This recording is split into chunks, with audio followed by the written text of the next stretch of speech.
To welcome everybody in the audience, those at home watching on TV or the internet. Thank you so much for joining us this evening. Madam Clerk, roll call, please.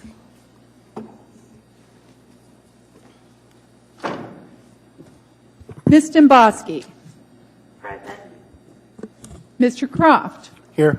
Mr. Evans. Here. Mr. Flynn. Present.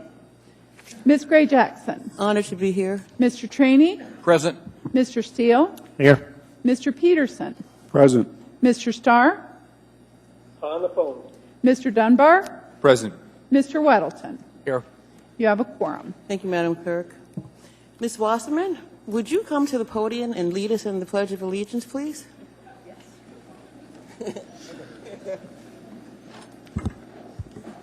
I pledge allegiance to the flag of the United States of America and to the republic for which it stands, one nation, under God, indivisible, with liberty and justice for all. Thank you. Thank you. I got your attention. Mr. Trainey, I need a motion to approve the two sets of minutes. Move to approve item 4A and 4B, Madam Chair. May I have a second, please? Any objection to approve the minutes? Mr. Demboski, Mr. Starr, no objection? Seeing no objection, these minutes are, I'm sorry? No objection, and if I do, I'll just tell you so. Thank you, Mr. Starr. No objection, these minutes are approved. Mr. Mayor. Nothing to report, ma'am. Thank you, Mr. Mayor. There is nothing for the chair to report. We'll now go to committee reports, and we'll start with Mr. Croft. No committee reports. Thank you, Mr. Croft. Mr. Evans? No report. Thank you, Mr. Evans. Mr. Flynn? Thank you, Madam Chair. Policy Committee will convene on Thursday this week, this week actually. And in a small change of routine, we'll be in the Assembly Conference Room, room 155. And as I will be out of town, Mr. Weddleton has graciously agreed to serve in my stead along with Mr. Peterson. And that's all, Madam Chair. Thank you, Mr. Flynn. Mr. Trainey? Nothing, Madam Chair. Thank you, Mr. Trainey. Mr. Steele? I just wanted to report we had on the agenda for Thursday the Enterprise Committee, and we have canceled that. Thank you, Mr. Steele. Mr. Peterson? Thank you, Madam Chair. The Ethics and Elections Committee was scheduled to meet on Thanksgiving, but we're not going to meet that day. We're going to meet on Tuesday, 2 days earlier before Thanksgiving at noon in room 240 at City Hall. Thank you. Thank you, Mr. Peterson. Mr. Dunbar? Nothing to report. Thank you, Mr. Dunbar. Mr. Weddleton? Nothing to report. Thank you, Mr. Weddleton.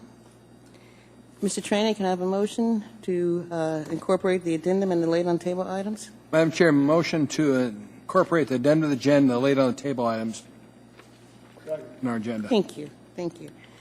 Okay. Addendum to the agenda. 11B, AO 2016-105, 11B2, Information Memorandum, AIM 152-2016, Planning and Zoning Commission Resolution Number 2016-041, recommending approval of the 2017 proposed capital improvement budget and 2017 to 2022 proposed capital improvement program. Item 11C, AR 2016-235, 11C2, Information Memorandum, AIM 152, Planning and Zoning Commission Resolution Number 2016-041, recommending approval of the 2017 proposed capital improvement budget and 2017-2022 proposed capital improvement program. Item 14S, S2, Information Memorandum, a resolution of the Anchorage Municipal Assembly approving marijuana license and special land use permit for a marijuana manufacturing facility and license number M182 doing business as Einstein Labs. Laid on table items. AR 2016-142, an ordinance submitting to the qualified voters of the municipality at the regular municipal election on April 4th, 2017, a ballot proposition amending the Anchorage Municipal Charter to include a spending limit in addition to the tax cap. Item 9F8, an ordinance of the municipality of Anchorage, Alaska, amending ordinance number 2016-47 to amend Exhibit A for the issuance of general obligation refunding bonds of the municipality. Asking unanimous consent to incorporate both the addendum to the agenda and the laid on table items. I see no objection. These items are incorporated. He said that he would say something. If he wanted. Any objection, Mr. Starr, Ms. Dombrowski? No. Thank you. No, ma'am. No. Thank you. Mr. Tranny, can I have a motion to approve the consent agenda? Move to approve the consent agenda as modified, Madam Chairman. Thank you, Mr. Tranny. May I have a second? Thank you.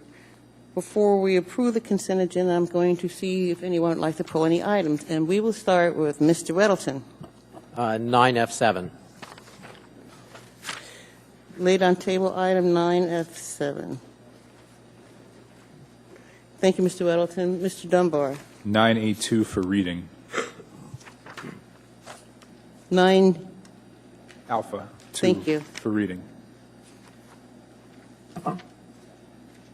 thank you, Mr. Dunbar.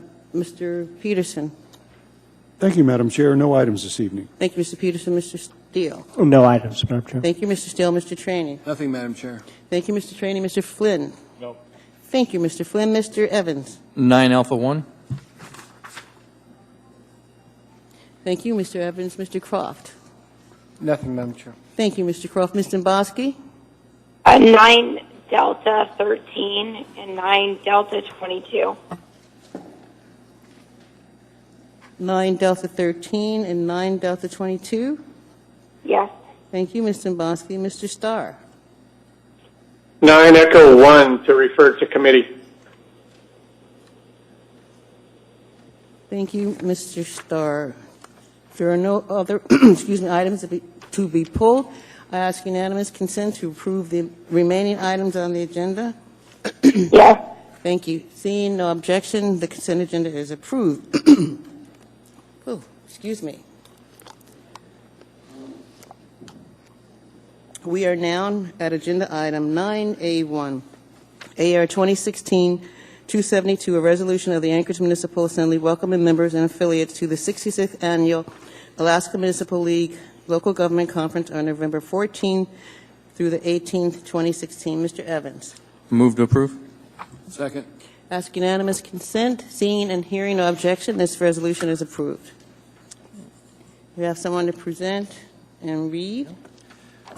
This is a resolution of the Anchorage Municipal Assembly welcoming members and affiliates to the 66th Annual Alaska Municipal League Local Government Conference on November 14th through the 18th, 2016.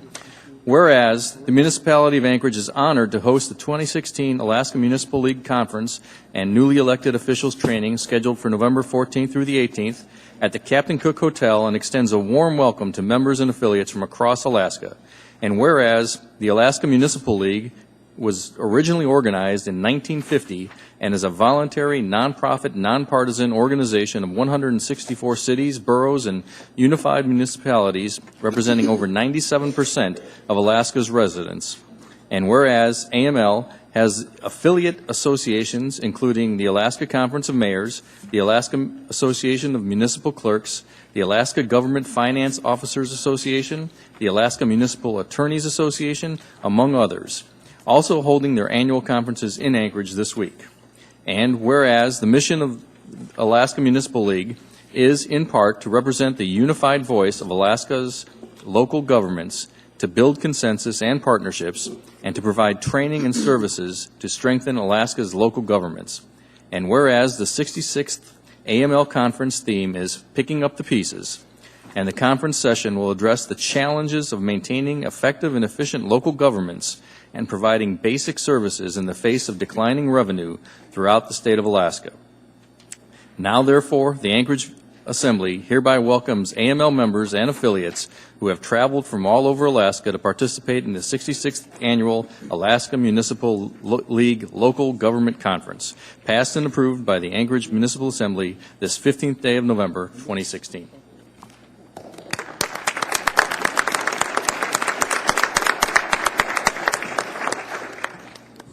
I'd like to thank the Assembly, first of all, for all your support to AML.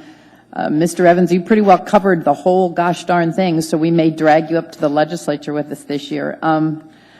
Tonight is probably our heaviest night with affiliates being here and the AML members coming in tonight. I think we're well over 1,000 people. So we've got the Hotel Captain Cook totally filled. And I'm sure they're out spending money as we speak. So We appreciate that. yes, I'm sure you do. So as you worry about your budgets, this is a time that we all need to pull together, and AML hopes to help you do that. So thanks to all of you. Thank you. And I just want to say thank you so much for your leadership on behalf of communities throughout the state of Alaska. We appreciate all you do. Thank you. You're welcome. We are now at agenda item 9A2, AR 2016-308, a resolution of the Anchorage Municipal Assembly recognizing and celebrating the month of November 2016 as Alaska Native and American Indian Heritage Month, and November 2015-2016 as Alaska Native and American Indian Heritage Month, Heritage Day. Mr. Dunbar. Thank you, Madam Chair. So, Move to approve. motion to approve. Sorry. Thank you. Ask unanimous consent. Seeing and hearing no objection, this resolution is approved. All right, I'm going to read, and I think there are several to be accepted. Can everybody come to the Everyone podium, who please? was Down, invited, those please want come on a down. photo, come in front of us and project out that way, take your photos. We have a It's couple easier. of copies of it. So I'll start reading. A resolution of the Anchorage Municipal Assembly recognizing and celebrating the month of November 2016 as Alaska Native and Native American Heritage Month, and November 25th, 2016 as Alaska Native and Native American Heritage Day. Whereas, what started at the turn of the century as an effort to gain a day of recognition for the significant contributions of the first Americans has resulted in a whole month being designated for that purpose. November has been designated National Alaska Native and American Indian Heritage Month, and Friday, November 25th, 2016, as Alaska Native Heritage Day. And whereas the Alaska Federation of Natives is celebrating its 50th anniversary this year and has elevated the issues, concerns, and interests of Alaska Native people since its founding in 1966, and its convention has grown to become the largest representative annual gathering in the United States of any Native peoples. And whereas Alaska Native Heritage Month, Inc. Is dedicated to sharing the spirit of Alaska Native and American Indian cultures, celebrating traditions, culture, and heritage.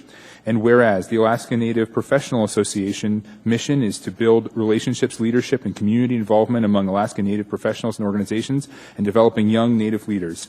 And whereas many other organizations in Anchorage are hosting activities all month long, for example, the Alaska Native Heritage Month hosts the biannual Visionary Awards, which aims to recognize and honor Alaska Natives and American Indians who reside in the state of Alaska, who are perpetuating and preserving culture through artistic and visionary ventures such as film, photography, music, visual and literary art, performance art, and so much more. The Alaska Native Medical Center will host the Native Regalia Review, Alaska Native and Native American Heritage Month launch event on November 17th, 2016. And the Alaska Native Professional Association will host conversations with Jim LaBelle Sr. on November 28th, 2016, along with many other events. And whereas Alaska Native and Native American people across the country can continue to fight for the health, dignity, and self-determination of their communities, and their efforts can be seen in programs for language restoration, for traditional forms of art and justice, for accurate and non-stereotypical representation in American society, and in continued efforts to assert their rights in decisions made about land and water where indigenous peoples have lived for thousands of years.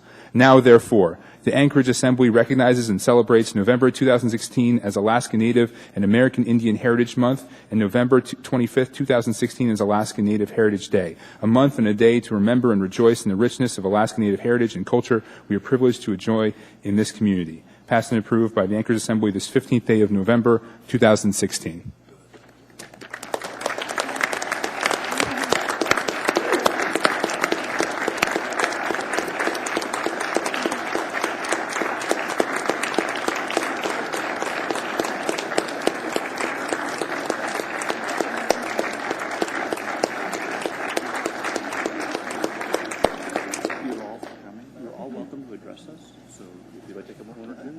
Nobody wants to say anything? Come on. Except for you, Patrick. So on behalf of Alaska Native Heritage Month Board of Directors. Your name, please? Oh, Tammy Ashley with Alaska Native Heritage Month. And we thank the Assembly for all of the support. This is an important day for us. For the record, Greg Razzo, board member of the Alaska Federation of Natives. On behalf of the Alaska Federation of Natives, we wish to thank the Assembly of Anchorage, the mayor, and are honored to stand here with the rest of these great Alaska Native organizations. Just a small sample of the wonderful institutions across our state to accept this on behalf of all of us. And thank you for honoring the first people of Alaska. Thank you. Okay.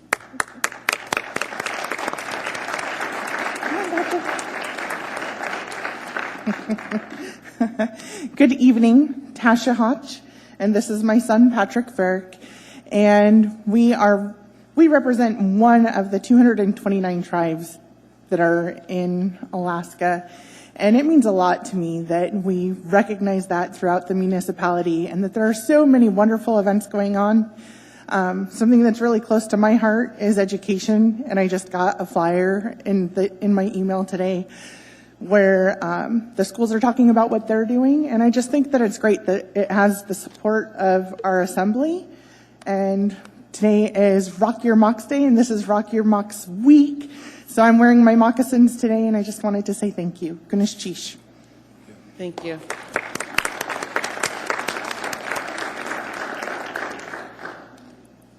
We are now at agenda item 9D13, AM 765, 2016.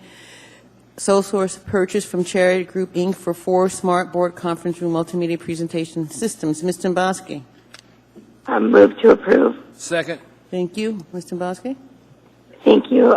Maybe somebody from the administration can give me a little bit more detail about this purchase. Is this a want or is this a need?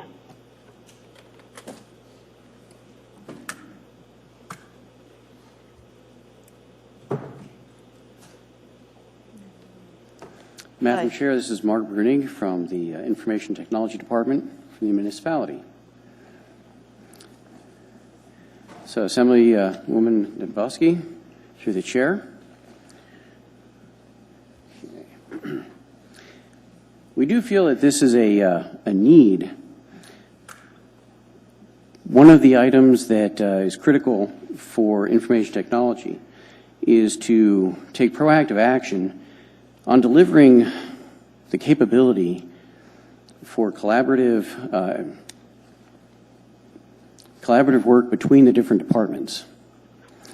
So to that end, this is the first step in providing that capability for 4 of the departments, with moving forward in the next phases to all the departments. This will also facilitate training for SAP.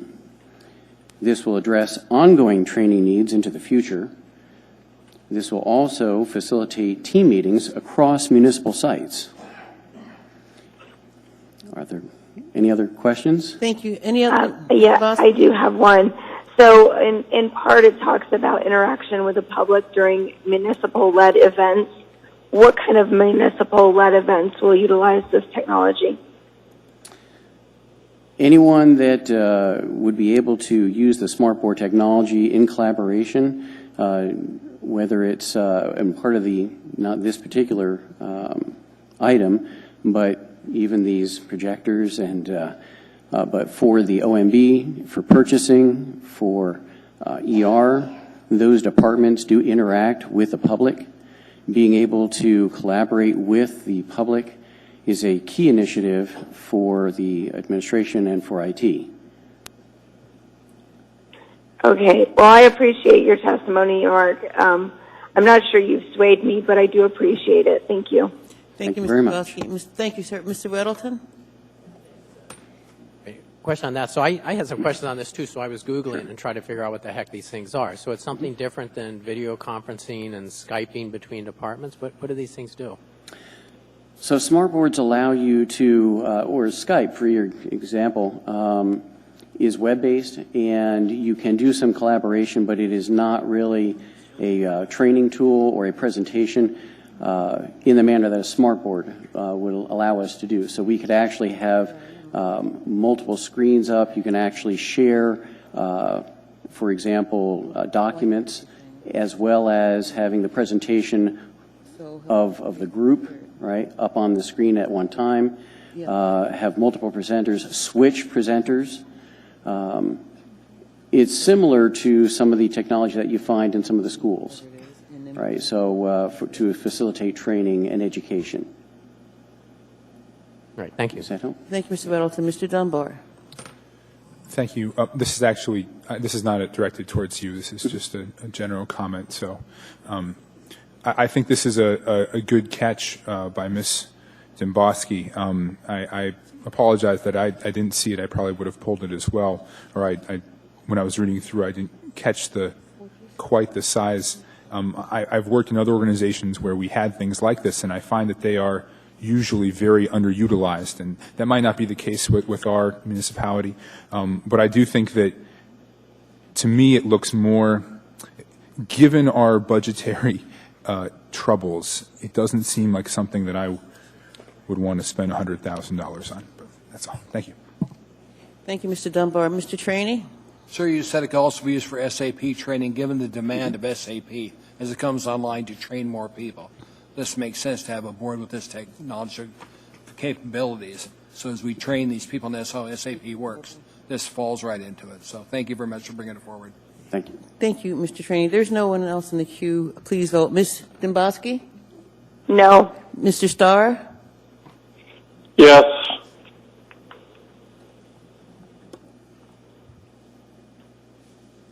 Anybody missing?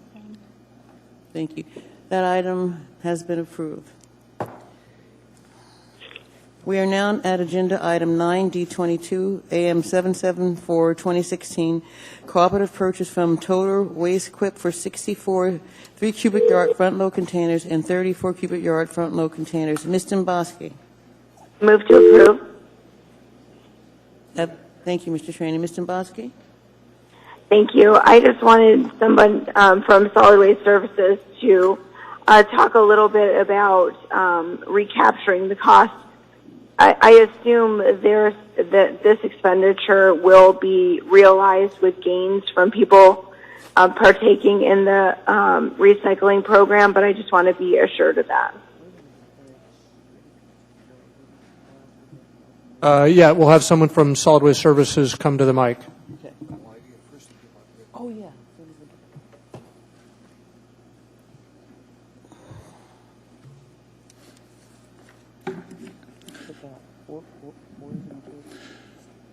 Hi, my name is Ivalo with Solid Waste. I'm the operations supervisor. And your question? My question is, you know, we're having an expenditure here to buy new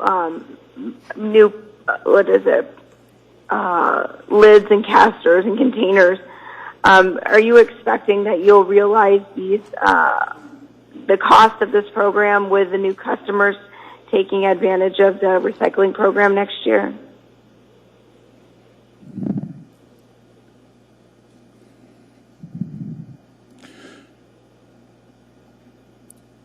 I don't believe so.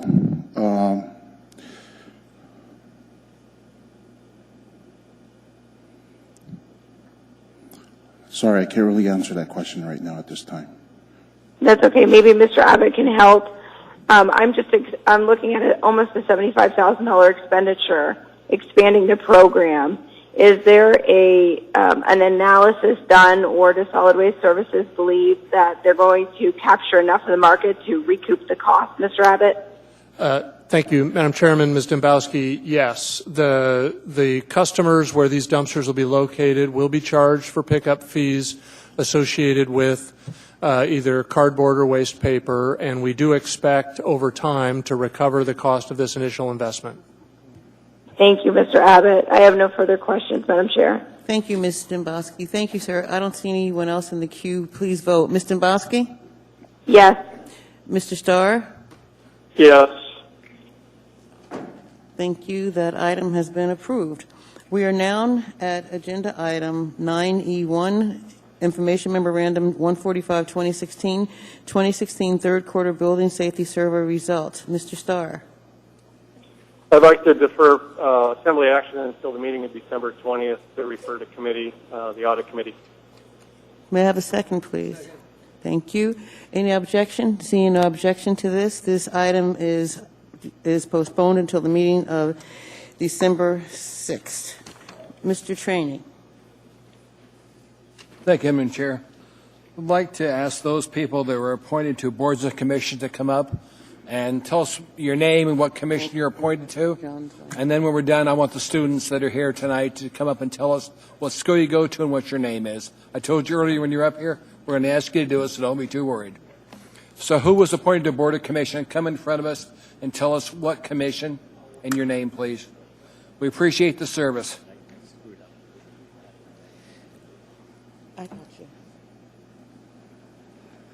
Hello, I'm Claire Bryant Boersma, and I have been appointed to the Solid Waste and Recycling Advisory Commission. I'm very excited to help plan for this agency.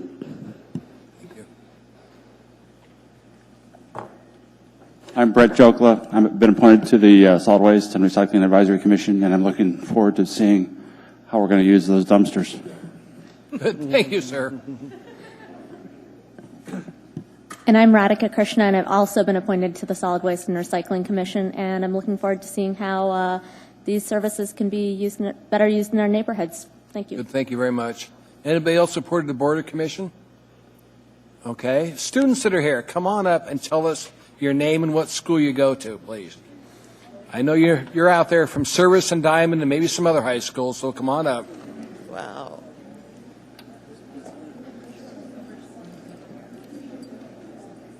Hi, I'm Hannah. I'm from Diamond High School, and my teacher is Mr. Wheelis. What do you think, about 40 kids? Hi, I'm Sophie. I'm from Service, and my teacher is Mr. Sant. Hi, I'm Chelsea, and I'm also from Service. Hi, I'm Chris, and I'm from Diamond. Teacher is Mr. Wheelis. Hi, I'm Stefan. I'm from Diamond, and my teacher is Wheelis. I'm Joel Kim. I would go to Diamond High School, and my teacher is Mr. Wheelis. I'm Connor, and I go to Diamond. My teacher is also Mr. Wheelis. My name is Sam, and I also go to Diamond High School. My teacher is Mr. Wheelis. Hello, my name is Stanislav from Diamond with Mr. Wheelis. Hi, my name's Wyatt, and I go to Service, and my teacher's Mr. Sant. Hi, my name is Colin. I'm a senior at Service. Hi, my name is Noah, and I'm a senior at Service with Mr. Sant. Hi, my name's Inigo, and I go to Service High School.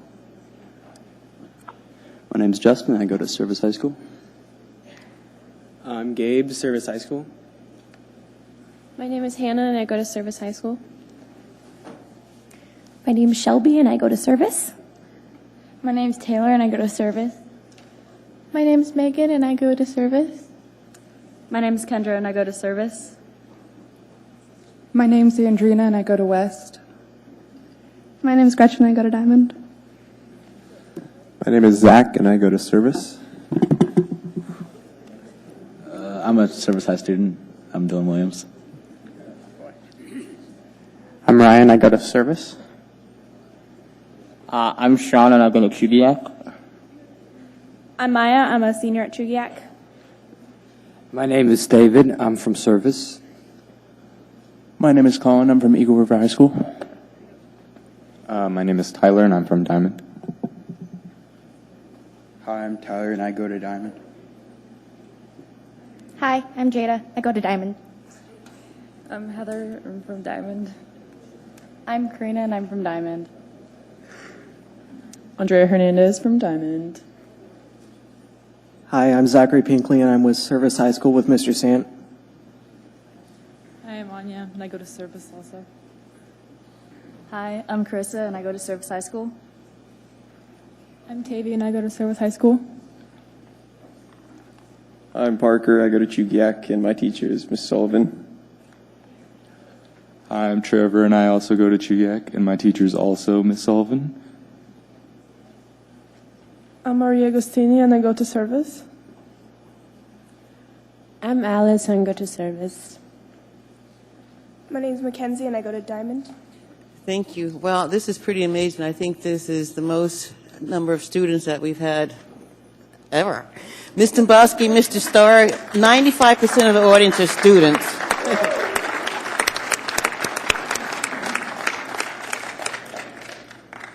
Mr. Steele? Yeah, I just wanted to know where Bartlett and South was. Thank you, Mr. Steele. Mr. Weddleton? Sorry? like to move to introduce. Mr. Weddleton, I thought you wanted to say something about the students. I've got this. Yeah. Oh, sorry. That's okay. Thank you. We are now at agenda item number 9F7, AO 2016-142, an ordinance submitting to the qualified voters of the municipality at the regular municipal election on April 4, 2017, a ballot proposition amending the Anchorage Municipal Charter to include a spending limit in addition to the tax cap. Mr. Weddleton. Move to introduce. We need a second and a third. Mr. Weddleton, looks like we... Awful lonely down here. Yeah, looks like we don't have a second or a third, so unfortunately... I'll move a second. Okay, we have a second. Thank you, Mr. Steele. We don't have a third, Mr. Weddleton? I'll be a third, Madam Well, Chair. there you go. Mr. Starr is the third. Any objection to this being introduced, this ordinance being introduced? No objection. This ordinance is introduced. Thank you, Mr. Weddleton. Madam Chair, I'd like to put the public hearing on December 20th if it hasn't been specified. Okay. The public hearing is scheduled for the meeting of December 20th. And any objection? Seeing no objection, the public hearing is scheduled for December 20th. Okay, Mr. Weddleton, did you want to make a motion to change to reconsider an item on the agenda? Yes, thank you. I'd like to move reconsideration of 9E6. Can we have a second? Thank you. Mr. Weddleton would like to reconsider item 9E6, AIM 150-2016, AO 2016-3S, as amended clarification of intent regarding the interpretation of shortest practical pedestrian route. Please vote. Mr. Starr? We're voting on reconsideration. Mr. Starr? I don't object to the reconsideration. Thank you. Ms. Demboski? Yes. Thank you. Right. Everybody needs to vote. Mr. Steele? Thank you. That item is reconsidered. The item is now on the floor before us. Mr. Weddleton, do you have an amendment that you'd like to make? I'd like to First, you need to make a motion to accept. move to accept. There's a second. You want to make an amendment? Right. I'd like to make the amendment that has just been handed out to you, and that would be on page 2 at the end of line 11. Add the sentence, "The Assembly will also consider a requirement that marijuana establishments be located outside of signed drug-free school zones." And we have a second? Second. Thank you. Any objection to this amendment? Mr. Croft? Yeah, it just got handed it, as we all did, but we are enacting or we will consider? We're putting in here that we will at some future date consider this, or we will make this part of the requirements? Mr. Weddleton? Yeah, thanks. Generally, what we've done in this memorandum is just outline the way that separation distances between protected uses and marijuana establishments will be measured. And this just adds one consideration. And I think it's important that we don't end up in a situation where we approve a marijuana establishment that is on the school side of a drug-free school zone sign. So when we evaluate the applications coming forward, it just says that this will be something we'll consider. And I might add, there is a ordinance being worked on now that will tweak the various aspects of the marijuana law, and we'll take advantage of that to fine-tune this a little bit. But this overall memorandum is just to give notice to the industry so they have more certainty on the way things will be evaluated. Thank you, Mr. Weddleton. Anything else, Mr. Croft? No, thank you. Thank you, Mr. Croft. If there's no one else in the queue, we need to vote on this proposed amendment. Please vote. Ms. Demboski? Yes. Mr. Starr? Yes. This amendment, I need to vote. Thank you, Madam Clerk. This amendment is approved. We now have before us the main motion, which is AIM 150-2016. I ask unanimous consent to approve, to Yes. accept this. Thank you. Seeing no objection and hearing no objection, this AIM is accepted. Mr. Trainee, may I have a motion to recess for 20 minutes?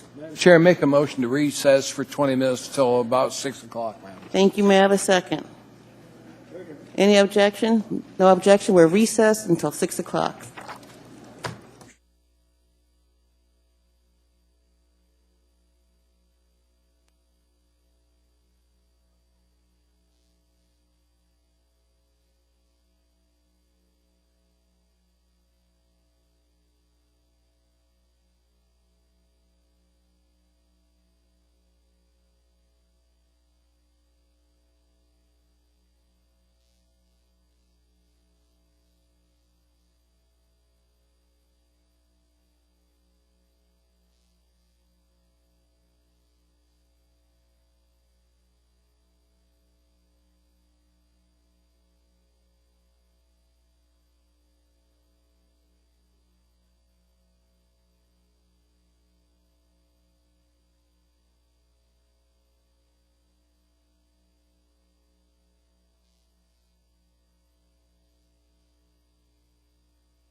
I'd like to call the meeting of November 15 back to order. Mr. Trainee, yes, Vidal. Okay.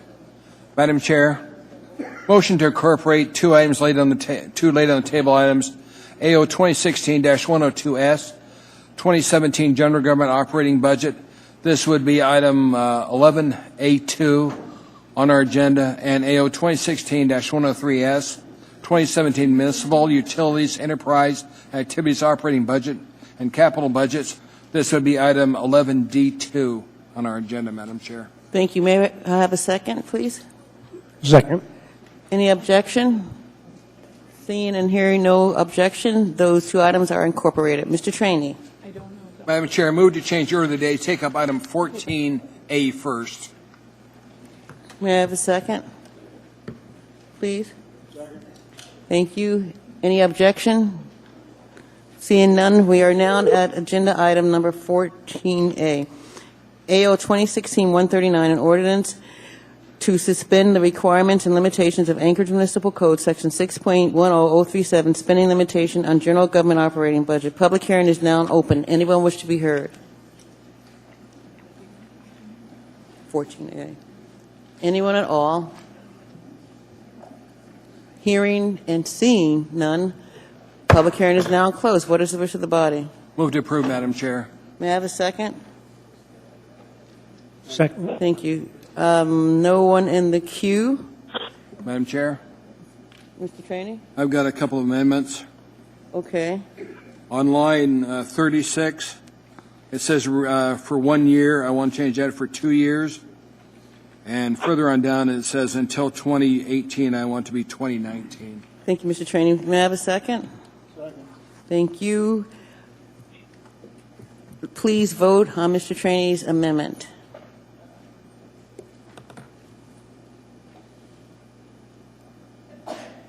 Yes. Thank you. I'm sorry, Mr. Starr? Yes. Thank you. That amendment, is anybody missing, Madam Clerk? Mr. Croft and Mr. Flynn, all marked as absent. Okay, that amendment is approved. We now have before us the main motion, AO 2016-139. Mr. Trainee. Call the House, Madam Chair. I want the two here. Madam Clerk? Yes, our minutes clerk is going to vote. Thank you. I'm sorry, I want them here when we vote on this. Thank you, Mr. Trainee. Thanks. Yeah.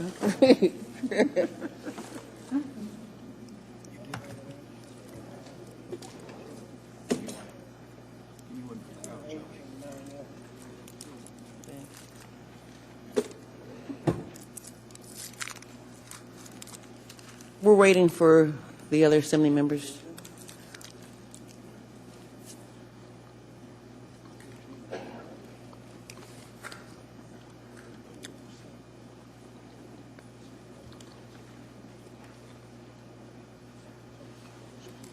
I'm sorry to slow us down, but we need that. Flynn's missing Croft, right? Yes.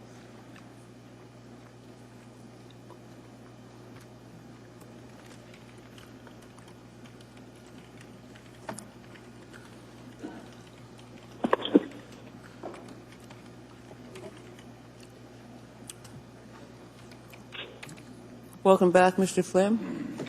You're welcome. You said nine, but it's not 9.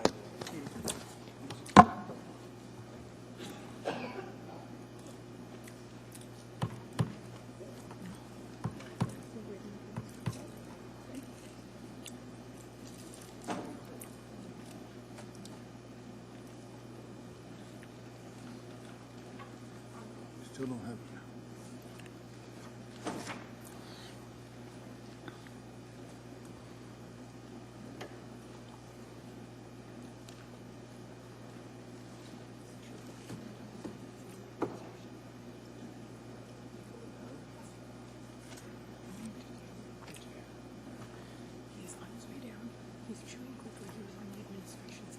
Okay, thank you.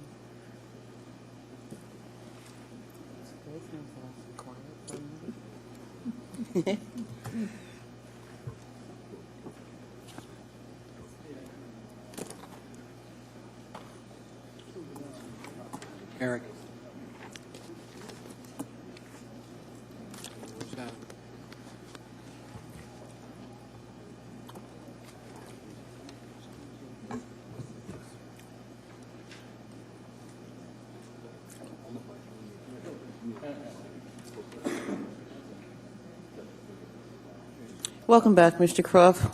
We are at agenda item number 14A. Public hearing was closed. Mr. Evans.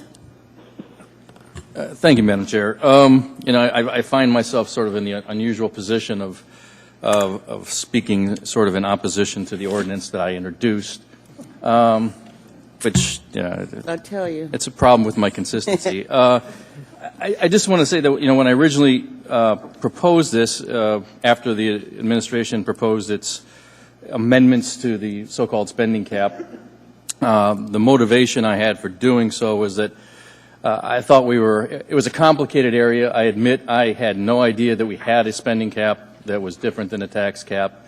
It was all new to me, and I felt that going forward would be a little bit too abrupt. I thought we needed time to study it a little more, be a little more deliberate about it before we started changing some of the institutional codified processes that we had in place. And so I came up with this, introduced it.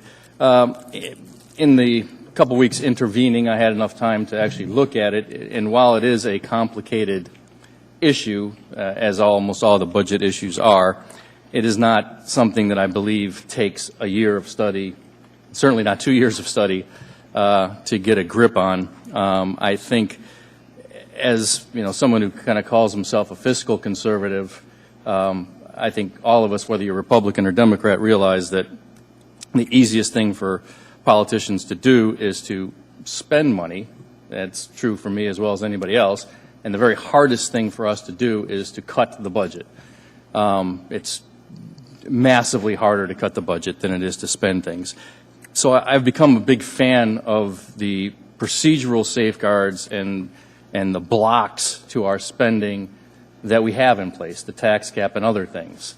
I think they keep us honest. I think there's a case to be made that this spending cap has a place. It was initially kind of introduced as sort of a vestige of something that should have gone away a long time ago, and it was like a housekeeping issue. They didn't take care of it. But as I look into it, the most important piece of legislative history I can find is the very fact that they didn't eliminate it, that there were some people that believe that it was there for a purpose. I think there's some merit to that. And so while I introduced this period to waive it for this year, I think we would be better served at least to vote on the amendments, the amendments of which I would oppose, because I think we should keep the spending cap in place. So that's why we'll be opposing my own ordinance. Thank you. Thank you, Mr. Evans. Mr. Weddleton. Well, unlike Mr. Evans, I've been generally familiar with the spending cap for many years, and I looked at it and said, boy, this is an odd duck. And I said, why is this here, and what does it do? And I was always kind of happy that it didn't seem to have any impact on holding the budget down. So I think it's odd, and I'm not opposed to what we had in AO 130, kind of fixing it up. But what bothers me on this is that we're kind of fixing it midstream, and I know that bothers people, that all of a sudden we bump into it as a constraint. Now we say, let's get rid of it. So I'm not so comfortable with that either. Thank you. Thank you, Mr. Weddleton. Mr. Steele. Yeah, it is a tough thing because I'm a believer in the tax cap, but the fact that we have two separate measures that basically do the same thing, and that is restrict the size of the budget, restrict our spending. And the situation this year is different than it's been before. There's no accountability in the formula for a significant loss of revenue that we are getting from the state because of the state budget issues. And so is it a unique situation? Should we suspend something for a couple of years or something in that regard? I'm not quite sure, but we need to continue to do the city's budget or business, and so I'm in a quandary as well. Thank you, Mr. Steele. Mr. Dunbar. Thank you. So I voted against the amendment we just had. Unfortunately, Mr. Croft wasn't here, and I attempted to speak, but I kind of got my request in too late. I too feel that 2 years is a little excessive in terms of time to study it and figure out what it means. However, I think that Mr. Steele's point is also well taken, that we are in a transition period now of tremendous uncertainty, and we don't know what the state is going to do, or more likely not going to do. And we are going to continue to take on additional services and become more self-reliant, and that will be the conversation we have moving into the budget itself, as we do shortly. So while I would prefer to have it be 1 year, I think I will still support this measure, even though its sponsor has abandoned it. I will still support this measure because I think it gives us flexibility in a time of doubt with the state. And if the state gets their house in order, then we can try to do these, there's a certain amount of arbitrariness with these kind of things, and we already have the tax cap, and to impose an additional layer of arbitrariness on our budget at a time when we don't know what's going to happen, I think is foolhardy. So I plan to support it. Thank you, Mr. Dunbar. Mr. Trainee. Thank you, Madam Chair. For many of the reasons that Forrest brought forward to us, I'll be supporting this. We need the 2-year time frame to find out what the state's impact on us is going to be, because the state does without worrying about the constituents. But you and I and everybody in this body, we meet our constituents every day in Anchorage. We're stopped all across this town and saying we're worried about where Anchorage is going. In many cases, we can't deal with it. This gives us the time we need to get the city budget in line, given what the state's doing to us. Thank you, Madam Chair. Thank you, Mr. Trainee. There's no one else in the queue we have before us. AO 2016-139 as amended. Please vote. Mr. Starr? Yes. Ms. Demboski? No. Is somebody missing? Oh, me. That ordinance is approved. Thank you, Mr. Trainee. We are now back to agenda item 11A. AO 2016-102, 2017 General Government Operating Budget for the Municipality of Anchorage. And the substitute version, AO 2016-102S. We need a motion to approve, then we can go through the amendment process. Madam Chair, move to approve the S version. Madam Chair. Thank you.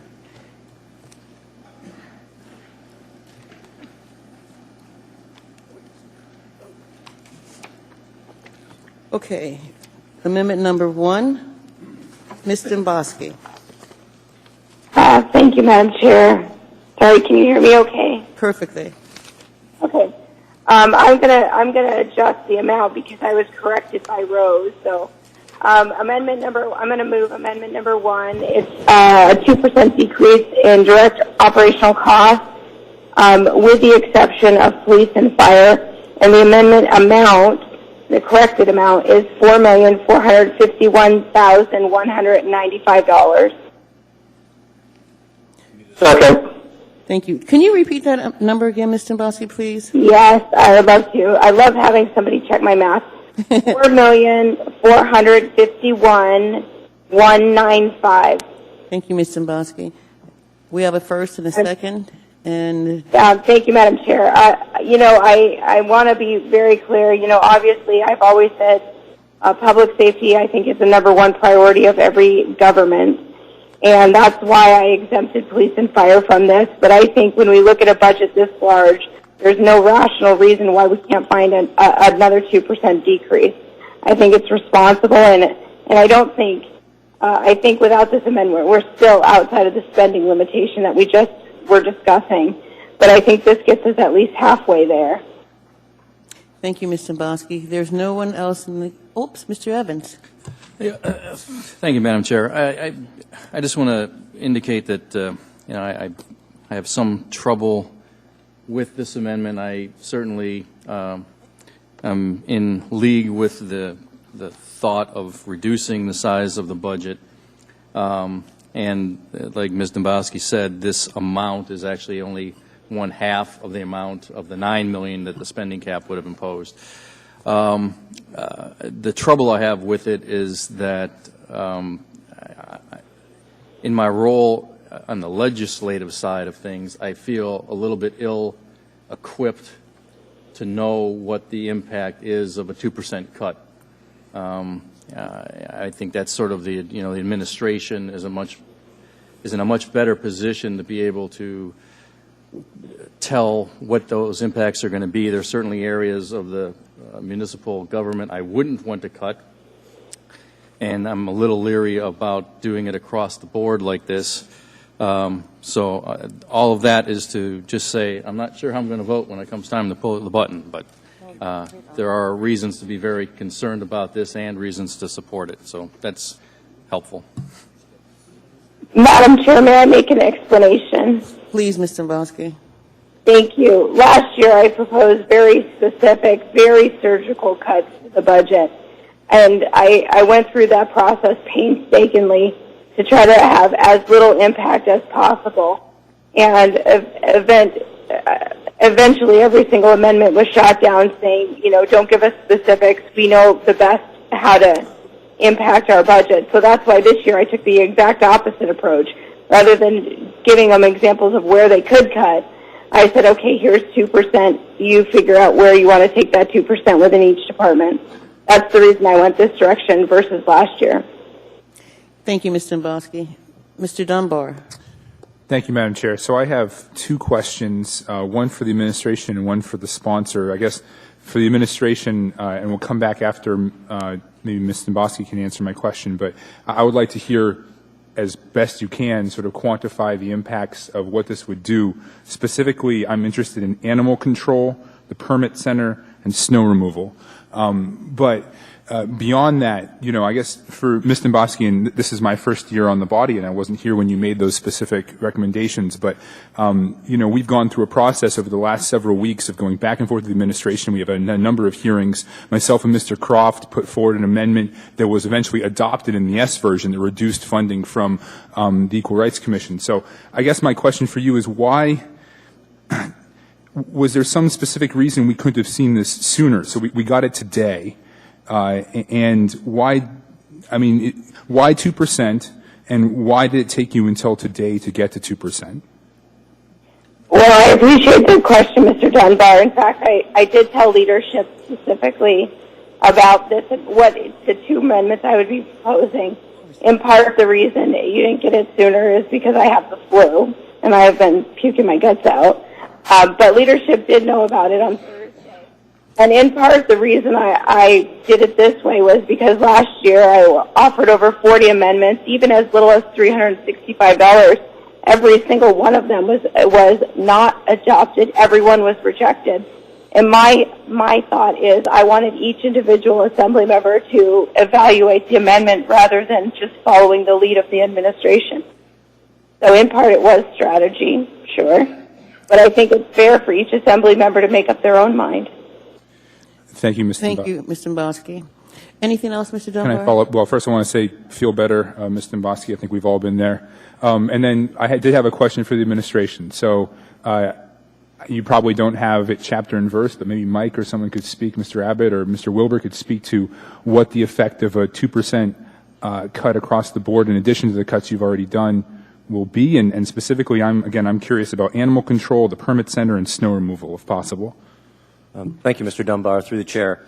The reductions, as you recall, when the administration built this budget, we asked the departments to cut over $4 million from their existing services, which they've done, which is included as part of the original proposal. As it relates to animal control and snow removal, we've already made some reductions in snow removal that would delay our response time for complete snow outs. That would sort of exacerbate that even further. As it relates to animal control, I couldn't be specific about what those reductions would be, but I think in that area it would either be staffing would probably be the most likely effect, and then as it relates to development service, a significant amount of development services is supported with 181 funds, but they do have some 101 funds supporting, so they would have some effect. And as you know, in this proposed budget, they are already losing a position, so that would be further impact on all three of those departments. Thank you, Mr. Dunbar. Mr. Croft. Yeah, thank you. Much, but not all of what I was going to say, Mr. Dunbar said, but I do think that we have an obligation and we have a relatively intensive process here to find the particular cuts that you're willing to own.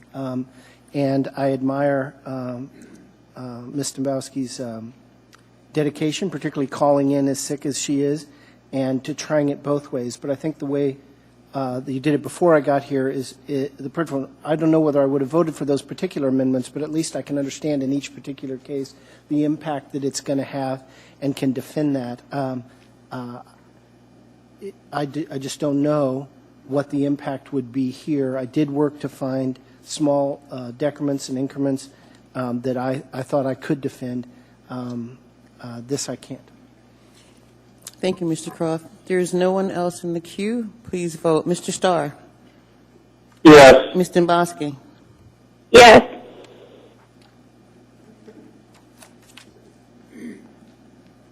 That amendment fails.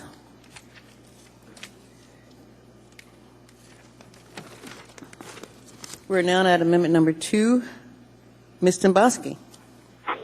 Thank you, Madam Chair. This amendment is a little bit of a playoff of one of Mr. Dunbar's amendments last budget cycle when we did first quarter budget revisions. But I know there was a desire in the body to give back a $5 million rebate to property tax owners or payers, but we didn't have the opportunity to do that. So this amendment would take relatively half of fund balance. It's $2 million fund balance rebate to taxpayers. So I'll move amendment number 2.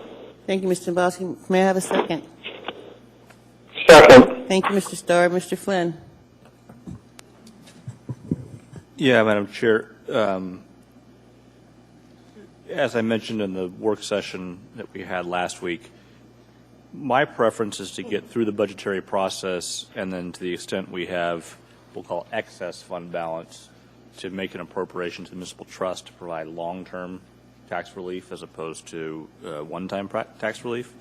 So while I appreciate the spirit of the amendment, I am not going to support it because I want to hold off and do this in I think a longer-term manner that provides long-term benefit to the municipality and to the citizens and taxpayers thereof. Thank you, Mr. Flynn. Mr. Croft? Yeah, question for the administration. On my sheet, this is the box labeled increase is checked. Under the spending cap that we discussed before, would this be an expenditure? That is, would this be curtailed or limited by the spending cap? I think that's a mistake, actually. I submitted it as a decrease, LV, Madam Chair. Thank you, Mr. Dombowski. Mr. Peterson? I'm sorry, Mr. Croft, did you want to follow up? Well, that's not who I asked to answer the question, so I'm still curious from the administration whether, in fact, sending out a check of $2 million to taxpayers is an expenditure under the spending cap or not. It's fine for them to think about it, but I would like that answer. Thank you. Would someone like to respond to Mr. Croft? Through the chair, Mr. Croft, it would not. Thanks. Thank you. Thank you, Mr. Croft. Mr. Peterson? Thank you, Madam Chair. And my question is also to the administration. Are we going to have $2 million in fund balance available to give out to the taxpayers by the end of this year? Through the chair, Mr. Peterson, could you please repeat the question? Yeah. Do you think we're going to have $2 million in fund balance to give back to the taxpayers as a rebate at the end of the year? Through the chair, Mr. Peterson, it's difficult to say. I think as Mr. Flynn mentioned earlier, right now we have about $4 million in unrestricted fund balance that is not being programmed as part of this, and then if it's not added to the budget, and that is the number as of today. Okay. Thank you. Thank you, Mr. Peterson. Mr. Weddleton? I'd like to speak briefly to the $5 million fund balance that we suggested considering later in the year. And the reason we didn't do it right away is because we were nervous and uncertain about what the state of Alaska would do to our budget. There's no more uncertainty now, and it has substantially affected our budget and far more than the $5 million that we thought that we could send back. So, and that kind of says why we haven't done anything up to this point as far as acting on that recommendation. Thank you, Mr. Weddleton. Mr. Dunbar? Thank you, Madam Chair. And in our hearings, it was expressed by the administration that they wanted to keep some amount of fund balance available as a contingency, perhaps. But I was wondering if there's anyone from the administration who would like to articulate again why they think they should maintain some level of fund balance and protect the fund balance that we do have. Thank you, Madam Chairman. Assemblyman Dunbar. The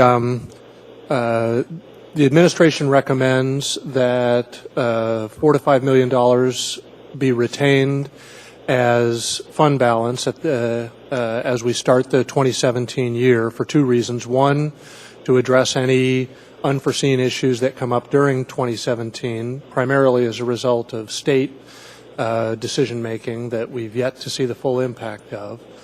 And second, to be an available revenue source for funding the 2018 budget or future budgets beyond that. Those are the two primary reasons why we do not recommend further use of fund balance at this time. Thank you, Mr. Abbott. Madam Chair, Mr. Starr? if it's okay to speak now. Please. Yeah, and respectfully, I'd probably say the same thing if I was sitting there. I mean, we're not in a very comfortable place. So the idea that, somehow or another, if we have $4 million on top of the other reserves that we have, is all of a sudden we'll be in a comfortable place. That is not what we do. We don't tax and save. We build budgets. We have dialogue such as we're having tonight, and we press the administration, the leaders that they have underneath them, and department directors and all the employees of the city to produce the best that they can based on the budget constraints that we have. So you have, through the administration in this budget presentation, effectively not dealt with the question that we had in a good way. We had a surplus. We tried to deal with it at first quarter budget amendments. We kicked the can down the road. Everyone made great speeches about how they were going to be certain to give back the money where it came from. In most cases, it was tax dollars. And again, now we kick it down the road again. Let's kick it into 2017, and then we've just said now we're going to kick it into 2018. That's not necessary in terms of a budget item such as this. It's best addressed at 2017's first quarter amendments. So if you're going to build a budget and have an anticipation that you're already going to have a $4 million surplus, you will be restricted to be able to deal with it again at first quarter unless we predict another surplus. From what I understand, where I'm at, it's 75 degrees. I don't think it's snowed 18 inches there in Anchorage today, and it's already mid-November. We're ahead in our maintenance predictions already for this year. We're probably going to generate surpluses again. So I rambled a bit, but, we need to appropriate the dollars as opposed to just kicking them down the road. So Ms. Dombowski flagged it at a $2 million anticipated tax relief, and I think it should stand. I think everybody needs to man up and realize that the budgets can be met. Surpluses have been attained in the last 3 or 4 years, and we should not tax and save. Thank you. Thank you, Mr. Starr. Ms. Gray Jackson. Thank you. I'm just going to be really, really brief. I think everybody up here wants to give property tax relief, but in the particular climate that we have right now, I just don't think it's a good idea. We have a lot going on in our community, a lot of good things and a lot of not so good things, and public safety is a priority for all of us, and I think we need to take in consideration not just 2017, but also 2018. So, Mr. Dombowski, thank you so much for bringing this forward. And again, all of us, I'm sure, want to provide property tax relief, but it's just not the right time. Thank you. Thank you, Mr. Traney. There's no one else in the queue. Please vote. Ms. Starr? Mr. Starr? Yes. Ms. Dombowski? Yes. Thank you. That amendment fails.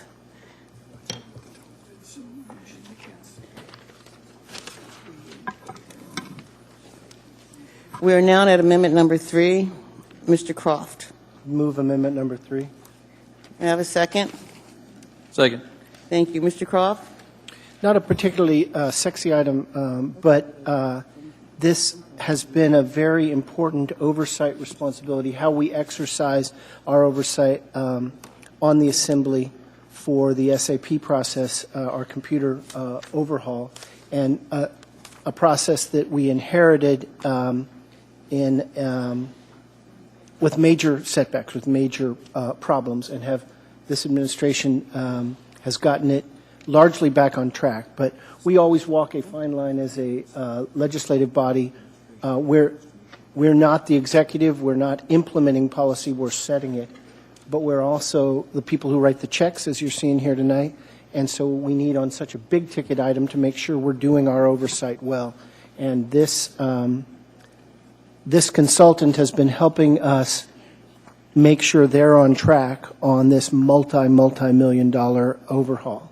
And it seems clear to me, and I think to most Assembly members, that his duties are going to carry on into some portion of the spring. If we don't use it all, that's fine, but it gives us the authority to keep that oversight going, to make sure that it stays on track and we don't lose millions or tens of millions in delays or improperly spent aspects of this important overhaul. Thank you, Mr. Croft. Mr. Dunbar. So I have a question first for you, Madam Chair, and then a comment for Eric.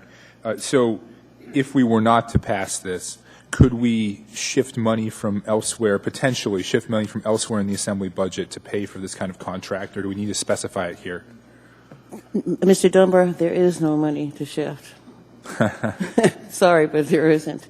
But thank you for asking. So I guess my second comment would be, Zig, the consultant, I think has done a very good job, and I appreciate his briefings. However, I haven't seen a lot of actual Assembly action following those briefings. They're very detailed, and I do think they provide some level of oversight of the administration. However, I don't think that they are driving our decision-making that much. And I think the administration itself in prior hearings has said that they would be willing to provide some form of briefing to us. And I think they know, I'm certain that they know, that the SAP project is incredibly important, and they are going to have a heck of a lot of oversight within their administration and from the public on this extremely expensive item.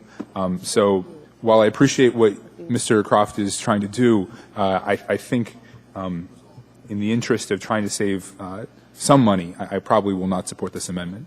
Thank you, Mr. Dunbar. Mr. Steele? Yeah, Madam Chair. This is an incredibly important project, and if we look back at the city's history, last time they got a new information system, it was a wreck, and it was always a wreck. And we started this project, got behind right off the bat. The Assembly was frustrated and hired an independent contractor to report to us as basically somebody just looking over the shoulder. This administration has done an incredibly good job with the project, but we find ourselves behind again, and I think it is money well spent to have that second opinion to help us make decisions so we don't get behind in the project. Thank you, Mr. Steele. Mr. Weddleton.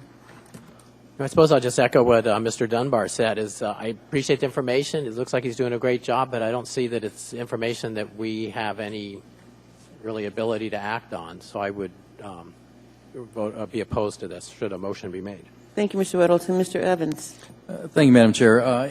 When I got on the body, we didn't have Zig his reports yet, and the reports we got from the administration at that time were literally incomprehensible. There's a bunch of colors, and it didn't make any sense, and you could tell there was a problem, but sitting on the Assembly, I couldn't tell what it is.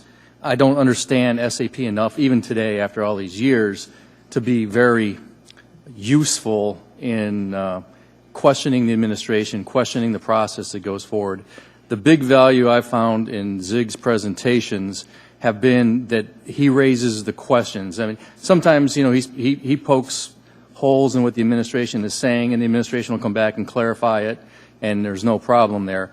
But he does point out those issues that we should be concerned about, helps us formulate the right questions to be asking, it has been going well for the last year, better than it has been in the past. So there haven't been those situations where we've had to do anything based on ZIG's reports.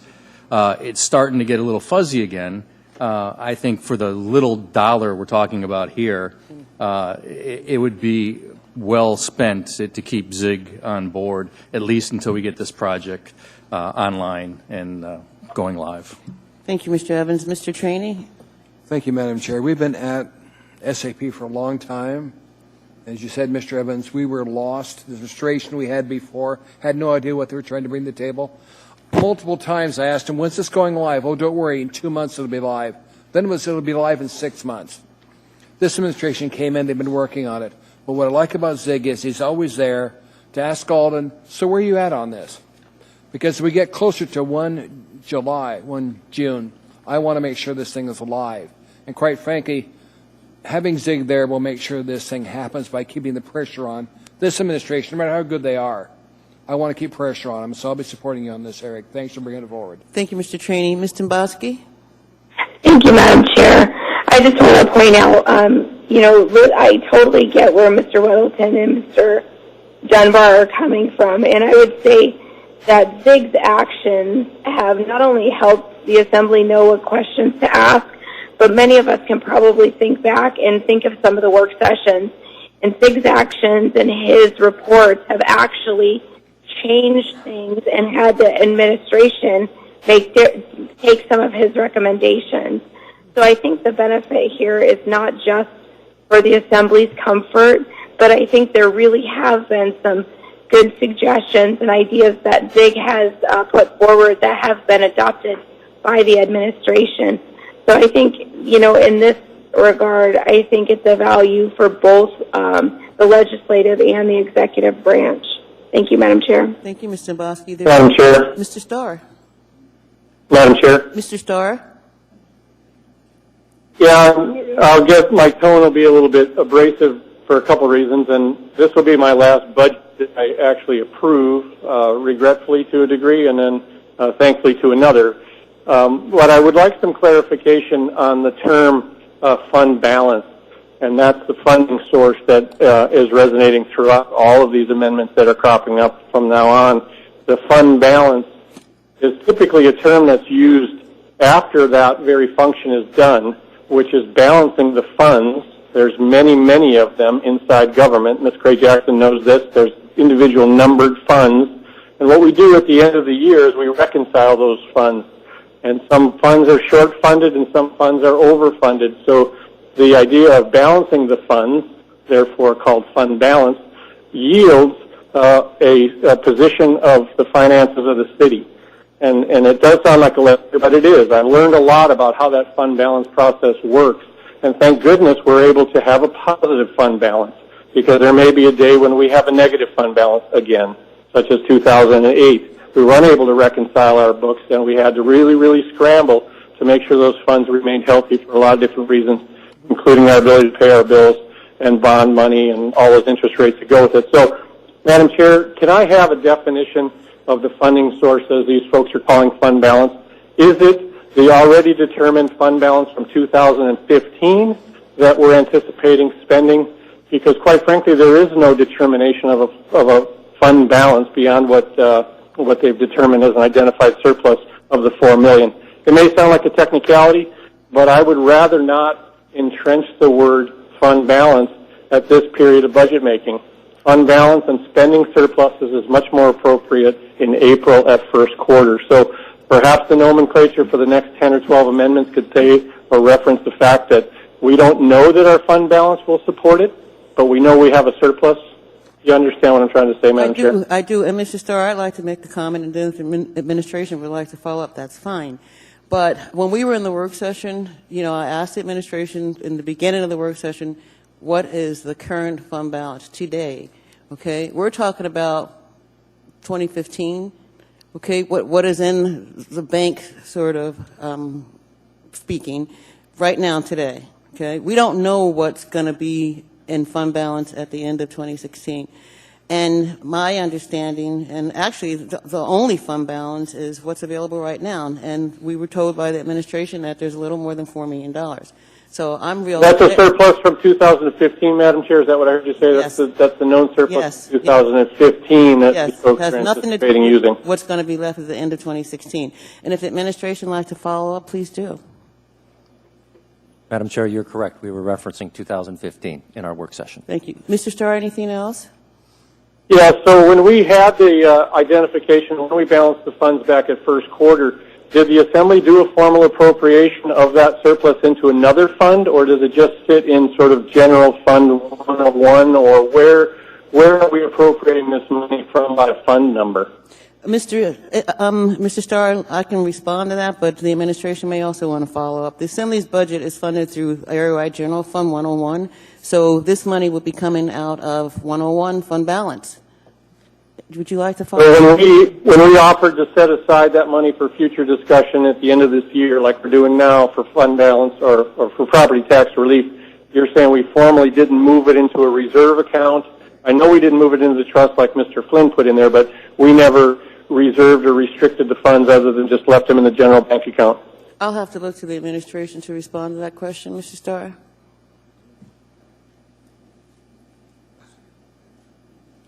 Through the chair, the answer is yes. We basically, the fund balance that we were referring to is known from the 5 major areas, including the 101. Okay. I can do that all night long. I'm not going to vote on too many of those amendments. Basically, we have an opportunity to give back taxes. We had the opportunity, and now basically this is the exampling that's happening. It's kind of a feed for all, if you will. We have other obligations, and yet we're just going to go ahead and continue to grow government. Now we're growing government at the end of the year. Has been very rare that we've grown the size of government significantly through direct appropriations at the end of the year. Typically, those appropriations happen at the first quarter. So the new trend, one that I don't respect, actually. Thank you. Thank you, Mr. Starr. There's no one else in the queue. Please vote. Mr. Starr? No. Ms. Dombosky? Yes.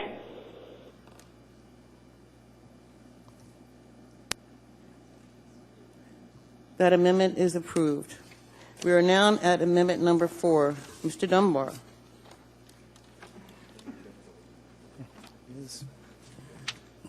Thank you, Madam Chair. Just a point of clarification. Do we need to move and second these as we go through? Yes. I don't think we did the last one. Yes, we did. Oh, we did. Okay, good. Yeah. So I guess I'll move to approve. And you need a second? Second. Motion to amend. Sorry, Madam Clerk. Well, it's to approve this amendment. Yeah. Good. Okay. So I actually. Wasn't May I this speak one to already this, Madam Chair? incorporated? Please speak. So I believe, having spoken with the administration, this is one that myself and Mr. Evans both put forward, and it involves restoring some funding for the Alaska Domestic Violence and Sexual Assault Intervention Program. Having spoken with the administration earlier today, I believe they have found an alternate fund source. So I'd like to hear them explain what happened, and then if it indeed can be funded, then I will withdraw the amendment. Perfect. But is there someone from the administration that can speak to this? Mr. Wilbur? Yeah, thank you, Mr. Dunbar. So you are correct. We are going to support the $36,000 with a state legislative grant that we received from the last session. So that's the plan to fund the $36,000. Thank you, ma'am. So if there's no objection, I'd like to withdraw this amendment. And whoever second, would you like to withdraw your second? Yes. Thank you. We are now at amendment number 5. Mr. Flynn, Thank you, Madam Chair. I move amendment number 5. you need a second, please? Second. Thank you. Mr. Flynn. Thank you, Madam Chair. As Mr. Starr pointed out, I think it's important that we identify a fund source when we do budget increments. And so what this would do would restore 3 positions within the library that they had slated for elimination in order to meet the budget targets as suggested by the Office of Management and Budget. I've added a decrement to the supply budgets of all departments. I didn't discriminate as a fund source, so it would not have an effect on the overall budget, but it would allow the library to maintain those 3 positions. That's all, Madam Chair. Thank you, Mr. Flynn. Mr. Dunbar. Thank you, Madam Chair. So I plan to support this amendment, and for 2 primary reasons. One is because, as Mr. Flynn has stated, he has found an offset here, and I think that's very valuable. Sometimes I think it's worth spending from the fund balance, but I think we would all prefer to have offsets, and so Mr. Croft and I, for example, put forward an amendment that eventually got built into the S version that was approximately the same size of the domestic violence funds that we restored. And I think that's a very admirable goal as we all work towards trying to be fiscally responsible, and I know the administration is as well. I plan to support this also because I think that libraries, when you're in these tough fiscal times, libraries are something that a lot of people look to cut because they think of it as an extravagance or not a critical function of government. But I disagree. They provide tremendous support for a lot of communities in ways a lot of us who are relatively privileged don't even recognize. Often it's the internet access, for example, for people that are looking for jobs. They can't afford to get internet access elsewhere. They support our community in a variety of ways with many activities. If you go upstairs, you'll see a lot of young parents bringing their children to a variety of daycare activities. And so because I support the libraries and because it's offset, I plan to support this amendment. Thank you. Thank you, Mr. Dunbar. Mr. Weddleton. Well, I'd like to offer an amendment to the amendment, and that is to decrease it to $120,937 and to remove the decrements to the fire and police departments. Second. Can you repeat that, please, Mr. Weddleton? Sure. I'd like to decrease the amount to $120,937, and the revenue for this would be decreased by removing the decrements to fire and police. Did everybody get that proposed amendment that's before us? Did you have a second, Mr. Weddleton? Sounds like Mr. Starr. Thank you. Mr. Starr, second. Okay, let's vote on Mr. Weddleton's. Madam Chair, can you repeat it? I couldn't hear the end of Mr. Weddleton's comment. Okay. And Mr. Weddleton, if I'm incorrect, please let me know. His amendment is to decrease the amount.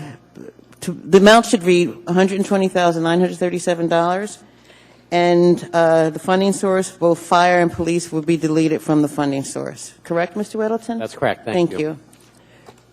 Anything else, Ms. Dombowski? No, thank you. Thank you, Mr. Trainee. Nothing, ma'am. Thank you, Mr. Trainee. Please vote on the proposed amendment. Mr. Starr? Yes. Ms. Dombowski? Yes.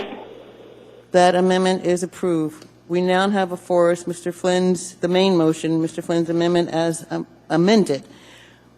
There's no one in the queue. Madam Chair, may I ask the sponsor a question? Oh, certainly, please. Thank you. Mr. Flynn, can you just give me a description of what value restoring some of these positions will have within the library? Are they filled positions now, or are they empty? Kind of give me an idea. Thank you, Ms. Dombowski. Madam Chair, if I recall correctly, 2 of these are currently vacant, but really this is, as always, a top-line appropriation, and the library can manage the dollars as they see fit. I did not attempt to restore a cut to the Friends of the Library matching grant, figuring that could be managed via vacancy factor. Thank you. Thank you. Madam Chair, I have a question. Mr. Starr, please. Regretfully, I didn't bring my budget book that shows the 2016 budget funded level at the library and then the proposed 2017. So, Mr. Wilbur, could you just give me the spread on the budget from a perspective of continuation budget? Did we, in fact, reduce the library spending? If you just give me a moment, Mr. Starr.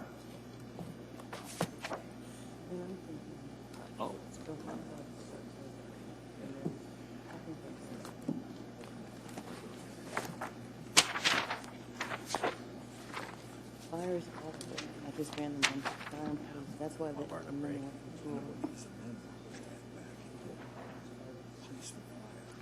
his amendment Through the chair, Mr. Starr, the 2016 budget for the library as revised was about $8,273,329. The proposed budget is $8,247,276, which is a slight reduction of about 0.3%. That's what I need to know. Thank you. Thank you, Mr. Starr. There's no one else in the queue. Please vote on Mr. Flynn's amendment as amended. Ms. Dombowski? No. Mr. Starr? Yes. Thank you. That amendment has been approved.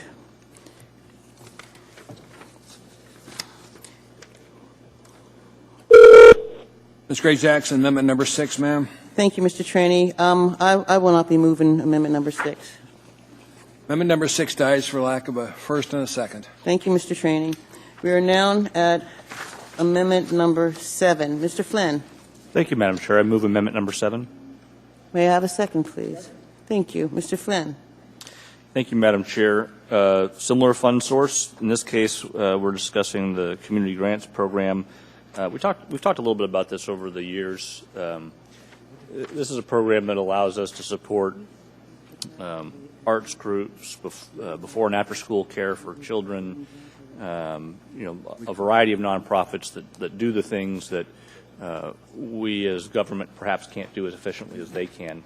I consider it a critical component of what we do because it's not so much the amount of money that we're allocating, although it does matter, but it's also the fact that it confers a degree of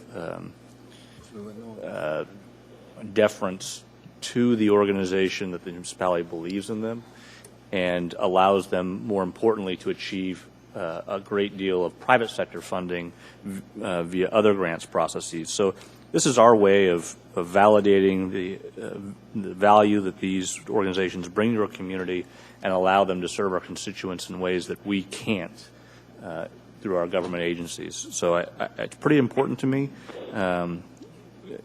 This is the sort of thing where if you're a parent and you need a place for your kid to go before and after school, these are the dollars that help make that happen.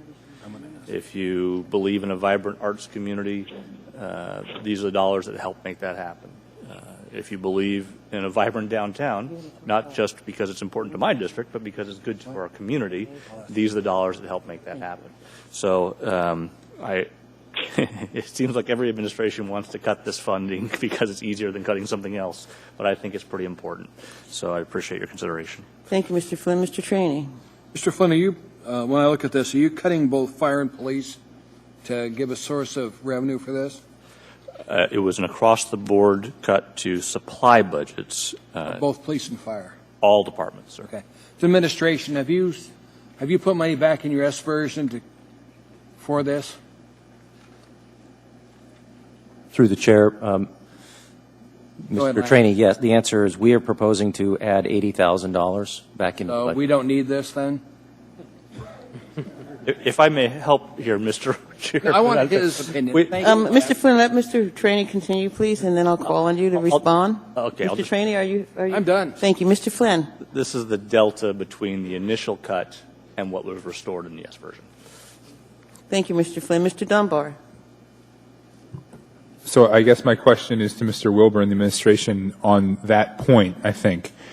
So there were a number of amendments that were proposed at our work session that involved restoring some portion of the arts grant in particular. I believe mine was $25,000, someone else's was $50,000.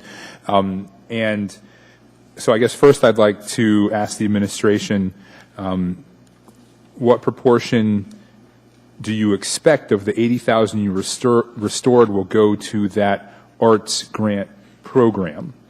And then just could you please clarify sort of the debate that just occurred between Mr. Traney and Mr. Flynn about whether or not you feel this additional money is necessary? Thank you. Through the chair, I'll answer your first question first, and that is there were several amendments proposed by the Assembly on November 10th, and some of them were very specific about particular programs within the community grants or the arts program.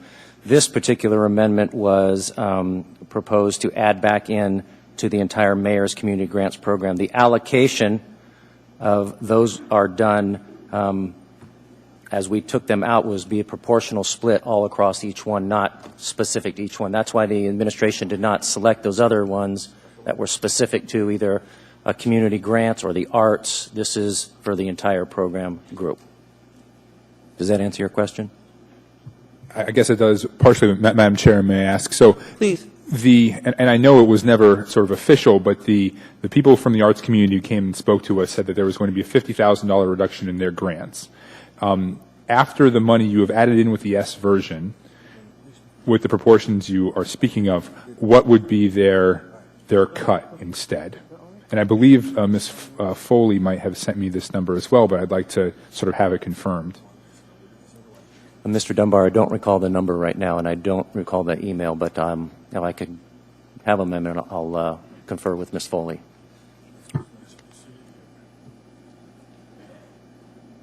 Ms. Foley, can you speak to this, or? Through the chair, the last time we saw this spreadsheet, the proposed increase was $100,000. So what I sent you at $100,000 restoration, it would be a 14.66% cut if it went across the board to all grantees.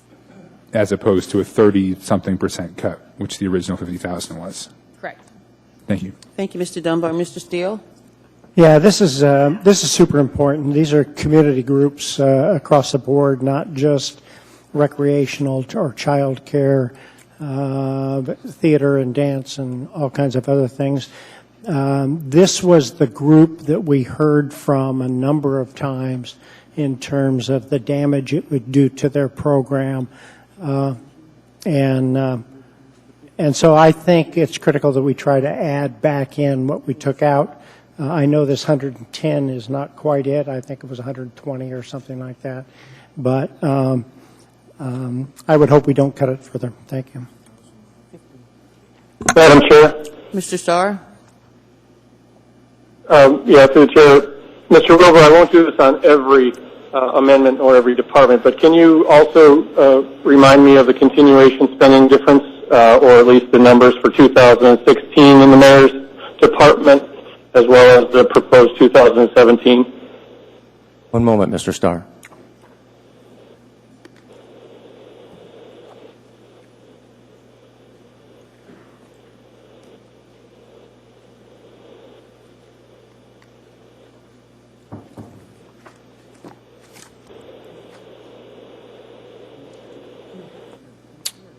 Mr. Starr, the mayor's budget for 2016 at revised was $2,520,000. The proposed is $1,823,000. Okay, great. Madam Chair, I just want to speak to the amendments and then sort of the way we do our budget. It's, again, perhaps a little bit of a lecture, but we do the best we can to appropriate by department. That's what the Assembly does. That's why we have topics and departments that we have a budget restriction around or an agreement with the mayor on his spending. But really, when we get right down to it, the mayor's budget can be spent in various ways. Of course, if it's a grant restricted spending plan, not so much. But Mr. Flynn can attest to this. We appropriate by department. Let them do with it what they will. So that said, what we saw was the mayor saying, hey, I can cut my budget down to 1.8, as he did all the departments, asked them to say, reduce your spending, or in some cases the budgets grew. But they fleshed and they made their priorities of where they were going to spend that money.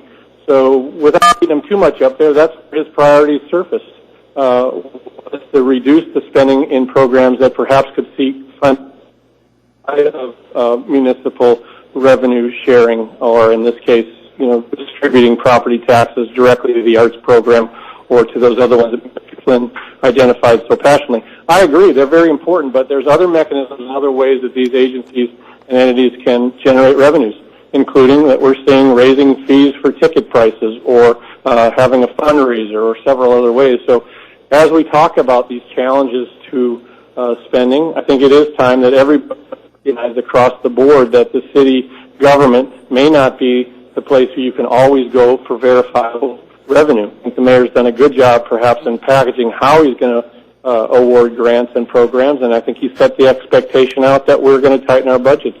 And this is an example of tightening it. So to speak to the amendment, it also, I believe, which is going to be weird, is I will support it because of the very fact that the way Mr. Flynn has structured it, it forces these folks inside those city governments to perhaps dig deep into the drawers and the bins and the storage closets and say, well, we don't need an extra case of paper, or we don't need any more pencils, or we can probably do a different way of that. We don't have to print every email. We can become efficient. So I perhaps like the way Mr. Flynn is doing it. Do I agree that the mayor hasn't perhaps addressed every municipal need? That's for him to decide. I think he's addressed it in the S version. I see $80,000 coming back, which looks like support of the way Mr. Flynn is doing it as well. So I'm happy there's a compromise. I say we urge a yes vote on this one. Thank you, Mr. Starr. Mr. Evans? Thank you, Madam Chair. I'm going to urge a no vote, and for sort of the same reasons that Mr. Starr was saying, I think. But, you know, as I look at this, these are the mayor's community grants.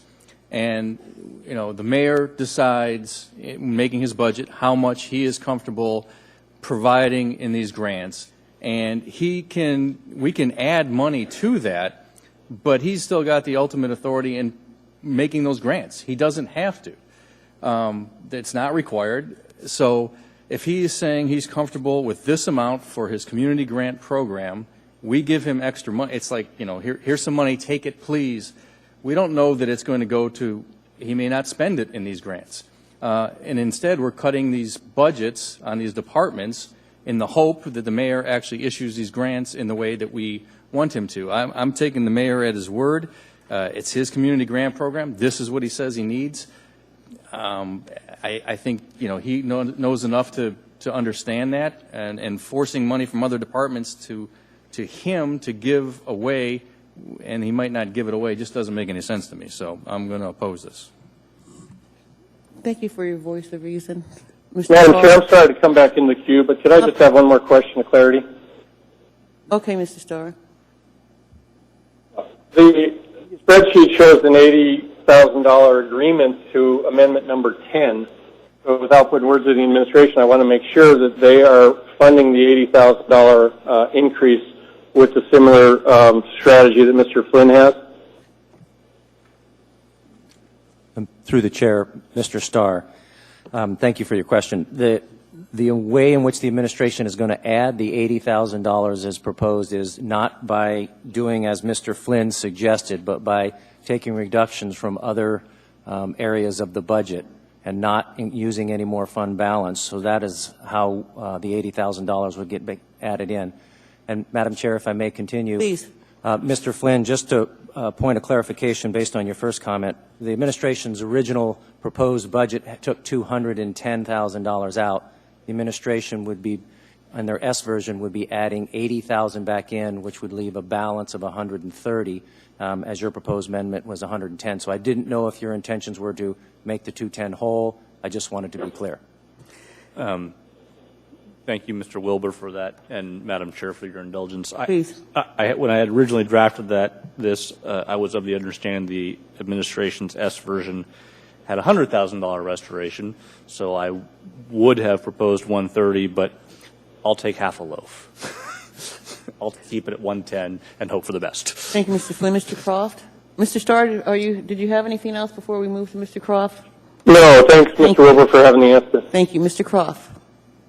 Thank you, Madam Chair. The fund, I appreciate that this has a funding source. The funding source is kind of a hybrid between the across the board that we saw earlier and very specific cuts. It's across the board to supplies. It's trying to target supplies. Supplies is kind of an easy thing to target in the budget. It doesn't sound very necessary. Of course, some level of supplies is, and we try and match it up to what the entity is expected to need.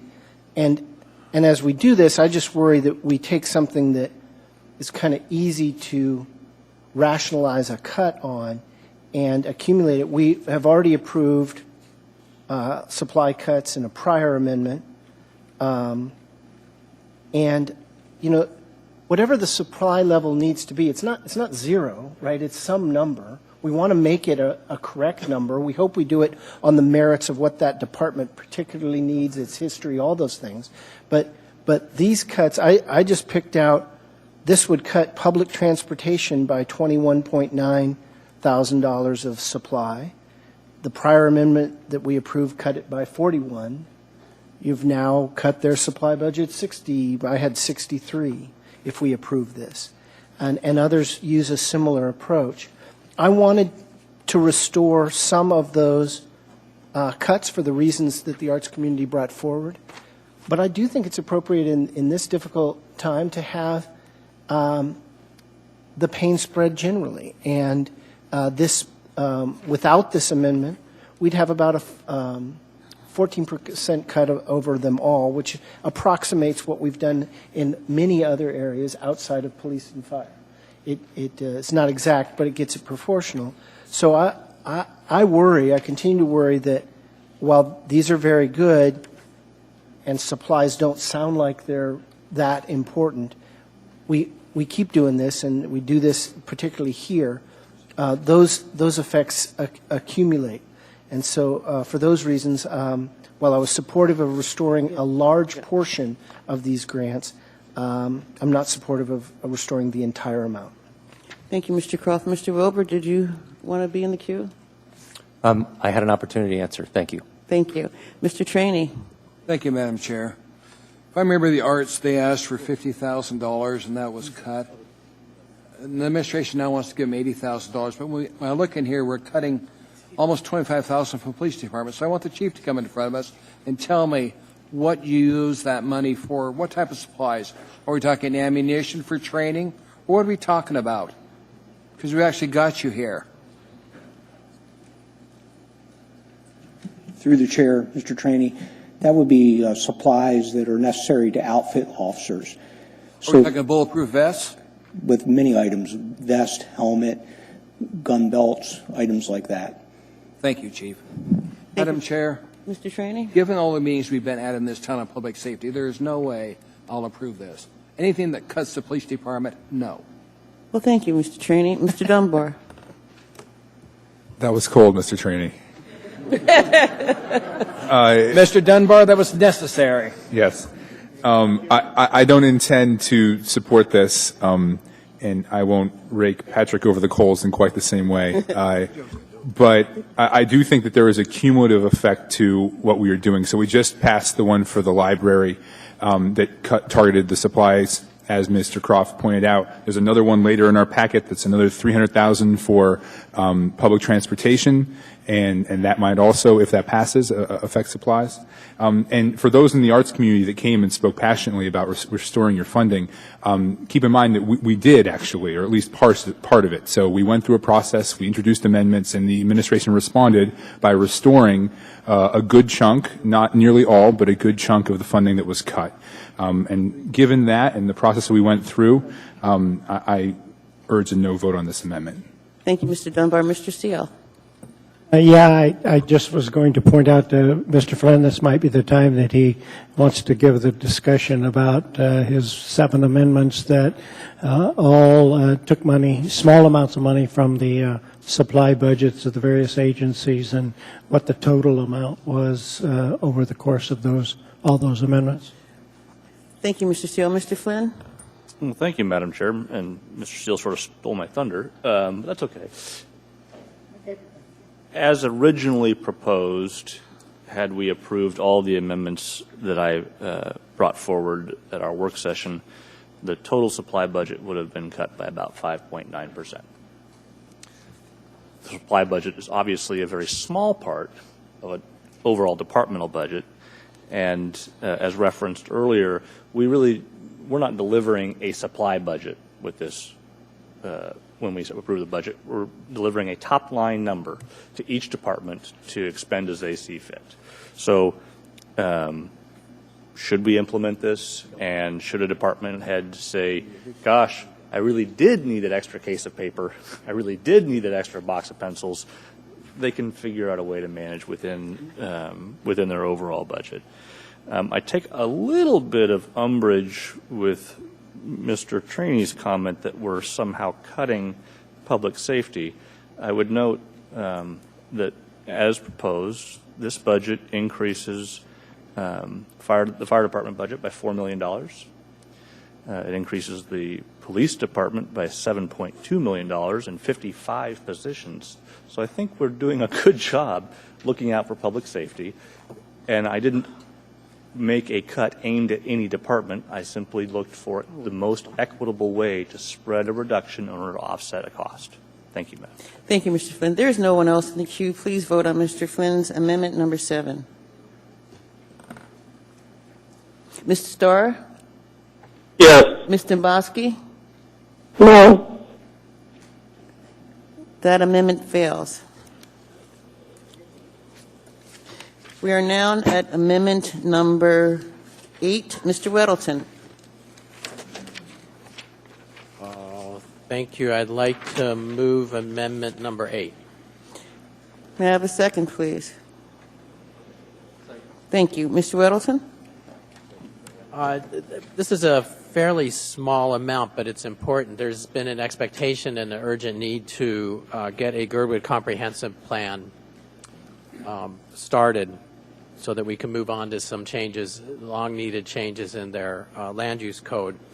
The expectation is this could be $85,000 to $100,000 to do this plan, and there are other sources within Girdwood. The GBOS is probably able to put some money into it, and Girdwood 2020 can also do that, but we'll need some municipal participation. So this is to get that process started. Thank you, Mr. Weddleton. Mr. Dunbar? Madam Chair, can I have a point of clarity for a second? Certainly. Mr. Starr? Well, the amendment since our work session got renumbered, I'm trying to keep up. I have on my email, I have Amendment 8 as the grant of the Glacier Valley Transit. Did I write that down wrong? It's the grant to, well, it's from the planning department. It's $20,000 update of the Girdwood comprehensive plan. It's different than what next. Okay. Yeah. Thank you. Thank you, Mr. Starr. Mr. Dunbar? Yeah. Bill, our next amendment is the one you're referring to, Glacier Valley Transit. But so I had a question for, I guess, for the administration, but perhaps also from Mr. Weddleton. Where do these kind of planning funds usually come from? That is to say, does our planning department have a budget and they go through these plans sort of piece by piece? I know that Mountain View did their plan and it was funded in a different way than this. So if you could describe how these plans are usually funded, I would appreciate it. Through the chair, Mr. Dunbar, thanks. So these initial planning projects can be funded in a variety of ways. As you described, there's a couple. I mean, they can be community-based. They can be funded through a particular service area, or they can be funded in area-wide. Sometimes they're funded with state grants. So there's a variety of ways in which planning exercises can be done. So this particular proposal is to use area-wide fund balance. Thank you, Madam Chair. You're welcome, Mr. Dunbar. Mr. Trainey? Nothing, ma'am. Thank you, Mr. Trainey. There's no one else in the queue. Let me take you out. Please vote.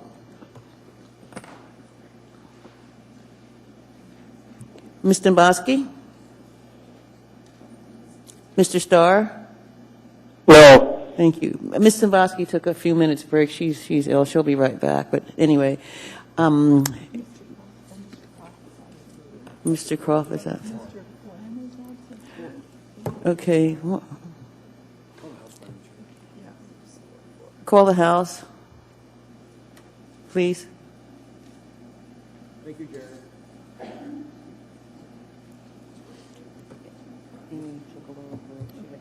She'll be back. Maybe you should bell. I think you're right, Mr. Evans. We're going to wear bells next week, everybody, just so you know. Thank you. We are voting on amendment number 8, and we needed to hear thank you. So,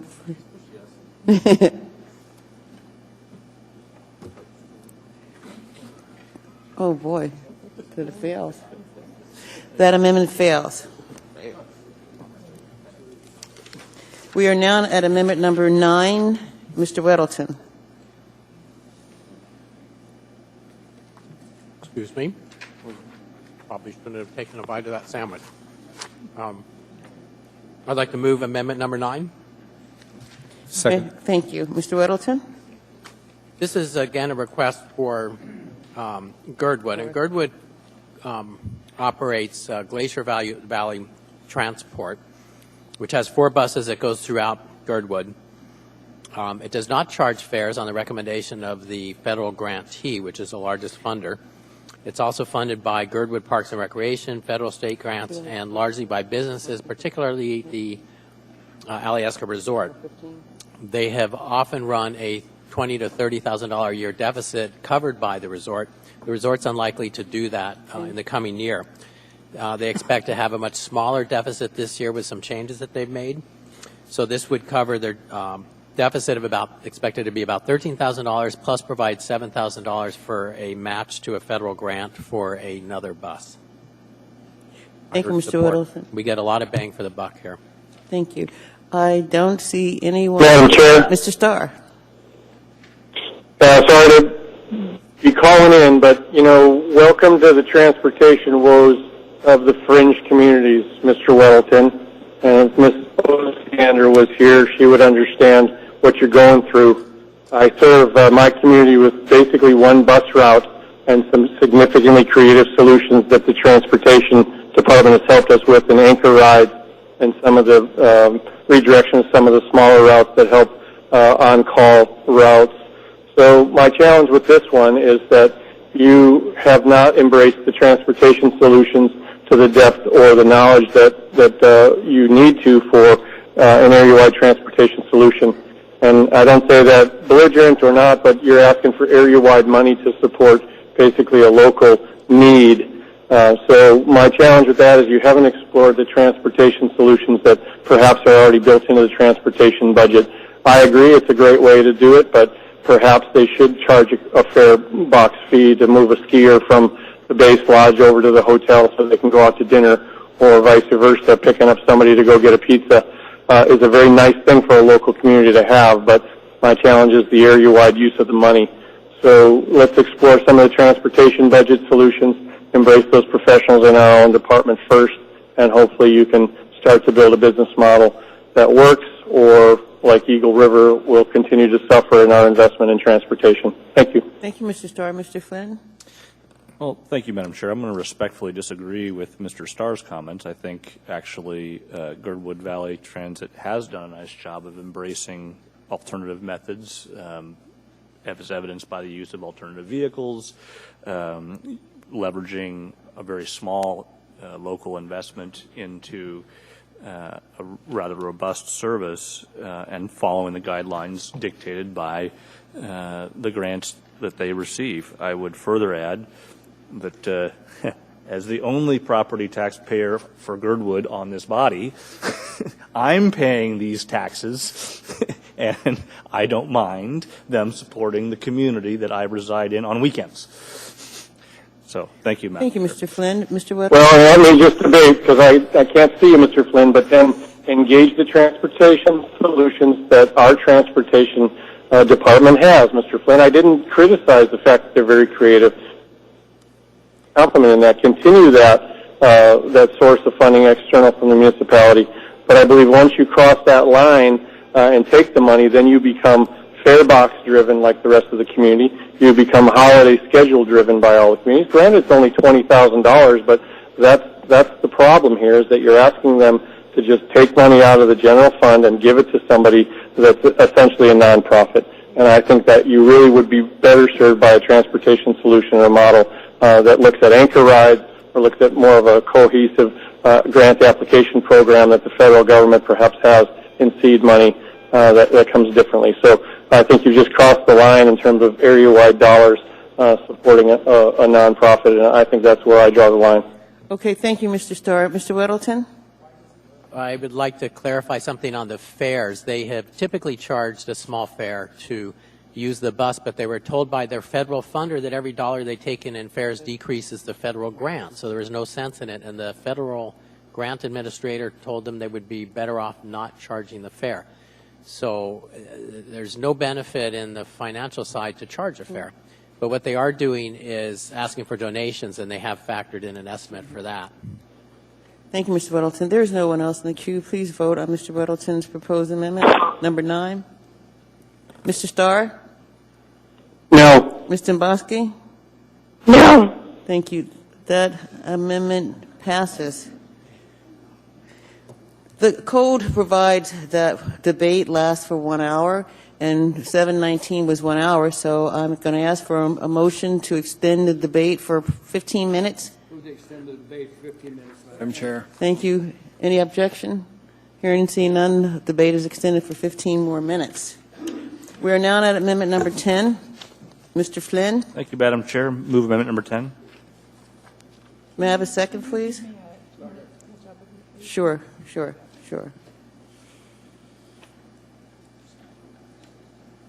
And Madam Chair, again, I'm slightly confused here. I have amendment number 10 as a public transportation one. Can you clarify what 10 is, Mr. That's correct, for $320,000. Mr. Starr? You show $320,498 for public Yes, that's transportation? the correct amendment. Thank you. Proposed amendment. Thank you. Mr. Flynn? Yeah, thank you, Madam Chair. Same format as the past couple. This would restore holiday service for People Mover. I would like to acknowledge Mr. Starr's request to look at perhaps a different structure for how we operate holiday service. We didn't get that answer, at least to the best of my knowledge. So this is the solution that I have for maintaining bus service for those who need it on holidays. And I would remind those who don't need it that these are often people who take care of you when you are doing your shopping on holidays. Thank you, Madam Chair. Thank you, Mr. Flynn. Mr. Croft? Thank you.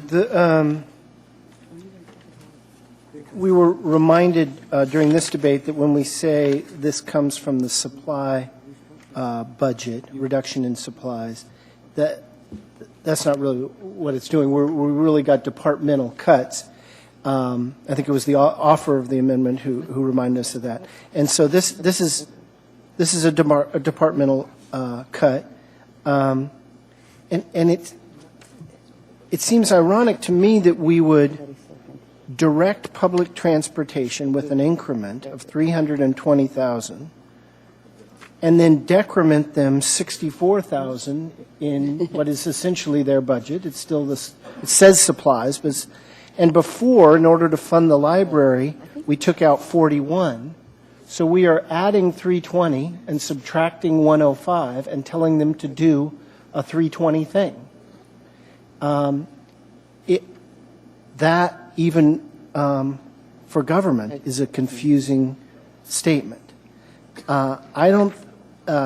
These are real departmental cuts that we've made before. This is attempting to support a laudable thing, increased bus routes, and particularly on the holidays.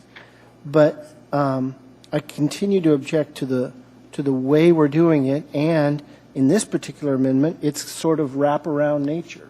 Plus 320, minus 105, and do this, I don't think gets it done. So I'm not supportive for that. Thank you, Mr. Crow. Just for clarity for the clerk, who was the second for Mr. Flynn's motion?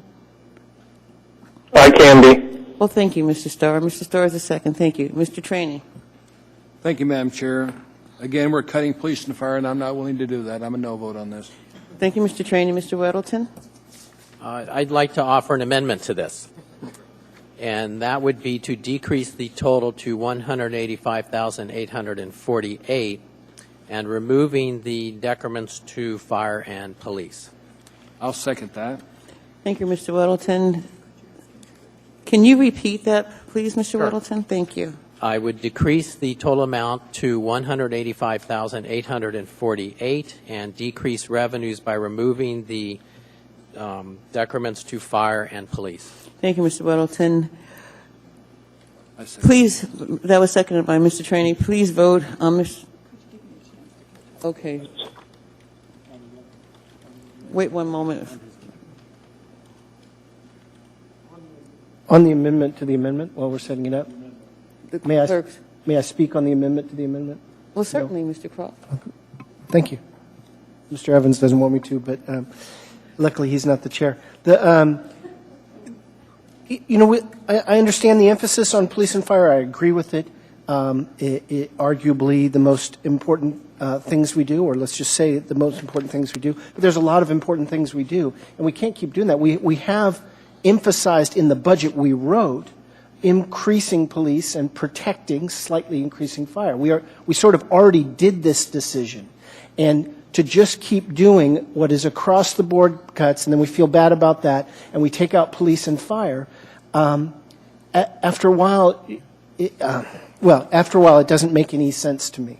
I understand the priority. We built it into the original budget. We appropriately did that. We asked for sacrifices across the other budget, and now we're doing it in what appears to be an ad hoc way. It'll feel better when you take out police and fire, but it won't quite do holiday. It'll still have this retroactive or recursive, if you will, cut to public transportation in the increment to public transportation.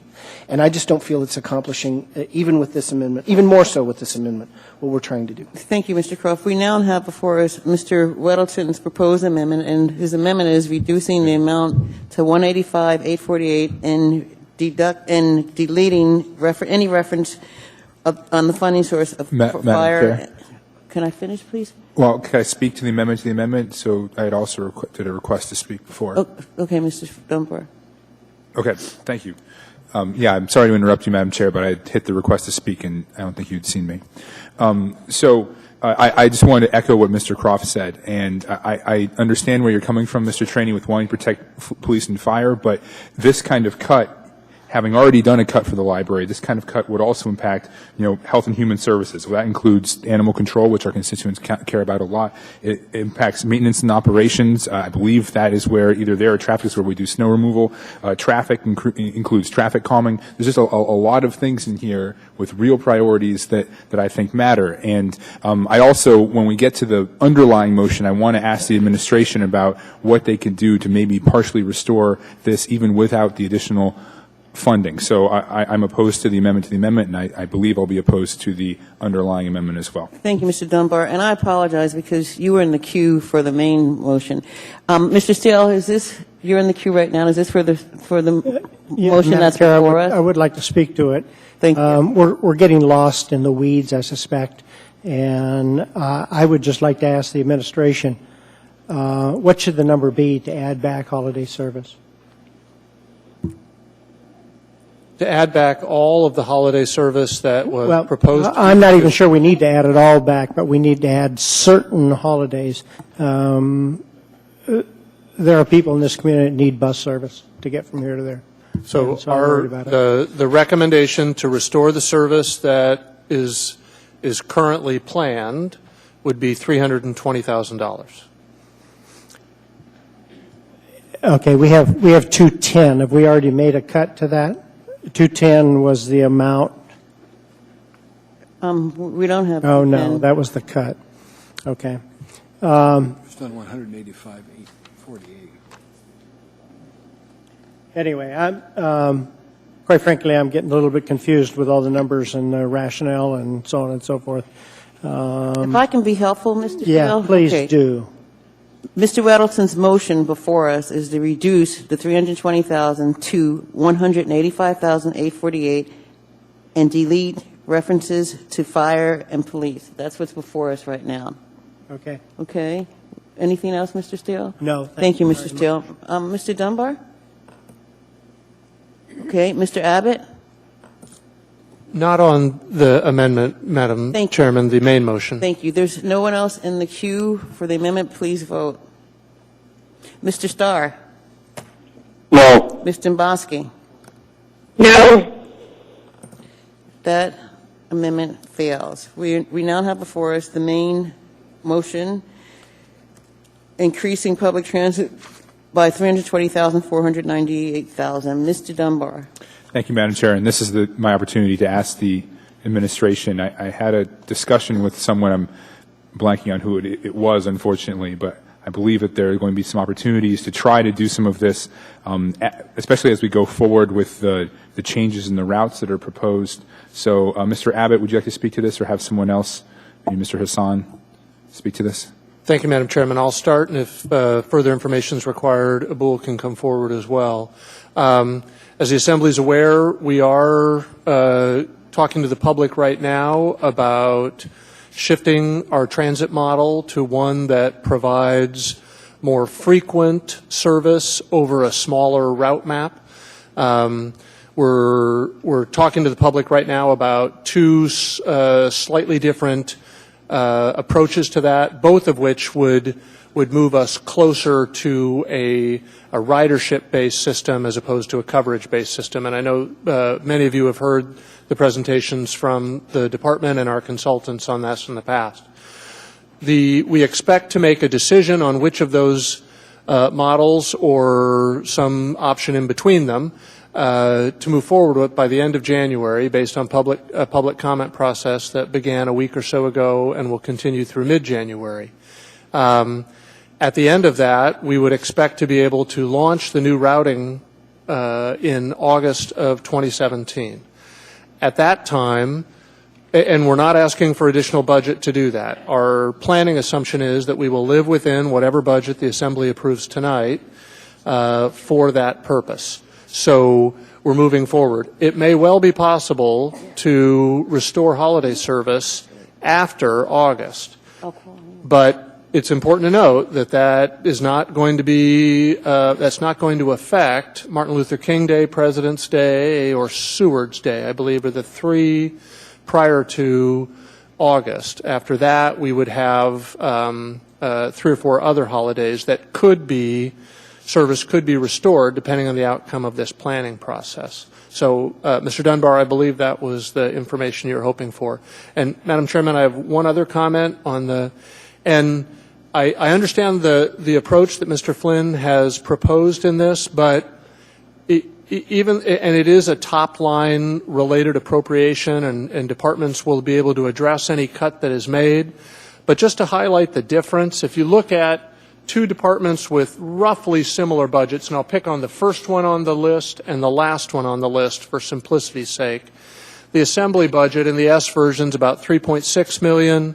The Traffic Department is about $5.5. So there's clearly a difference in there, but the reductions that would hit them in this amendment, the Assembly would be reduced by $300, and the Traffic Department would be reduced by $18,000. So I understand the idea to spread the cost across departments, but please don't think that this hits departments equally. You're asking different departments based on essentially their non-labor budgets to take different sized budget cuts based on this methodology. I understand the methodology. I'm not saying it's even the wrong one, but it is very uneven in its application to municipal departments. Thank you, Madam Chairman. Thank you, Mr. Abbott. Anything else, Mr. Dunbar? No one else in the queue? Please. Madam Chair. Mr. Starr? Madam Chair. Yeah, sorry, I can't get in the queue, but, I think what I heard Mr. Croft say, regretfully, isn't necessarily correct. Cuts to transportation, if there are any by the dollar amounts, were not our priority. It was the mayor's speak on how he presented his spending plan to us, and then we, as budget hawks or whatever we fancy ourselves to do, to reshuffle the procedures, the priorities. Yin and yang that says the mayor says one thing through his proposed budget, and this is our opportunity at this juncture to say, no, we want to really put emphasis on transportation, or in this case, bus service. We do that at the end of the year, and we do that also at first quarter budget amendments when dollars are more known. I'll say two things. Is I really appreciate Mr. Flynn from the challenge that he's known to face in that all of us faced it when we didn't have surpluses. We didn't get to say, well, we got money in the bank, let's go ahead. Mr. Flynn came up with a funding source, and I'll tell you one who's had to do it, that's very hard to do because it does require you to understand deep inside those budgets where there is ability to flex and move. And when you have a continuation budget, or let's take last year's number and start there and then add what we feel we need, I think that's where we see an inherent flaw in all of this. Because oftentimes the baseline becomes the starting point for next year. So I'm promotion of zero-based budgeting or reanalysis more than just, hey, everybody hunker down and cut their budget. Every department budget has room in there, and you've asked and quizzed the department heads, they know where it is. Mr. Abbott used the assembly. Well, I tell you one thing is, Madam Clerk, Barbara Jones knows that I don't hire an aide. I don't have the luxury of somebody that we pay for external staff to support me. However, inside the assembly budget is an amount that's reserved for my use, but I don't do it. So there you are. You're already $12,000 ahead because I don't ever hire an aide. I haven't since I started. So the idea that there's money available, you ask the department heads, they can do it. So kudos to Mr. Flynn for saying it, also for rearranging the transportation priorities. I hope Chugiak Eagle River stays somewhere in the conversation. Thank you. Thank you, Mr. Starr. There's no one else in the queue. We're voting on Mr. Flynn's proposed amendment number 10. Please vote. Mr. Starr? Yes. Ms. Dombrowski? Yes.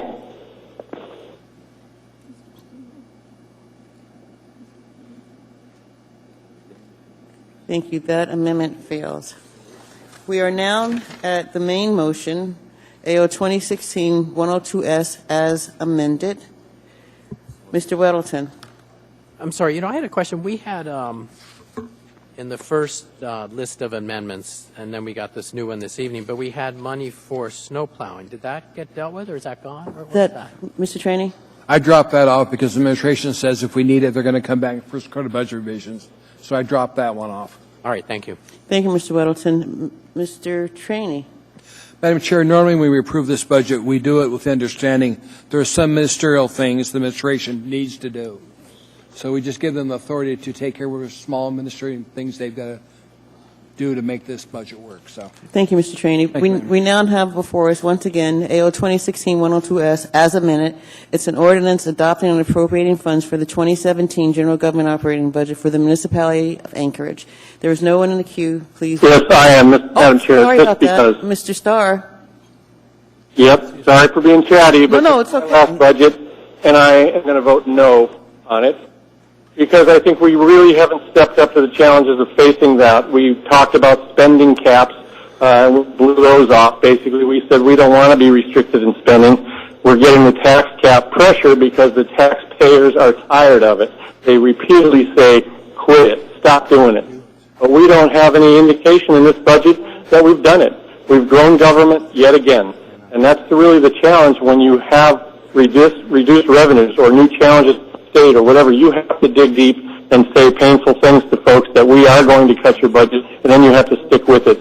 You don't get the luxury of $4 or $5 million surpluses left over from last year's hard work. And so I respect the mayor for how hard he's worked. I know the department heads will continue to do it. I would have loved an additional cut to the budget. Basically, we have flat funding. We're growing our priorities. But we haven't cut deep enough, and I will tell you we have unsustainable spending. We're going to need to do it, or we start to move into the conversation of additional revenue sources or zero-based budgeting. But I'm going to vote no, respectfully, to the mayor and his process. Marilyn, you did a wonderful job always answering our questions with accuracy. Mr. Wilbur, for your first time really taking the reins, I'm constantly amazed at your ability. So compliments are there, but regretfully a no vote. Thank you. Thank you, Mr. Starr. Mr. Evans? Thank you, Madam Chair. This might be a little bit longer than you want to endure, and I apologize for that, but I'll talk less when it comes to the marijuana stuff. Save my time now. I do want to say, first of all, this is the third budget I've been through, and the amount of work that it takes to put together one of these budgets is stunning. And kudos to Mr. Wilbur. I know he's just sort of the point of the pyramid, and there's a lot of very smart people that worked very hard to get us to this point. Whether you agree with the budget things or not, it is an impressive amount of work and done very well. So I do appreciate that. Along those lines, I just have an idea that I just want to throw out there while we're talking about budgets, about a possibly different way to do budgets kind of globally. I always find it difficult, obviously, to reduce the size of budgets, but there are usually two schools of thought. We do a continuing budget, which makes a lot of sense because it's, first of all, easier. It takes last year's budget and just builds off our priorities over that, and you already have something to work with, and that's how most governments operate. And then there's fiscal conservatives often want to do a zero-sum budget, basically starting from scratch and having to justify everything you spend, because that's a little harder to do. But that's a tremendous amount of work, and I don't think practical on a year-by-year basis. But I think there is some room for a possible sort of hybrid approach to budgeting, in that we can divide our various departments into major departments and minor departments. We have a bunch of different ones of different sizes, and take the approach that every year there's a major department and a minor department to get a special kind of scrub that takes place during the course of the year, where you have a team of, basically like efficiency experts, accountants, everything, that take a really hard look at those departments, looking for ways to change what we're doing, do it a better way, save money. Because if you just do the continuing budgets all the time, there is such a tremendous bureaucratic inertia. Department heads, they have one way they do it, and they just build off of that. So I would just contemplate the idea of moving to something like that, see if it's workable. I think we would get greater confidence in our budgets among the population, and I think we'd see more efficiencies in things. All that, now to my points on I'm going to vote no on the budget, and for a very simple reason. This budget, as difficult as it was to put together, basically taxes to the cap. We do increase taxes on citizens. We do reduce services because of some of the constraints put on us by the state. But at the same time, while we're doing that, the administration is also still in collective bargaining process negotiating pay increases. We're not talking about, we're not asking the city workers to give back money. We're not looking for concessions, and we're not even doing freezes. It's my understanding that in the ongoing negotiations, we're still negotiating modest pay increases, and I don't think you can do that and say we're going to cut services and raise taxes all at the same time. So for that reason, I'm going to be a no vote. Thank you, Mr. Evans. We can still debate, but before I go to Mr. Weddleton, Ms. Dombowski doesn't feel really well, and she wants to vote on this budget, so I'm going to take her vote now, especially since she's on the phone. Ms. Dombowski. Thank you, Madam Chair. I'll vote no. Thank you, Ms. Dombowski. Mr. Weddleton. Well, thank you. I just, Mr. Starr said that we continue to grow government, and I'm not so sure, while taxes have gone up, I'm not sure we've really grown government with this one, because we've taken so many hits from the actions of the state of Alaska running out of money. We were putting $1 million more towards the prison. We lost almost $2 million in fines collected and so on. So I don't know that our government has truly grown, though taxes have gone up. Thank you, Mr. Weddleton. Mr. Croft. Yeah, thank you. Just very briefly, much briefer than my friend had left. We have the entire budget is up by just a couple of $1 million, and much more than that we have invested in hiring about 56 new officers. This is a budget that emphasizes public safety, particularly putting more police on the street, and takes cuts, as we saw tonight in all the attempts at restoration, just about every place else. This is kind of fires held steady, and IT is there because it's hard to cut, and we need it particularly in a couple areas, but cuts all over this budget to make up for concentrating on police. And I mean, that's the 30,000 foot of this budget. We can disagree on a lot of the details, but it does make cuts in every other area except public safety in order to put more cops on the street. Thank you, Mr. Croft. Mr. Trainee. This administration has done a really good job with this budget. I appreciate you getting back to us on the questions we had. Every step along the process, doing a great job. I've been through a lot of administrations. Thank you very much. And Mr. Croft is correct. The one thing we have not cut is police and fire for a reason, because we've been to meeting after meeting where the public's concerned about their safety. We can't cut that aspect, because if you don't have a safe town, you don't have a town. So I'm more than willing to fund police and fire to make sure that the level they need to be. Thanks to the administration. Thank you, Mr. Trainee. Mr. Steele. Yeah, I too want to give the administration kudos. This is your first budget, and you guys have taken the job seriously. You wanted to understand what the department's doing. You're being creative in terms of what changes need to be done. Yeah, we're in tough times, and I think you realize that. But as was pointed out, we're trying to grow the police department back that was way undercut in the past for a lot of reasons, a lot of attrition. But we're trying to get back to a safe level for police and fire, and I think you've done a good job, and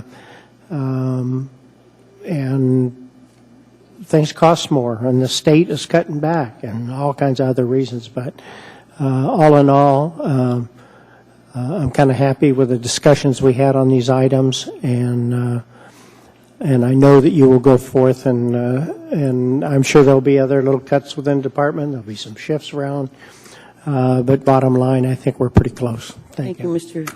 Steele. Mr. Peterson. Thank you, Madam Chair. And there's no such thing as a perfect budget. No matter how long we work on this, we'll always find areas where we can disagree with the budget that's been proposed to us, or we can disagree with other people's amendments. The bottom line is, if it weren't for the additional 56 officers that we're going to be hiring, we would have fewer city employees with this budget than we had during our current year. And so, and I know everyone says, well, we need to cut the budget. Well, when I tell people, well, then you're going to have to wait longer at the planning department, or it's going to take longer for snow removal, they're going, well, wait a minute, we don't think that's a good idea. And so, there is a trade-off. Yes, if you want all the services, then it's really hard to provide those without, an increase in funding. And so that's where we're at right now. We have to increase taxes a little bit. And even though we are cutting on all the departments except for the police department and the IT department. So I think we've done the best we can with what we had to work with. Thank you. Thank you, sir. Ms. Gray Jackson, ma'am. Thank you, Mr. Chairman. I just want to briefly say that this administration has done an excellent job with the resources at hand. Keep in mind money that we lost from state revenue sharing and more. And one of the biggest complaints that I think all of us have from our constituents right now is public safety. Big time. I mean, that's the biggest complaint. And with the resources that this administration had, they were able to increase public safety next year. There's going to be 56 new police officers, and it all takes time, but it's going to make our community members feel safer. So I'm more than happy to approve this budget that's before us this evening. Thank you, Mr. Chairman. Thank you, ma'am. There's no one else in the queue. Please vote on approving the 2017 general government operating budget. As amended. As amended. Thank you, Mr. Trainee. Mr. Starr. Thank you. He said no. The 2017 budget has been approved. Mr. Trainee, did you want to say anything? Just the administration can make any little ministerial changes you have to make, and you know that. We've done that in years past. So thank you, guys. On 11B. Okay, great. We are now at agenda item 11B, AO 2016-105, adopting the 2017 general government capital improvement budget. We have one proposed amendment, Mr. Dunbar and Mr. Peterson. Who would like to speak? Thank you, Madam Chair. So our amendment to the capital budget would move $500,000 from a repaving of Tudor Center Diplomacy Drive to planning for the Pleasant Valley Road and Drainage, to do planning for Pleasant Valley Road and Drainage rehabilitation. So I guess 3 points on this. First, myself and Mr. Peterson are co-sponsoring it. This is all within our district, so we're not moving the money out of another district. Second, it is cost neutral. Obviously, our proposed increase is the same as our proposed decrease. And while I stated it in the hearing, the work session we had on it, I think I'd like to reemphasize here. We know that this isn't going to get us the entire project funded. It's a very large project. We know it isn't even going to cover all of the necessary planning that needs to be done. But I know I feel very strongly, and perhaps Mr. Peterson will speak to this as well, this is one of the, these are probably the worst roads in the district that I represent. And we are trying to get the administration to start shifting some resources there and addressing that problem. It's the #1 CIP request from the Scenic Foothills Community Council. I attend the Scenic Foothills Community Council, as is Mr. Peterson, and we get residents that come and ask us why there is essentially no drainage and giant frost heaves and standing water and the danger that it presents. And so this is an effort to get us moving in that direction so we can eventually rebuild a part of that subdivision where thousands of people live, and also, incidentally, probably increase the property values of those houses along that road as well. So with that, perhaps Mr. Peterson would like to speak. Thank you, Mr. Dunbar. Before Mr. Peterson speaks, can I have a motion to approve AO 2016-105 and a second? Thank you. Now, on the proposed amendment, Mr. Peterson. Thank you, Madam Chair. You know, I've walked through this area. I've driven through this area. I knew this area needed work. The very first time I was there, that was probably about 4 years ago. When the street is almost too dangerous to walk on, you probably need some work. And I actually got a call from a constituent this spring who said that the frost heaves were so bad in this area that he refused to let his daughters ride their bicycles because he thought riding the bicycles down the street was too dangerous. So, you know, when you're getting comments from constituents like that, you have to try to do something. And so this project is probably going to take 3 years worth of construction to solve the drainage problems and fix the streets. What we're proposing here is to switch $500,000 from one project to the planning of this new project, and so we're not adding anything to the budget. We're just switching money around within our district. Thank you, Madam Chair. Thank you, Mr. Peterson. Mr. Trainee? I'll be supporting you on this because it's within your area. We had the same problem last year with Sylvan Drive, and you guys supported us on this, so I'm more than happy to support you in this effort. So thanks very much. Thank you, Mr. Trainee. Mr. Weddleton? Quite a question for the administration. So the choices on what project is done goes through a fairly lengthy process with tips and stips and all these kinds of things, and through AMATs. And is that what happens if we give that process a kick like this? Does it have repercussions somewhere else? Madam Chairman, Assemblyman Weddleton, local dollars don't go through the state process, state or federal process. So there's no tip or stip implications to these choices at all. Because it's all local money for this one. Correct. Thank you. Thank you, Mr. Weddleton. Mr. Abbott? We're now at the main motion, the proposed amendment. I'm sorry. Proposed amendment, yes, yes. And no one in the queue, please vote.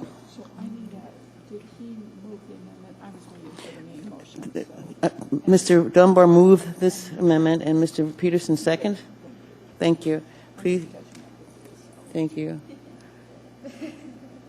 Please vote. Mr. Starr. On the amendment, yes. Thank you. That amendment is approved. We are now at the main motion. Madam Chair, I'm a yes vote on that one. Thank you. I'm sorry, Mr. Mbosky. You didn't let me know you were back. I'm sorry. Thank you, Mr. Mbosky. Mr. Weddleton. Are we on to the main motion? Yes. Oh, okay. Question for Mr. Wilbur. So the total bonds for this is $46,879,000. How much are we paying off this year? About $36 million. So if one were to try to keep this all down to roughly what we're paying off, what do? We go through and chop out some of these, or what do you? What's the process there, late? Correct. And so if this is approved, this is the one we charge forward, and these all get put on the ballot? Not correct. Go ahead. Mr. Chairman, or Madam Chairman, Assemblyman Weddleton, no. This is a budgeting process. There would and there will be ordinances required to put bonding propositions on the ballot. The tentative plan would be to bring the Assembly ordinances for introduction at the first meeting in December. Okay, thank you. Thank you, Mr. Weddleton. Mr. Evans? Thank you, Madam Chair. Mr. Weddleton raises a good point because it was our stated philosophy for quite a while to try to not add to the debt by not putting bonds on the ballot that were in excess of what we were retiring. I think that was a good policy. And we talk a lot about the difficult financial times. I think that is a particularly important time not to, I know there's differences of opinion on it, but I think it's particularly important not to increase your debt at times like that. It's a large, our debt service already is a large portion of our budget. So in last year, we asked the administration if they were changing the policy of not adding to the debt. And their position last year was that no, they weren't changing that policy, but last year was an exception. Well, it appears that this year is an exception as well, and at some point, you just got to recognize that it's no longer an exception. It seems to be the new operating mode, so I'm going to vote no. Thank you, Mr. Evans. Mr. Trainee? Thank you, Madam Chair. This doesn't add anything to the bond indebtedness, though. That's another issue that will come in front of us in a while. This is not a bond issue right now. So, thank you, Madam Chair. Thank you, Mr. Trainee. Mr. Dunbar? Thank you, Madam Chair. I just want to speak briefly. I think Mr. Evans, in his remarks, sort of alluded to a conversation that we'd had before about when it is appropriate and not appropriate to increase the debt load. And I think, I certainly want us to go back to that other policy. But if you look at the future capital requests of the state, we're not making a capital request this year. If you look at the future capital requests, we are asking for more than $100 million. And we recognize that we can't get that this year, but roads are still going to fall apart. So, at some point we can't just keep deferring maintenance, and we have to be a little bit more self-reliant and then hope that the state can eventually get its fiscal house in order. But right now, this year, we are sort of on our own. And that's the unfortunate reality. And so, again, I appreciate the prior policy. I do hope we plan to go back to it at some point. And I know that what Mr. Evans is saying has a lot of value. But, he said last year was the exception and this year is the exception. Well, look at what the state legislature did. They have been behaving in an exceptional way and not in the good meaning. They are being exceptionally irresponsible. And we have to account for that right now, and hopefully they'll get their act together and we can be partners again going forward. So I intend to support it. Thank you. Thank you, Mr. Dunbar. Mr. Croft? Yeah, thank you. If we retire the debt that if we incur new debt in each particular year that we retired in the year, while that sounds appropriate or even fiscally conservative, it's tying to what you happen to have done 20 years ago. It is tying you to the mortgage you had 20 years ago or the apartment you rented 20 years ago. It's not necessarily a reflection of what you need today. And it may be less, it may be more, but to make that as the arbitrary number has never made any sense to me. The tax cap makes a lot of sense to me in that it grows with the community and shrinks, frankly, with population and did this year slightly population or economic growth. So you're always calibrated to the services you're likely to need. But a measure that says I'm only going to do what I happen to have done 20 years ago and is now retiring has no rational link to what you're doing now. And so I would urge us to continued conservative spending, as we did by reducing a lot of the aspects of this budget, to continued calibration with the voters, where we put it forward and they get to decide. But no, I don't think that certainly for a short term, you might say, I'm only going to do what I'm retired, what I incurred 20 years ago. But as a long-term policy, I don't see that it makes any more sense than tying it to what the city did 100 years ago or 5. Or we should do what we need, the things that are used and are deteriorating underneath us. And that's what I think this does. So for that reason, I'm in support of it. Thank you, Mr. Croft. We have Madam Chair? Mr. Starr. Okay to speak? Yes, please, Mr. Starr. Yeah. You know, again, it's sort of philosophical for me and sort of torn, but the experiences that I've had in this approval process on this very budget have been quite mixed, and this is probably the first year that they're defined as clearly as they are, that it's a separation. The next item is a capital improvement program, different than the capital improvement budget. Many years, there was a time when our capital improvement budget was attached to the capital improvement program because all the money, or nearly all of it, came from the state or had a federal grant match associated with it. So this, I believe, is where everybody needs to keep their eye on things, because it's going to be real easy to say, let's take it to the voters and hope that we get ballot approval on a bonding request. But my observation is that some of it's quarterbacking after the fact, but on this body, we criticized the mayor's last choice to put nothing other than the port in the capital improvement program and request Juneau, when in fact they were really ready to support the Bregaw extension and other road improvement projects. So that's one fault that I have, is that we lost a year because we sort of re-zeroed that. Incidentally, there is still money flowing, so when you see your appropriations for various appropriations, look at the funding source and you'll see state grant approval number such and such, 2014, 2013. We're still spending money, but that's going to dry up, as you know. I'm going to see it out in Chugach Eagle River. We're going to lose that. But it's really hard to say whether the voters will allow this to happen. And we also have to draw the line between what's a capital improvement and just regular maintenance.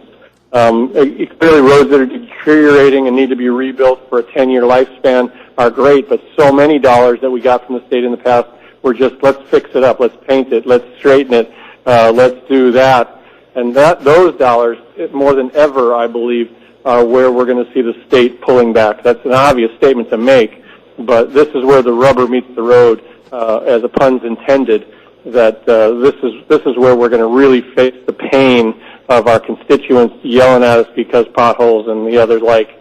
But I'm a little bit frightened, somewhat relieved that I don't have to come up with a solution, but if it's continuing to raise the debt, and ever, Chris' impression, be very cautious on that. And I think you just need to put a good capital improvement program on the table, and hopefully that equates into a budget. Thank you. Thank you, Mr. Starr. There's no one else in the queue. We're voting on the 2017 General Government Capital Improvement Budget. Please vote. Mr. Starr? Yes. Ms. Dombowski? Yes. Mr. Weddleton? Thank you. That item was approved. We also have on the addendum 11B2, Information Memorandum 152-2016. It's from the Planning and Zoning Commission, recommending approval of the 2017 proposed capital improvement budget. Excuse me? Item 11C. No, we have 11B2 on the addendum. B like boy.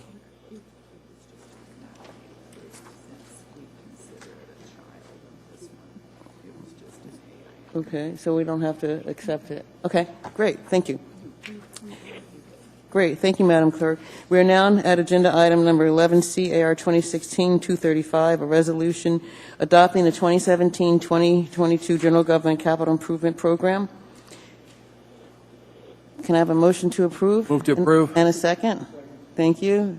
I don't see anyone in the queue. Please vote. Mr. Starr? No. Ms. Dombowski? Yes. That item is approved. We are now at agenda item 11D.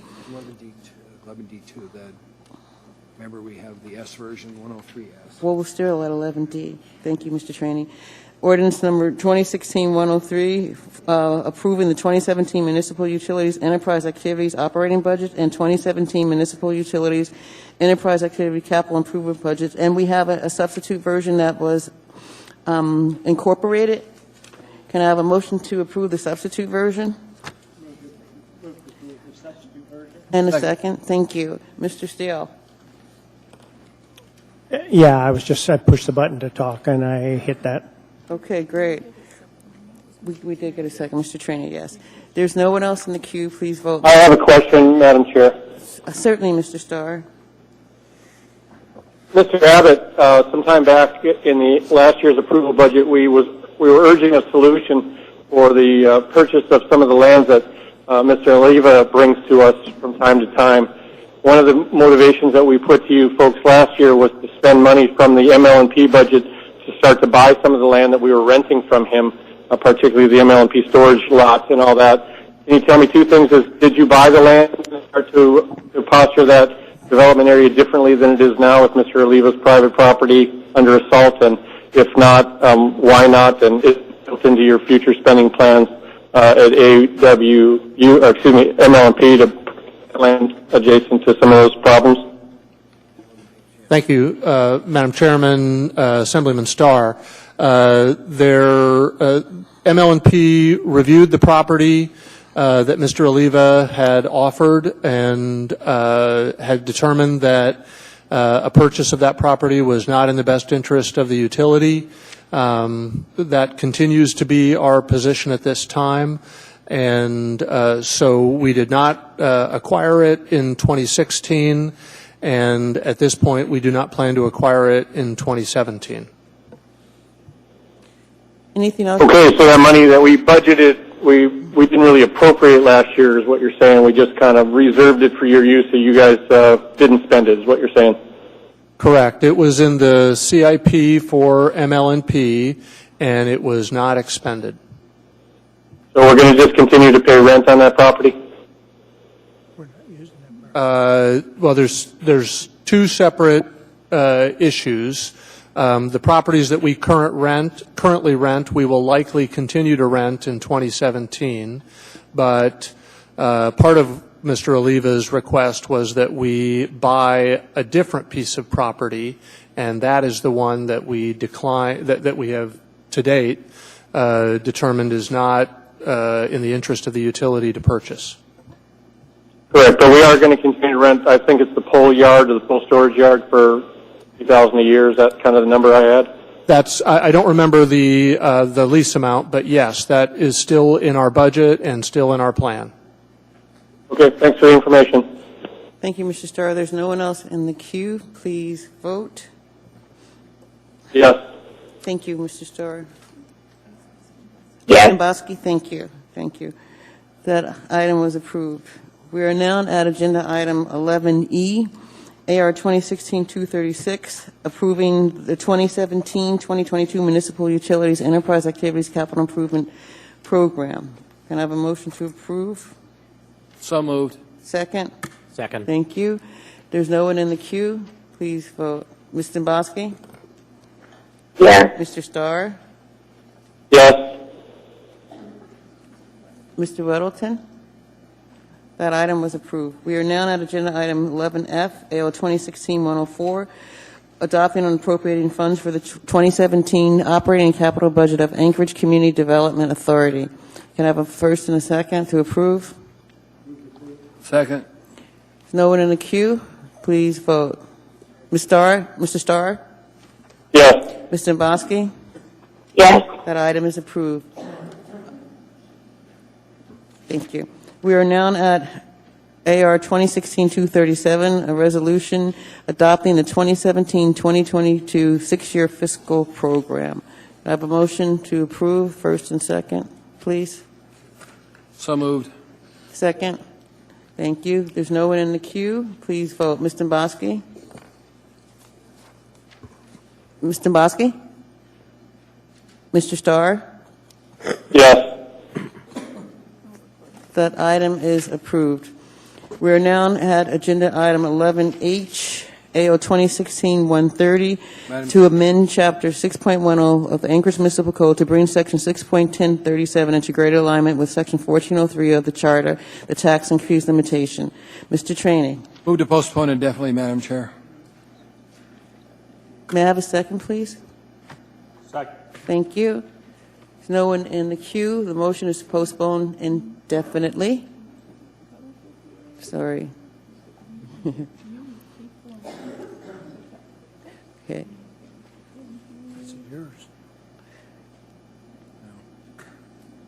Ready? Please vote. Mr. Starr? That's to postpone indefinitely? Yes. Yes. Thank you.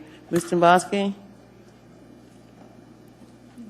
That item is postponed indefinitely. We are now at agenda item number 13A, continued public hearings, AO 2016-114, amending certain provisions of AMC Title 8 to update and amend sections for consistency with national recognition of conduct implicating sex trafficking and recent state statute amendments. Public hearing is now open. Anyone wish to be heard? Anyone at all? Good evening. Please state your name and spell your last. Crystal Robbins, Robbins. Okay, my name is Crystal Robbins, and I oppose this ordinance. Can you speak to the microphone, Oh, I'm please? sorry. Thank you. I'm Crystal Robbins, and I oppose this ordinance. I am a former sex worker. I didn't work because I liked it. I did it because I was homeless and I was a drug addict. When you're a sex worker and you can't go to the police for help,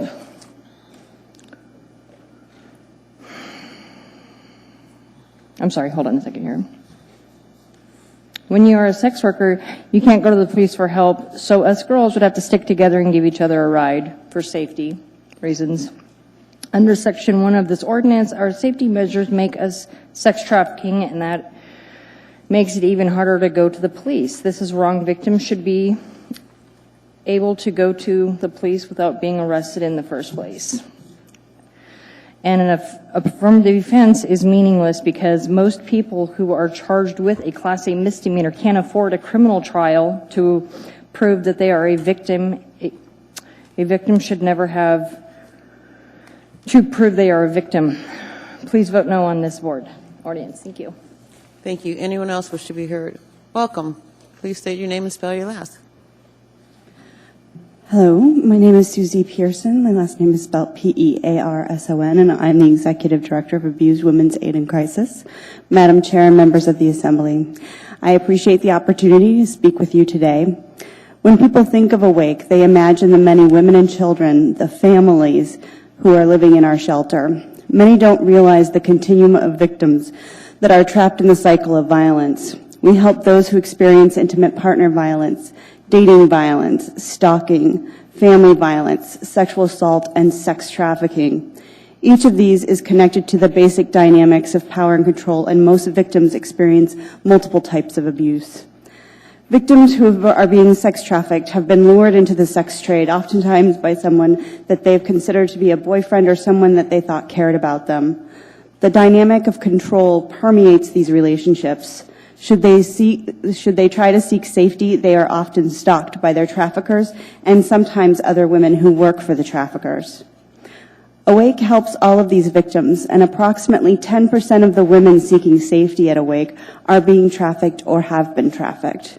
This is only the tip of the iceberg, because in some cases it may not even be safe to come to Awake because they can easily be found by other women for the trafficker. Awake partners with many agencies throughout the community, to include Alaska Immigration Justice Project, Alaska Native Justice Center, Priceless, Covenant House Alaska, and many, many more. Collaboration by community agencies can provide support to victims, and it is critical that law enforcement and government agencies continue to fight to stop trafficking in our community. AO 2016-114 reduces the charging offenses for prostitution and allows for an affirmative defense for those who are being or have been sex trafficked. Awake does support this ordinance. However, we also encourage that the municipality continue to review all of the laws related to sex and labor trafficking in order to stop this crime. Thank you very much. Thank you. Anyone else wish to be heard? Good evening. My name is Caitlin Peterson, Petersen. I oppose this ordinance because I feel that people who have firsthand experience in Alaska's sex industry, including sex trafficking victims, should not be excluded from discussions about prostitution and sex trafficking in Alaska. Thank you. Anyone else wish to be heard? Good evening. Hi, I have packets. Can I? You can give it to the clerk and she'll make sure that we get copies. Thank you. Thank you. Thank you. I'm Tara Burns, and I oppose this ordinance. I was a victim of sex trafficking here in Alaska as a minor. I spent about 20 years in the sex industry all over the country. I've done academic research here in Alaska about the lived experiences and policy recommendations of people in Alaska's sex trade. And that research is being reproduced at Brown University in Rhode Island right now. I've presented on this topic for universities, police departments, and agencies all over the country, and also through the federal Office of OVC, TTAC.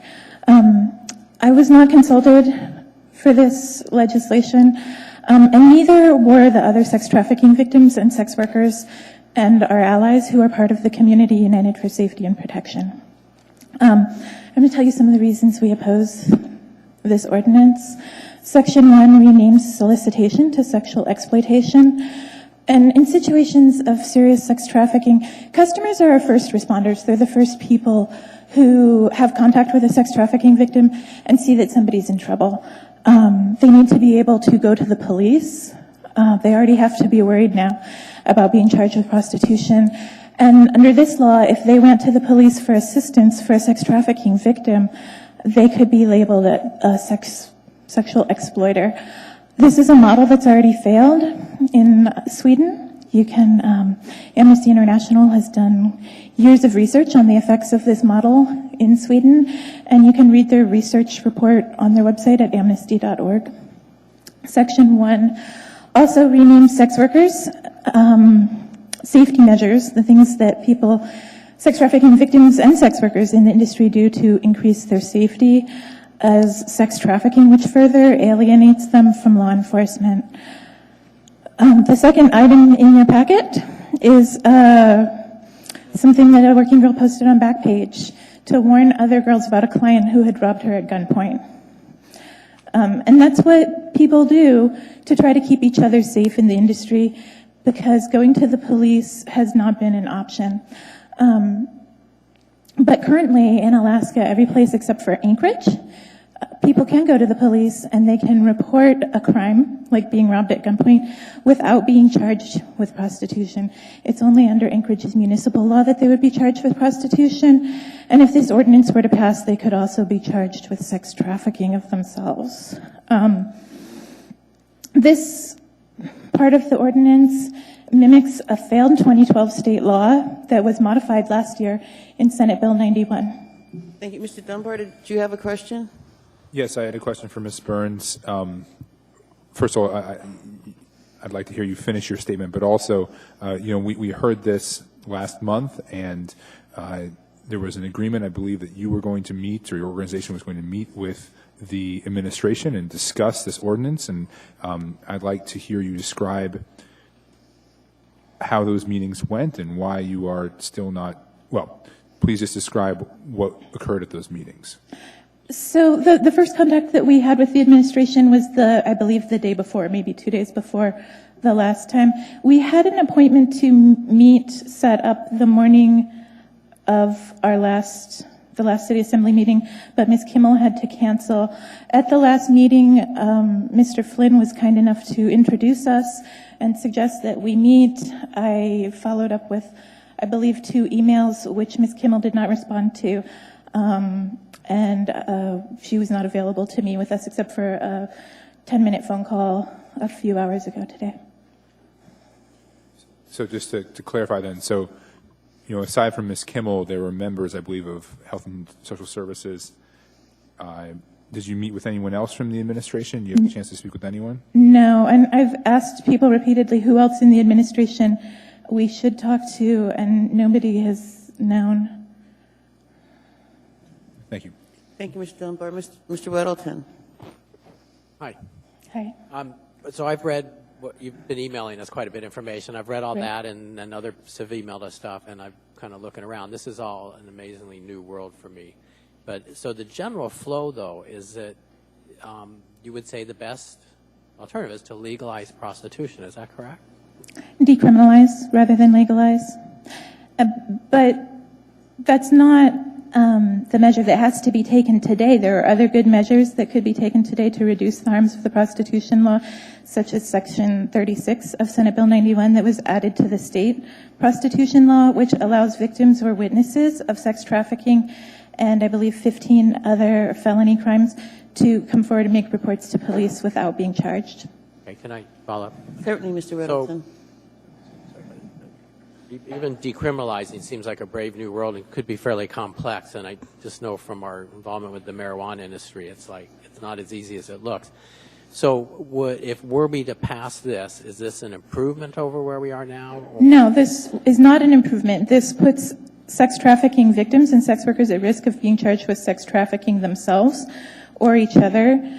And the affirmative defense part, also is not an improvement. It makes things worse by kind of like creating this false distinction of good victims or bad victims of sex trafficking. Can I one more on that then? Please, Mr. So Middleton. the affirmative defense is not good. So the cure for that is to decriminalize prostitution. Is that the choice?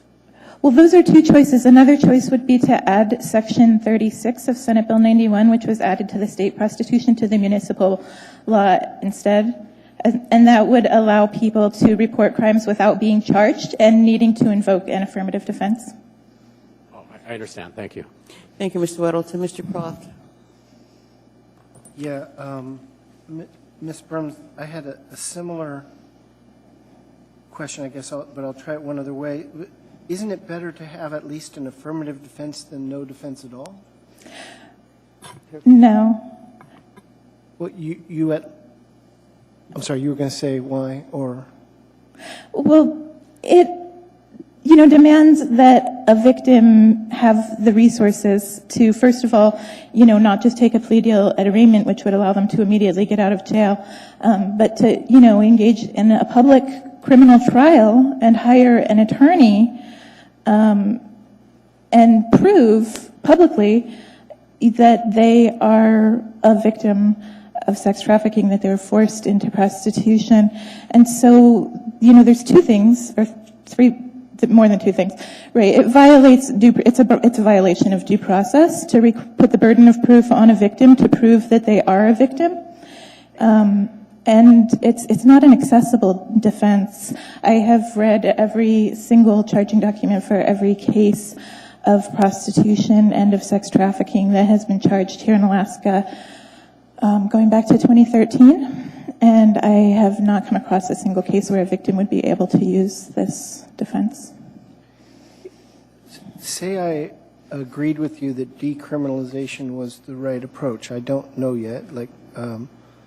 Weddleton, I'm still learning a lot about this, but wouldn't adding at least an affirmative, but that I didn't have the votes to do it here today, wouldn't at least adding some way for them to have an affirmative defense allow some protection, even if we couldn't get all that you wanted? I don't think anybody would benefit from it, and I think that we have to really seriously consider the ethics of people building political capital and careers by offering, ordinances that do not help the people they're intended to help. Okay, thank you. Thank you, Mr. Croft. Mr. Evans. Thank you, Madam Chair. And this is a question for the administration. Was there any thought given to a provision such as is being discussed that was in Senate Bill 91 that would protect someone who's reporting a crime from being charged with any of these offenses?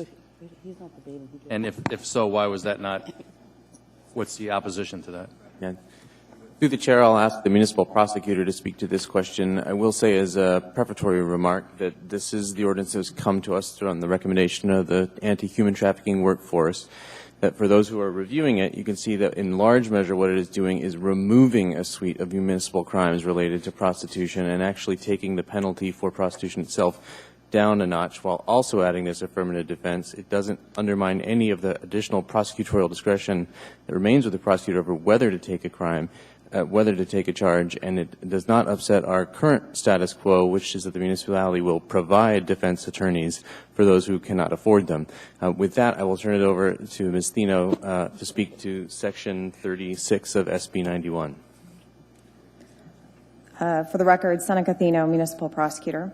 And through the chair, I believe the question was specifically whether we considered or addressed or whether we considered addressing that state provision as part of this bill. And I can answer that in a variety of ways. The first is that we are undergoing a very large review of Senate Bill 91. Mr. Trainee? We're in debate portion of this. This is for people to testify and ask them questions. After we're done with people testifying and asking questions, then we move in debate where we ask the administration, Madam Chair. Just my point of view. I asked the administration a question. I believe this is the answer. Thank you, Mr. Trainee. Thank you, Mr. Evans. I'll have to agree with Mr. Evans, Mr. Trainee. Go ahead, your chair. Thank you. Please continue. Thank you. So we are reviewing Senate Bill 91 and all of the implications. We're doing that as part of a very large omnibus crime bill that we're likely to produce at the end of this year or early next year. And so that is one of the provisions that's under consideration as part of that process. In addition, we have researched extensively whether the municipality is already bound by that provision as immunity as a state function, not a local function.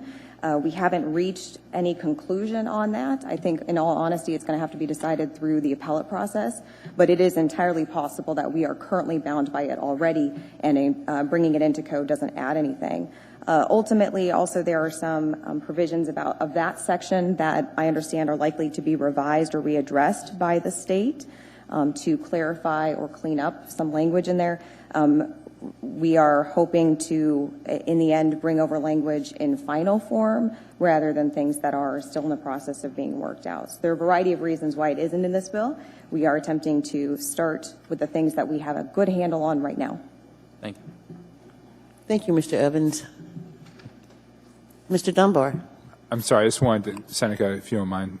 So just something you said caught my ear a little bit. So you said the immunity would have to be sort of hashed out in the appellate process, which is a kind of a sanitized way of saying someone would have to be charged and then this would go up. Were you referring to some other provision of immunity that's in Section 36, or do you actually contemplate prosecuting one of the people that she's concerned about and then hashing it out, after they have been convicted if it becomes appealed? Sure, through the chair. So the circumstance, what would need to be hashed out specifically is what would have to happen for that situation to be hashed out is the municipality would have to choose to proceed with prosecution, gain a conviction. The defense or the defendant would have to attempt to utilize that immunity provision. It would have to be denied by a judge. The conviction would be obtained, and then the process would be appealed, or the decision would be appealed. In reality, I don't think we're ever going to get to that, because part of what this ordinance does is creates both an affirmative defense at the trial level that can be brought up by a defendant or defense at any point in the process, and two, allows us to use pretrial diversion to allow our prostitution defendants to avoid conviction at all. And so I think the likelihood of there ever being a circumstance where we're getting to that appellate process is so thin as to be probably very improbable. I will also note that the rate of prosecution of prostitution is incredibly low right now. Incredibly low, probably under a dozen a year at the most. May I ask one follow-up? So I guess then you've sort of sent some clarifying remarks then. So you don't think actually this will get hashed out in the appellate process. Probably we will address it through some other process before that happens, or it will never come to that. Is that right? Through the chair, it would have to be decided at the appellate process if we ever got to that point. What I mean to say is I cannot easily research the issue and decide, oh, there's a case on point that tells me we are bound or we are not bound. I can't give you a definitive answer. To get that answer, it would have to be hashed out in the appellate court. But I don't expect it to go there simply by virtue of how we handle cases and what this ordinance does. Could the prosecutor's office use its discretion or set a policy to just assume that we are bound by that provision? Absolutely. Is that something you're exploring doing? I can't speak to whether we're exploring that as a policy. I can say our interest in prosecuting prostitutes to the full extent of the law is extremely low. We're absolutely looking for alternatives to that. Thank you. Thank you, Mr. Dunbar. Thank you, Ms. Thank you. Athena. There's no one else in the queue, ma'am. Thank you for your testimony. Anyone else wish to be heard? Good evening. Hi, for the record, my name is Connie Beamer, Beemer, and I am in support of the ordinance. I'm here today simply as a mom of 2 little children. I love Alaska. I want to be part of making this community better and safer. I'm not an expert in sex trafficking, but I do know that sex traffickers exploit the weakness and vulnerabilities of our youth, our young children and our teenagers, and can lure them into prostitution. Sex traffickers don't typically kidnap kids. They typically build relationships, and they can do that either through online relationships. They could be gaming. They could build relationships that way. They also can meet them in person, and they've had cases in California where they put other friends in schools and lured them out. So this is something as a mom that concerns me. And I'm not naive enough to think that my kids might not be exploited in this manner. Even though they're young now, I'm here today just to invest in their future in our city. So as a mom, why am I doing this? I'm here today to encourage you to pass these ordinances because they will help people who are already caught up in sex trafficking. I think in the ordinance that talks about posters that you'll probably discuss next does that. And I also want to make Anchorage really unattractive for these people to come into our city. I want to take a firm stance against that. I believe so strongly in this that in the past I've invested in helping women on the ground. I've sat with them face to face, people in this industry in Anchorage, multiple of them, had a meal with them. They've texted me in the middle of the night, 2, 3 a.m., crying out for help. People that just touched my heart in so many ways because just an interaction. I'm not a social worker. I have no clinical training to help these women. I just came to them as a friend and said, what can we do for you? How can we help you? I brought them diapers, and what I've done is just a small sliver of an inconvenience to me compared to what these women have to go through. So I urge you tonight, make our city a better place, pass these ordinances. Thank you very much for your time tonight. Thank you. Anyone else wish to be heard? Good evening. Good evening. My name is Vanessa Makihele, Makihele. I'm here speaking on behalf of Stephanie Staveland, who had every intention of being here tonight, but she recently gave birth. And so I am going to read her statement for her. My name is Stephanie Staveland. I'm a social worker who has been engaging in anti-trafficking work since 2013. I have previously been employed as a mental health clinician at Covenant House, Alaska, working with teenagers and young adults who are victims of sex trafficking. I'm currently employed as the Director of Survivor Care with Priceless, an organization in Anchorage that works with survivors of sex trafficking. We assist survivors in coming out of the life, regaining independence, pursuing healing and recovery, and building a life of freedom. There are several myths out there about sex trafficking. One of these myths is that prostitution is a victimless crime. Anecdotally, I can tell you that 100% of the 70 women referred to Priceless and over 30 young women at Covenant House that I have worked directly with did not choose to sell their bodies for money, drugs, other things of value. They did not choose what sexual acts to perform and who to perform them with. They did not lay in bed as innocent young little girls and dream about the day that they would work as a prostitute.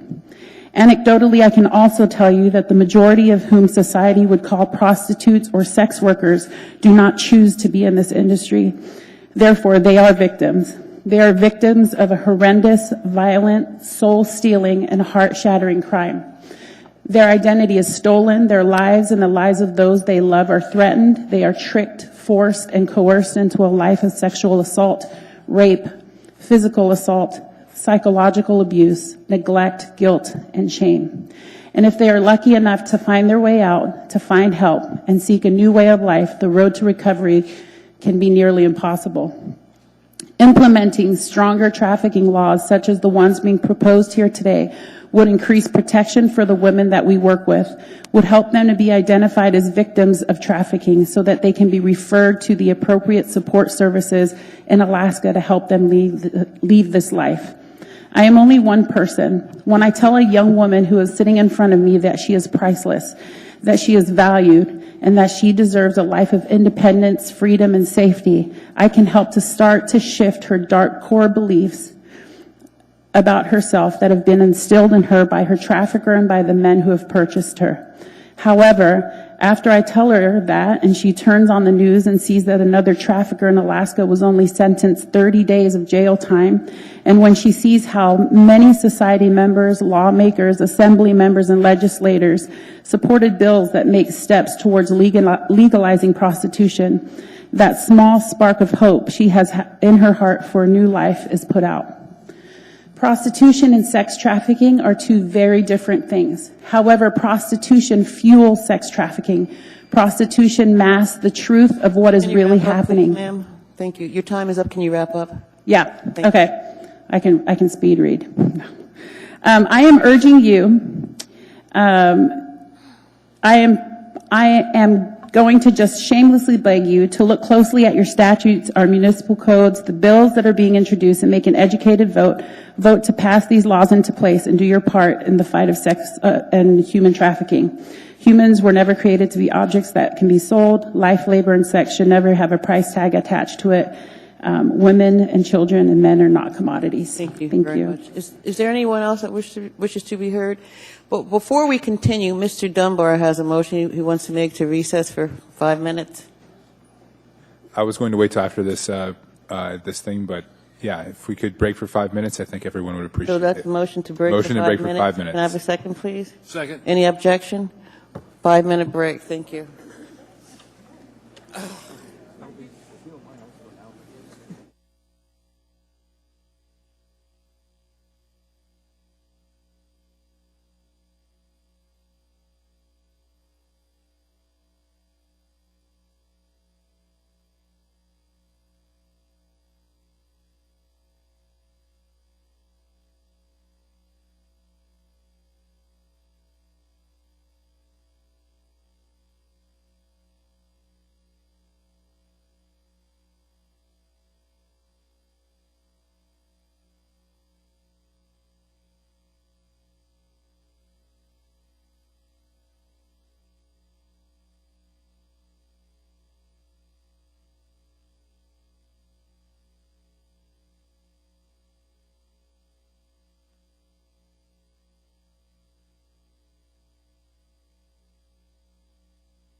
Meeting of November 15 back to order.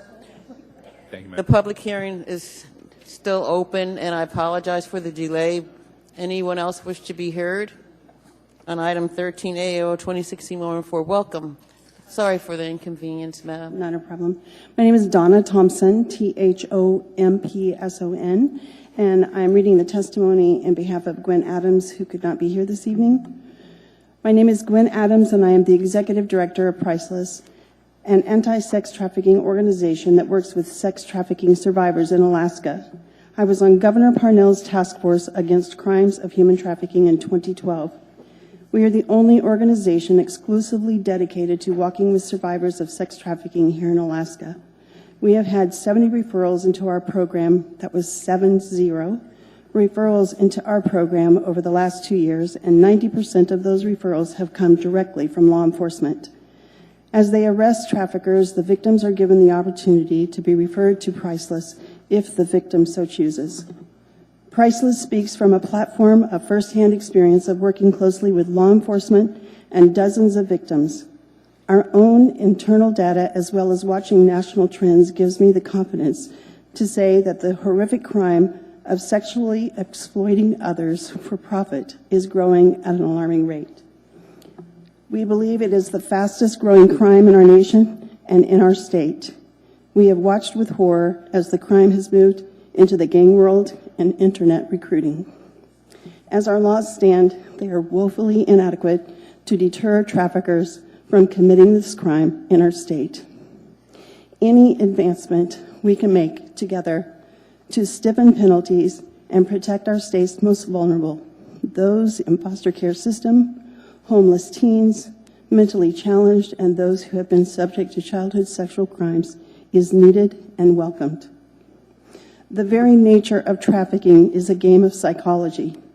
Victims are likely threatened to keep silent, so we must rely on laws that move towards making it easier for law enforcement to arrest and prosecute traffickers without requiring testimony of the victims. We at Priceless commend and fully support the adopting of these new laws. They are a good start as we move to adjust to the changing nature of this crime. Anyone who would argue otherwise and make it easier for people to profit off the selling of others' bodies does not live in the land of reality on this issue. I am here speaking for the 70 women who need my voice. They would have left the life earlier if they could have. They are out now and safe due to a law enforcement that has been increasingly trained to recognize signs of trafficking and offer them help and hope. When other organizations argue for the protection of sex workers, they are essentially asking for protection from law enforcement and not protection from traffickers. Law enforcement need the ability to do their job, and this bill helps. Protecting sex workers from law enforcement does not protect those trapped in the hellish world of trafficking from pimps. It does just the opposite. Look at the stats. Law enforcement, as they are more aware of trafficking, I'll wrap it up, does not arrest or charge women with prostitution. They are going after traffickers. The opposition to this is misguided at best and creating a loophole for sex workers to engage in trafficking at worst. Thank you, ma'am. Thank you for your Anyone consideration. else? You're welcome. Anyone else wish to be heard?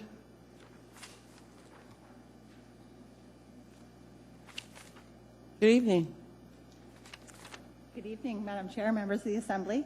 My name is Donna Mears, M-E-A-R-S. I am here tonight as Chair of the Health and Human Services Commission. Can you pull up the microphone a little bit so we can hear you better? Thank you. I am here as Chair of the Health and Human Services Commission.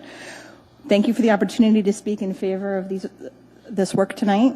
The task force is very much appreciated, and we're looking forward to their efforts in front of you and also in the future. We hope that these benefits spread not only through the municipality but also statewide.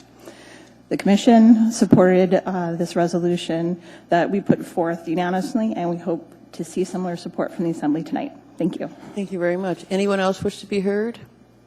Anyone at all?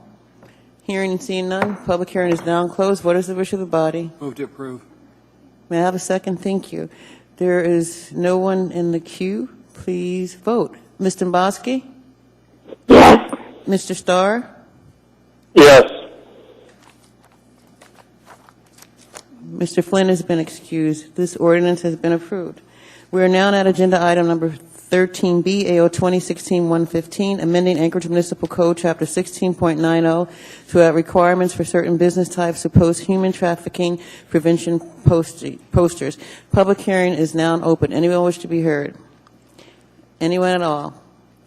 Hearing and seeing none, public hearing is now closed. What is the wish of the body? Move to approve. Thank Second. you. There, Mr. Falsey? Just wish to remind the body that there is an S version of this item. It's 13B2. Thank you, Mr. Falsey. So the first and second was to approve the substitute version, correct? Thank Yes. you. Thank you. Yes, it was. Thank you. Mr. Weddleton? Yeah, I suppose so. I also have some amendments that may or may not. Can you turn on your mic, please, sir? Oh, I'm sorry. I have not read the S version. Maybe if we could get a quick review of the difference, because I've got a couple amendments that may or may not have been addressed. Mr. Falsey? Through the chair, I would invite Erica McConnell to the microphone to give a high-level summary of the S version changes. Thank you.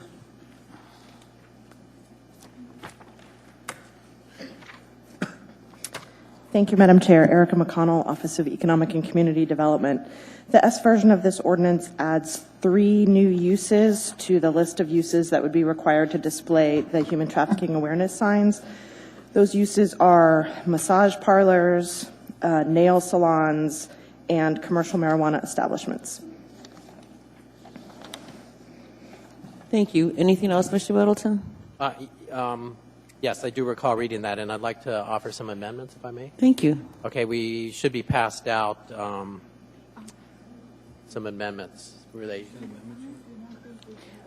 We don't have them yet, Mr. Weddleton, but we will in a moment. Okay, if I could describe them, they're quite simple. Please. One is to change the size of the sign to 8.5 by 11 from 11 by 17, and to decrease the required font size to 12 point from 16.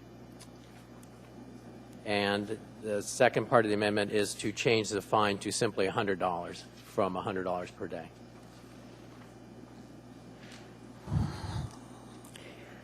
Do we have? We're going to get copies of yeah. Hand it out.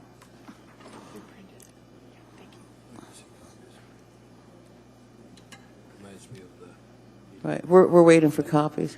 I'm sorry about that. That's okay.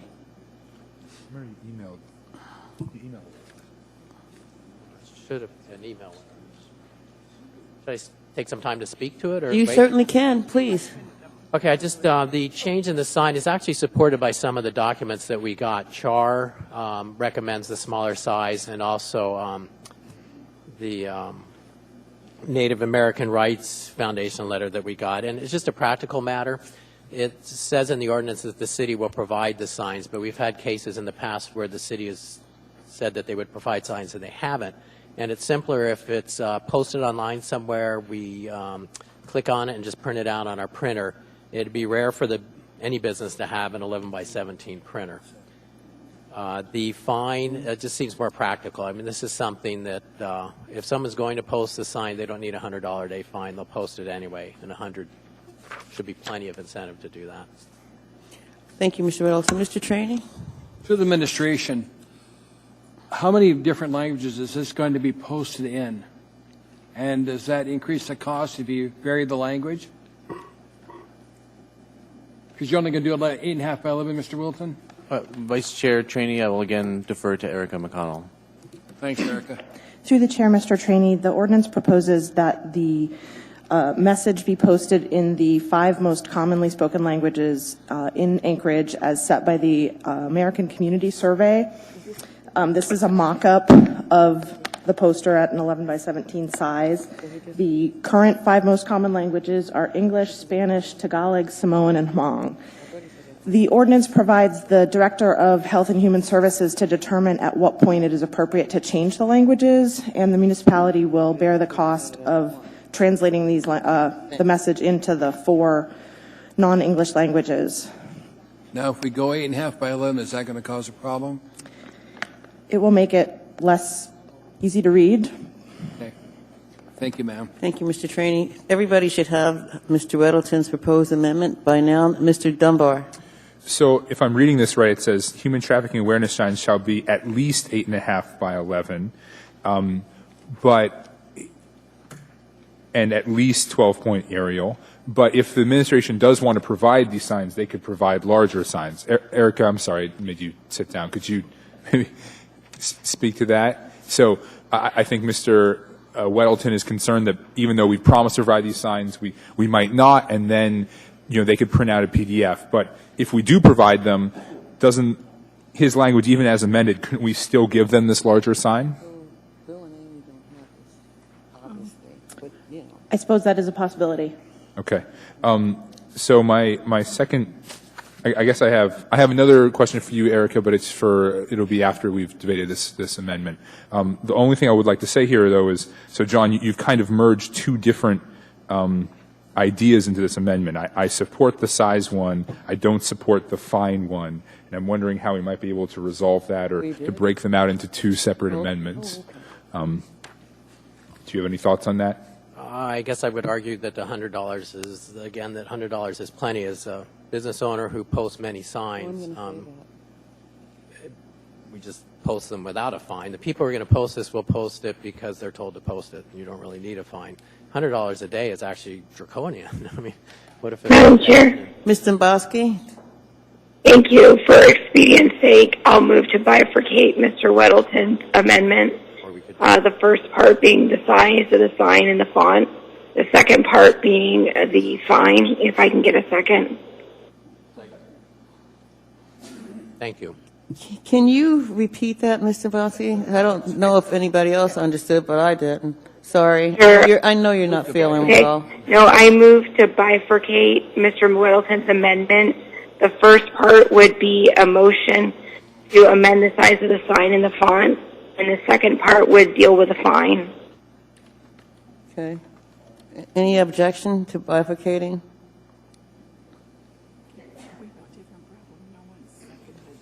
Right. And we also need a second for Mr. Weddleton's amendment, proposed amendment. Yeah, I'd second them. Okay. So for clarity for myself, okay, we're now dealing with, is it item B?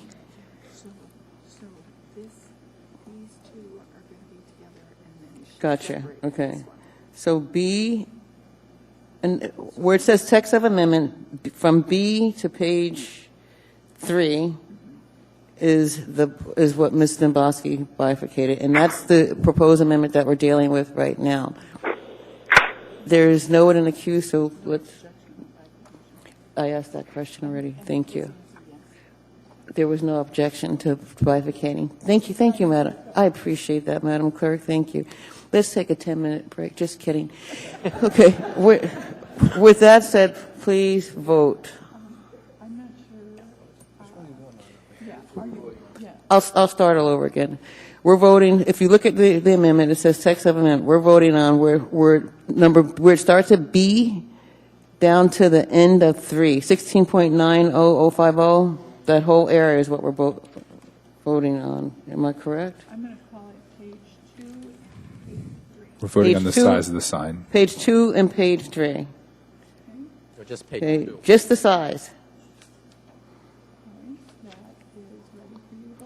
Okay, please vote. Yes. Thank you, Mr. Dombowski. Mr. Starr? Yes. Thank you. Mr. Flynn is excused. That amendment is approved. Mr. Weddleton, your second amendment, please. Okay, I'd move to change the fine from $100 each day to simply $100, and I can speak to that. Thank you, Mr. Weddleton. Yes. Thank you, Mr. Peterson. Mr. Weddleton? Well, I've spoken to it twice already, but I'll add a little piece. To the people who will post this sign are the good, honest businesses who are not involved with trafficking, so $100 a day is plenty. The people who are trafficking, and looking through our packet, we have an example of a penalty, which is 60 years in prison. So someone who will traffic facing 6 years in prison will not be daunted by a $100 a day fine. So the only people who will be impacted by it are the good, honest businesses who may or may not have a sign fall down. So I recommend a $100 a day fine is adequate to do the job. Thank you. Thank you, Mr. Weddleton. Mr. Dunbar. Thank you, Madam Chair. I'd like to ask a question of the administration. It could be Erica or it could be Mr. Falsey or whomever, about how you calculate the $100 each day.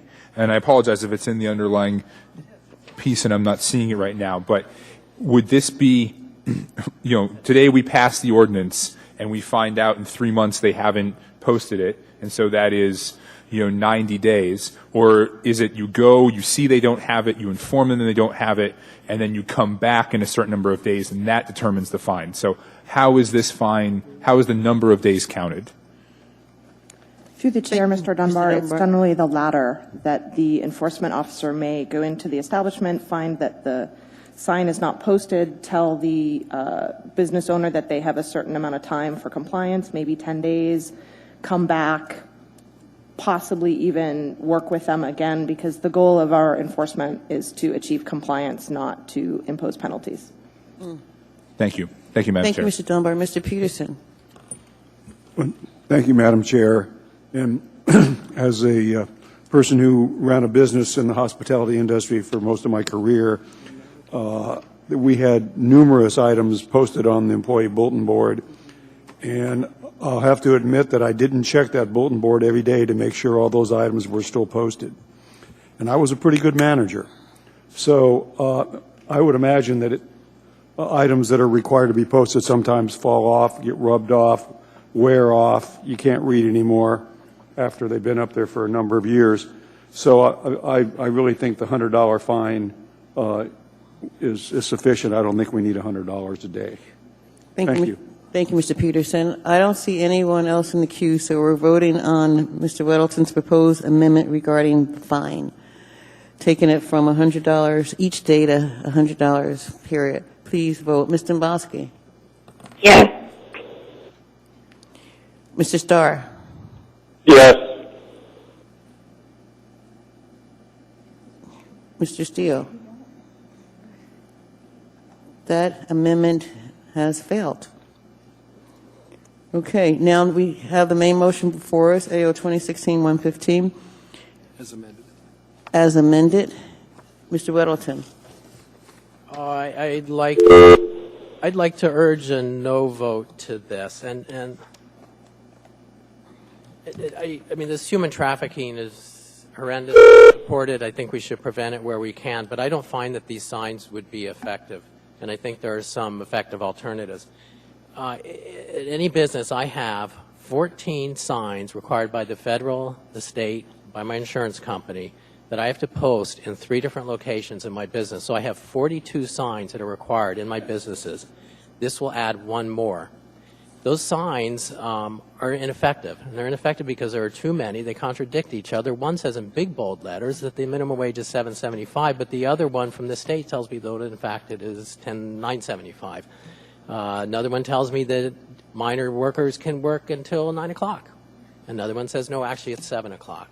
It's a convoluted mess of signs that they're very ineffective, and we're just adding another one. And we're adding it with, I don't see any real benefit to preventing trafficking. But people who are facing 60 years in jail because of trafficking simply will not post this sign, and the honest businesses will post it, and maybe it'll fall down, who knows. We heard in testimony during the public hearing on this earlier that inspectors will come in and they will see that if there is no sign, now they are suspicious that in fact this place is involved with trafficking. And that is, I'm a little offended by that actually, because it is just another of 42 signs, and we'll have good, decent businesses charged with breaking sex trafficking laws because of a sign. And I'm not prepared to put that on small businesses. What would be effective, what is effective, we have heard that all of these businesses that would be required to be post these signs have inspectors, and people go and inspect these businesses, and those inspectors should be trained to look for trafficking when they're in there.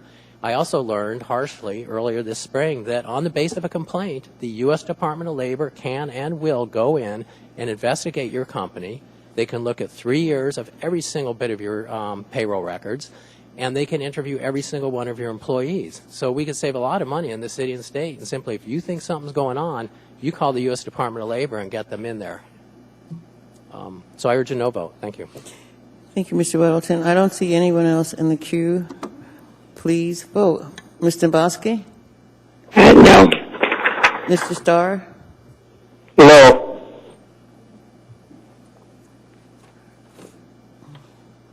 That fails. That ordinance fails.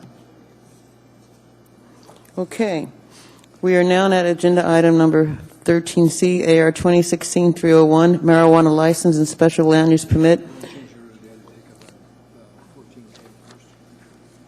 Let's finish this one. I think it's okay to finish this one.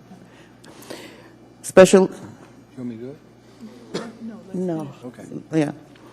Sorry about that. AR 2016-301, marijuana license and special land use permit for a marijuana retail store establishment with license number M101260, doing business as a Herbal Cash. Public hearing is now open. Anyone wish to be heard? Anyone at all?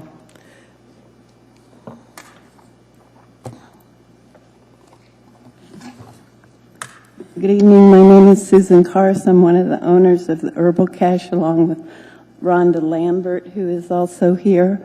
We were here 2 weeks ago with an issue. Although there were no issues with our application itself, there was an issue with the building. We are pleased to inform you that that issue has been resolved, and I think our plans have been approved by the planning department. The encroaching deck is now gone. It's my understanding today they were doing groundwork, and the handicap ramp should be constructed within the next week or two.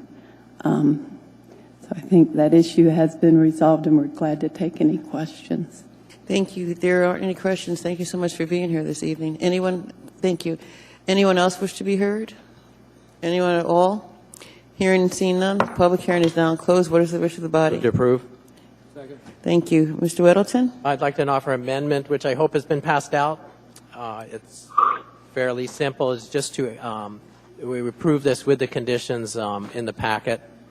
And We have it, this yeah. would add a number 10, which is to obtain a certificate of zoning compliance for permit 035441. And this just refers to the project that they're doing regarding the setback. Thank you, Mr. Weddleton. I don't see anyone in the queue. We're going to vote on AR. Did we have? Yeah. Thank you, Mr. Mbasi. We're voting on AR 2016-301 as amended. Please vote. Mr. Mbosky? Yes. Mr. Starr? Yes. That resolution has been approved.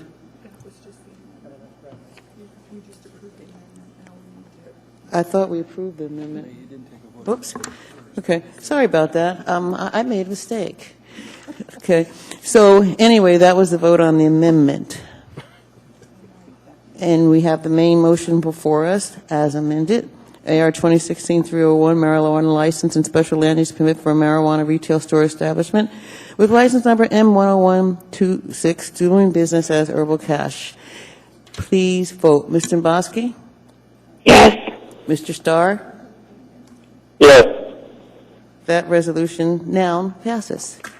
We are now at agenda item 14B because we already dealt with 14A.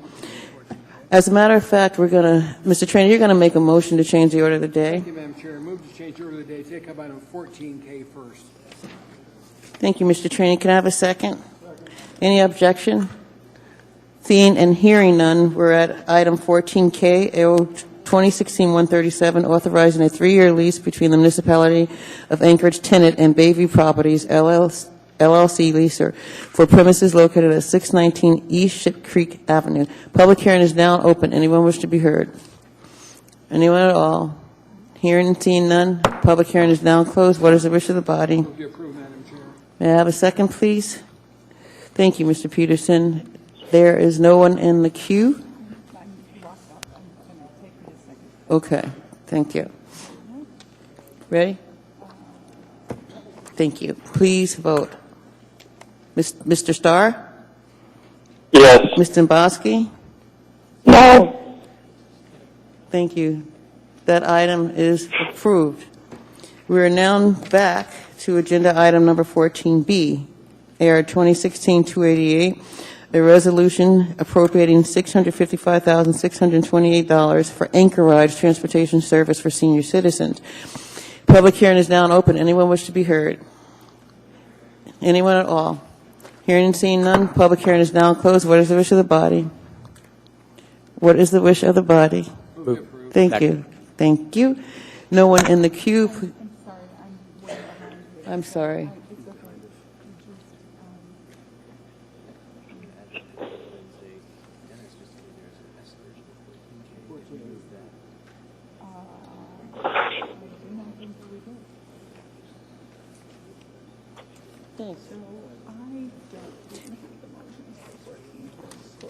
Okay. Okay.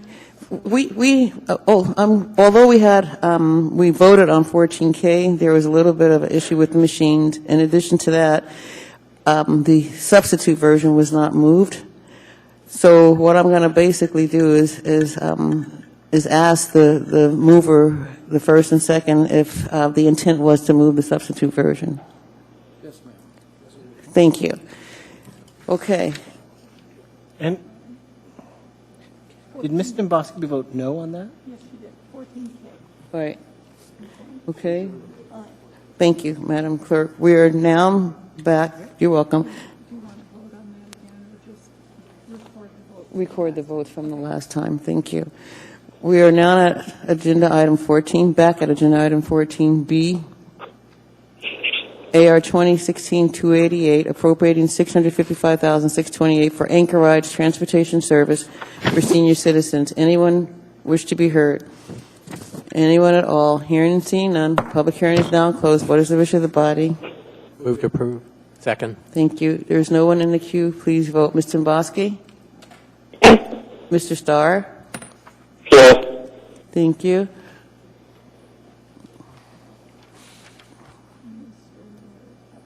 Mr. Evans? Thank you. That item is approved. We are now at agenda item number 14C, AR 2016-289, appropriating $273,250 for Anchorage Transportation Service. Public hearing is now open. Anyone wish to be heard? Anyone at all? Hearing and seeing none. Public hearing is now closed. What is the wish of the body? Thank you. May we have a second, please? Thank you, Mr. Dunbar. There is no one in the queue. Please vote. Mr. Starr? Yes. Mr. Mbosky? Yes. Thank you. That item is approved. We are now at agenda item number 14D, AR 2016-294, a resolution amending Anchorage Municipal Code of Regulations, Chapter 25.11, to recognize the Office of Economic and Community Development as managing authority of the George M. Sullivan Arena. Public hearing is now open. Anyone wish to be heard? Anyone at all? Hearing and seeing none, public hearing is now closed. What is the wish of the body? Move to approve. Second. Thank you. No one. Madam Chair? Mr. Starr. I just had a question. Does the FMG contract have to acknowledge this change? Can someone answer that question, please? The answer is no, Madam Chairman. Thank you, Mr. Abbott. Mr. Starr, anything else?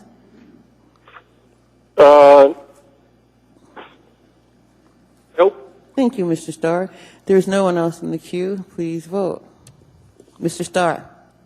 Yes. Madam Chair, Mr. Dunbar stepped out but asked me to, he's back. Okay. Mr. Mbosky? Yes. Thank you. That item is approved. We are now at agenda item AR 2016-295, a resolution appropriating $317,618 for the Aging and Disability Resource Center. Public hearing is now open. Anyone wish to be heard? Anyone at all? Hearing and seeing none. Public hearing is now closed. What is the wish of the body? Move to approve. Thank you. I don't see anyone in the queue. Please vote. Mr. Mbosky? Yes. Mr. Starr?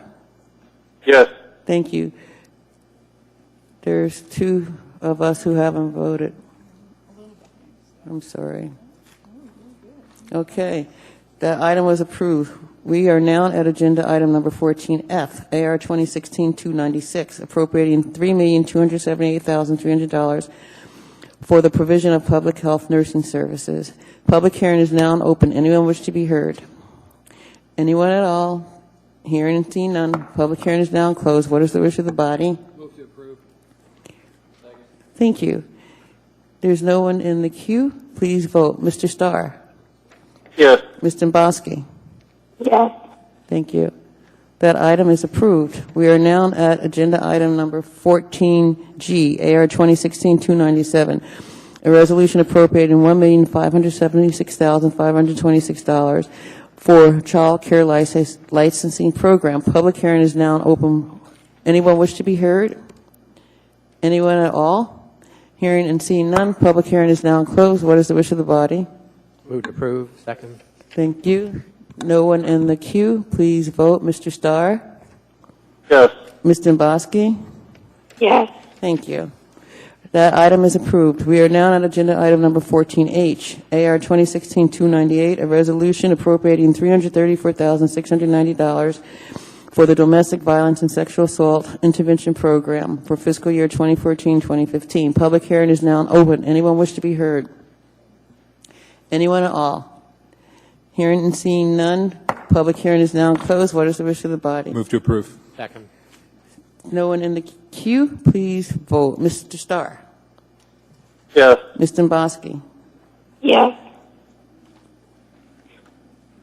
Two more. Thank you. That item is approved. We're now at agenda item number 14L, AR 2016-299, appropriating $1,408,650 for the 2017 Anchorage Metropolitan Area Transportation Solutions Program. Public hearing is now open. Anyone wish to be heard? Anyone at all? Hearing and seeing none, public hearing is now closed. What is the wish of the body? Second. Thank you. No one in the queue, please vote. Ms. Dombrowski? Madam Chair, for clarification, are we on a 14I or 14L? 14L. India. Okay, I thought so. I vote yes. I'm so sorry, and I'm wearing glasses, and I still can't see. That's all Thank right. you, Mr. Croft. 14I. Sorry about that. Sorry.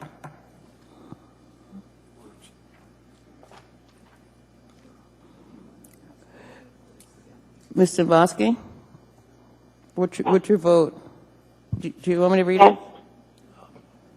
Okay, Mr. Starr? Yes. Thank you. Mr. Peterson?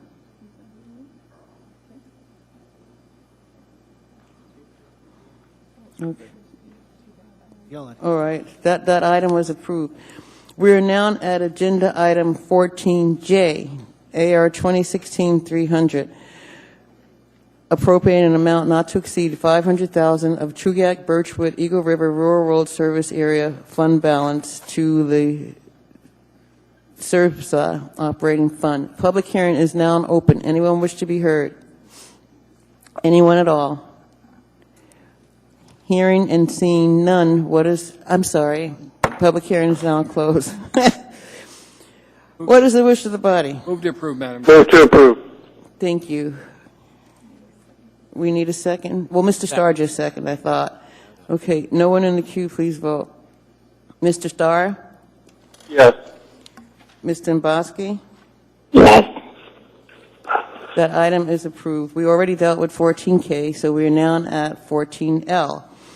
AO 2016-133, a long-term lease, authorizing a long-term lease between the municipality of Anchorage and A&W Services. Public hearing is now open. Anyone wish to be heard? Anyone at all? Hearing and seeing none, public hearing is now closed. What is the wish of the body? Move to approve. Thank you. There's no one in the queue. Please vote. Mr. Starr? Yes. Ms. Dombrowski? Yes. That item is approved. We are now at agenda item 14M, AO 2016-134, authorizing a long-term lease in the form of a memorandum of agreement between the municipality and the United States government. Public hearing is now open. Anyone wish to be heard? Anyone at all? Hearing and seeing none, public hearing is now closed. What is the wish of the body? Move approval, Madam Chair. Second. Thank you. There's no one in the queue. Please vote. Mr. Starr? Yes.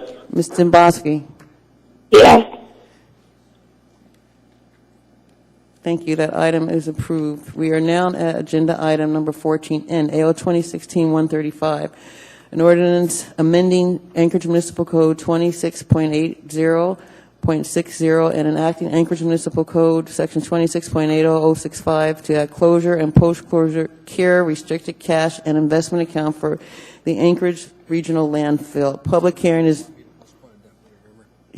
Public hearing is now open. Anyone wish to be heard? Anyone at all? Hearing and seeing none. Public hearing is now closed. Mr. Trainee. Administration, Madam Chair, move to postpone this item indefinitely. Can I have a second, please? Second. Thank you. Mr. Harris? No, thank you. Thank you. Mr. Abbott? Thank you. The motion is to postpone indefinitely. Mr. Croft? Can I just get a quick explanation why we're postponing it? Thank you. Through the chair, Mr. Croft. We're going to clean up a couple items in this and bring it back together with some similar type of action in the next month, in December. Great. Thank you. Thank you, Mr. Croft. No one's in. Madam Chair, I have a question. Certainly, Mr. Starr. So, do we have a care and closure fund already established? Through the chair, Mr. Starr, yes. Okay, so the idea that we have one for the solid waste services, is it going to delineate between Merrill Field and the Highland? The Care and Closure Fund is for the Anchorage Regional Landfill at Highland. And so by postponing indefinitely, you're going to bring back another one that addresses that one solely, or how does this postponement address the changes? This is a measure that affects the investment of the resources in the Care and Closure Fund, and that's the new AO that we bring back within the next few weeks will work along the same lines as this one. We just need to clarify and clean up a couple of the areas of it. It will not affect the status of the existing fund. Okay, thank you. Thank you, Mr. Starr. There's no one in the queue. Please vote. Mr. Starr? Yes. Thank you. Ms. Dombrowski is excused for the rest of the meeting. She is ill. That item was approved. We are now at agenda item number 14, AO 2016-131, amending Anchorage Municipal Code Title 21, Chapter 2105, use regulations to include stormwater sediment management. Public hearing is now open. Anyone wish to be heard? Anyone at all? Hearing and seeing none, public hearing is now closed. What is the wish of the body? Move to approve, Madam Chair. Second. There is no one in the queue. Please vote. Mr. Starr? Yes. Please vote. There's Mr. Dunbar? Thank you. That item is approved. We are now at agenda item 14P, AO 2016-136, amending Title 21 of Anchorage Municipal Code to remove the requirement of only coming to the Assembly twice a year for text amendments to the code. Public hearing is now open. Anyone wish to be heard? Welcome, sir. Madam Chair, members of the Assembly, my name is Tim Potter with Dow.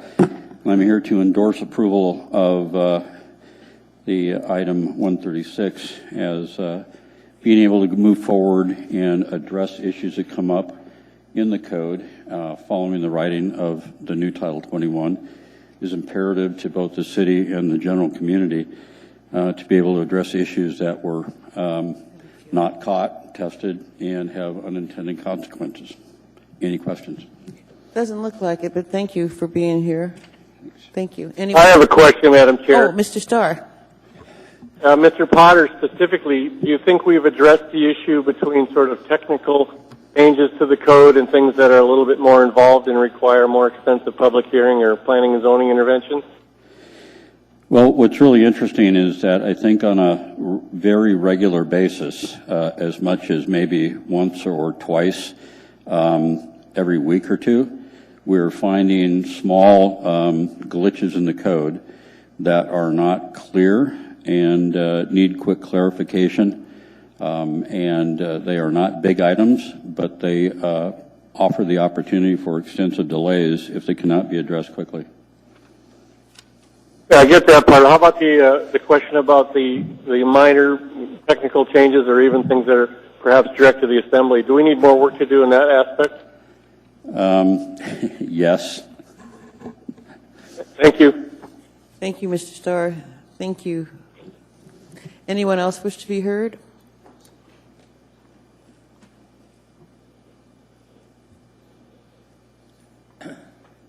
Hello. Welcome. My name is John Rankin, R-A-N-K-I-N.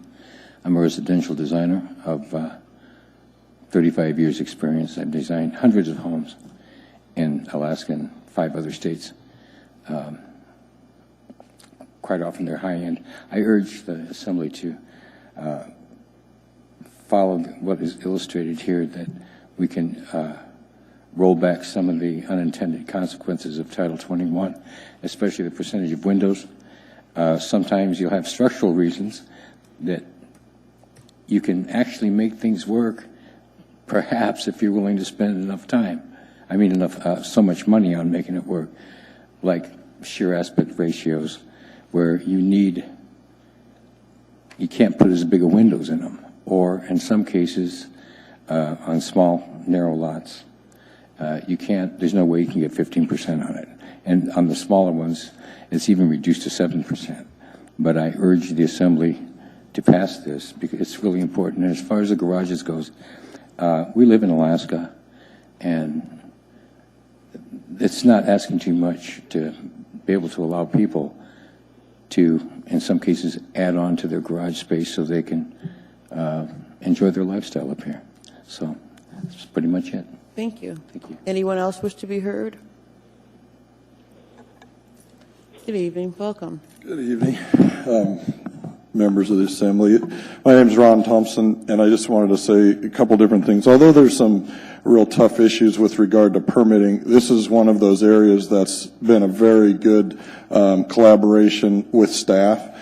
We've been meeting as a member of the government activities position with home builders and many other organizations. We've been meeting with the administration bi-weekly to go over fixes and changes and look at these code changes.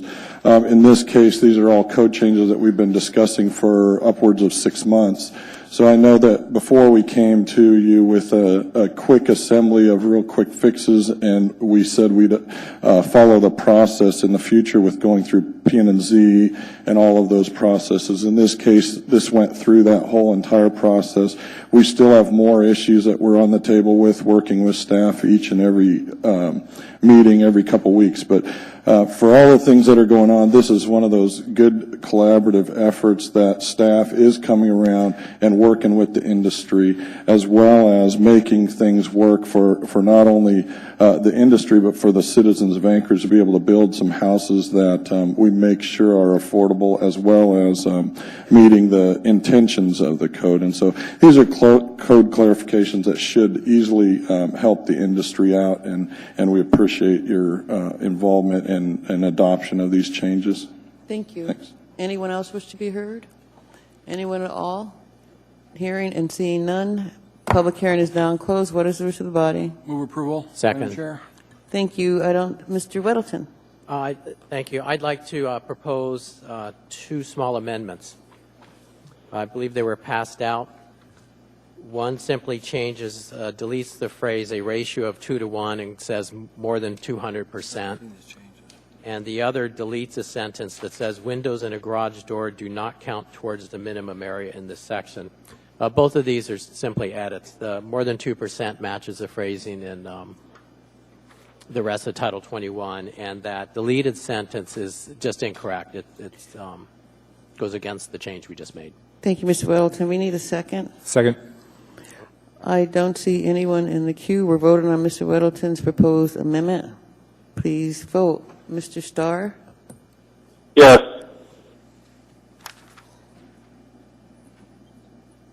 That amendment was approved. We are now at the main motion, AO 2016-136. I don't see anyone in the queue. Please vote.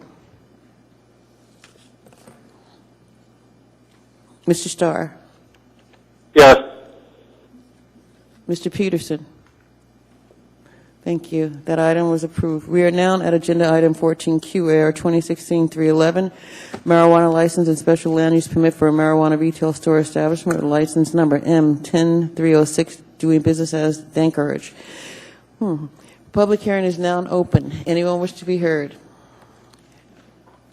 Good evening, sir. He's been here since 7 o'clock. Oh. Good evening. I'm Greg Favretto, and property owner next to Dancourage. Have no objection to marijuana shop being in the neighborhood. I think there's a parking problem, though, a safety issue, because there's only one curb cut there. I'm a little bit concerned with the amount of traffic that's going to be generated and how people are going to be able to get on and off of Benson, being so close to the intersection of Benson and Spenard. I'd like to voice that concern. Thank you. Mr. Weddleton? Oh, thank you. So, I'm sorry, I didn't catch your name. It's Greg Favretto, Favretto. Okay, thanks. And are you your Favco then? Yes. Is that right? Okay. So there's been other businesses there. Anchorage House of Hobbies was there and others. Did they have trouble? What was the parking situation? There never was much traffic there, a very small amount of business. And then they moved to the old Blaine's shop. And then there was an insurance and ammunition selling operation there, and there wasn't much traffic either. I think this business is going to be very popular and be a lot of traffic. There is the, in the summertime, starting in the spring, because REI stores canoes and kayaks and a lot of things in that building adjacent to it, and there's a short loading dock there. People who are renting and buying these kayaks, and they pull into that easement, which is a thoroughfare for fire trucks in case there's ever a fire there. So it's a very busy place. I think they're going to have some difficulty. Perhaps if they can acquire some parking nearby, it might help alleviate the situation. I understand from the property manager of that shopping center that they're very concerned about parking in the front where the normal parking is for REI and Middle Way Cafe and everybody else, and in the back as well. So I guess we'll just see what happens. But Thank you, sir. May I follow up this? Certainly. So have the applicants spoken with you about parking issue and signs and so on? They haven't. I haven't met them. I'd like to meet them. Lily. They're right behind you. Lily. All right. Okay. Yeah, we can talk. All right. Thank you. Yeah. Thank you, Mr. Weldon. Anything else? No, That's it? thank you, sir. Yeah. I'm sorry, Mr. Steele's in the queue. The proposal is to angle that parking that's right in front now rather than trying to do it straight in. So at least they could back out that way. But I agree with you. There is some concern on that particular corner. There's other operations that are now working out of that back parking lot in the mall, some of the restaurants and stuff a little further down the road. But it's a small building, and they're going to end up with, I think, 5 parking spaces. And yeah, it's tough. If there's some striping on the ground that provides for this angled parking, then backing up to get turned around to get out of there might not be too difficult. We haven't had much snow the last couple of winters. If there's some snow plowing, I would guess they're going to have to remove the snow all the time to keep that parking open. In years past, they would just plow snow into the corner of the building and leave it there, and if it got the pile got too high, then bring in a truck and get it. But the building is attached to the main building of REI like a swallow's nest. The man that originally built it many years ago just got permission to do that and did it. So things have changed a lot in the neighborhood over the last 40 years. not much. Yeah. Anything else, Mr. Steele? No, thank you. Thank you. Mr. Dunbar? I would just like to briefly commend you for waiting, 4.5 hours to make your comments. So, Well, I came and went, in all fairness. thank you. But to you and to the many other applicants that are waiting, thank you for your patience. Thank you, Mr. Dunbar. Thank Thank you. you, sir. Madam Chair, if we could have the owners address that particular parking issue, it would be nice. The public hearing is still Yes, open. ma'am. Thank you, Mr. Steele. Public hearing is still open. Anyone else wish to be heard? Mr. Steele has requested that the owners come to the podium if you don't mind. Thank you. My name is Craig Agletti, Aglietti. I'm an owner. Lily Bossart, B-O-S-S-H-A-R-T. B-O-S-S-H-A-R-T. I'm an owner as well. So we'd like to address the concerns from the gentleman from Fabco. We know that other applicants have had problems with parking, so we anticipated those problems and we've tried to solve them to the best of our ability. We can only do so much, but we do meet the parking requirements set out by the city, and we actually exceed them by 2 spots. We have 7 spots. 7 spots? Yeah. We've been speaking with the Buckaroo, which is right across the street, Spenard, to the east. And they have a very large parking lot that's underutilized. It's not utilized at all during the day. And so we're working on a reciprocal agreement with them where we'd be able to put our overflow parking over there. Additionally, right next to the Buckaroo is a Photo Avenue, which is virtually empty all day long. It runs all the way up to Arctic. Runs all the way up, almost all the way up to Arctic, where you see McDonald's up there. All the way up to McDonald's. And that's a public street. Both sides have available parking, and so we're going to tell all our customers in the first few weeks to, if there's no spots in front of our shop, to park on that street on Photo Avenue, and we'll try and get that issue worked out with the Buccaneer as well. Have you looked at the design of the new Spenard Road upgrade? Mm-hmm. Absolutely. Because they're going to open that back up. They're going to open Photo Avenue, I believe, back up. They're also going to put in parking Some parking directly along the across side. from us. Yeah. Correct. We will put markings down for our parking. We are angling the way traffic wants us to. That's not a problem. We're offering discounts to those who bike to us instead of drive. So we're working with us as far as snow removal goes. We have a contract with another company that is owned by an owner. It'll be the first on our snow plow every morning that there's snow. He owns it. Yeah, I'm a general contractor as well, and we do snow removal in the wintertime. So that'll be the first stop on our schedule in the morning. Trash inside except on collection day? Yep. We have the 2 little bins. We don't anticipate tons of trash, but we'll bring it out every day. Thank Any you. other questions? Yeah. Anything else, Mr. Steele? No. Thank you. Thank you very much for being Thank here. you. Thank you. Anyone else wish to be heard? Anyone at all? Hearing and seeing none. Public hearing is now closed. What is the wish of the body? Move to Second. Thank you. Mr. Weddleton. I just want to state that the Community and Economic Development Committee reviewed this application extensively and recommended approval with the conditions stated. Me neither. Thank you, Mr. Weddleton. There is no one else in the queue. Please vote. Mr. Starr. Yes.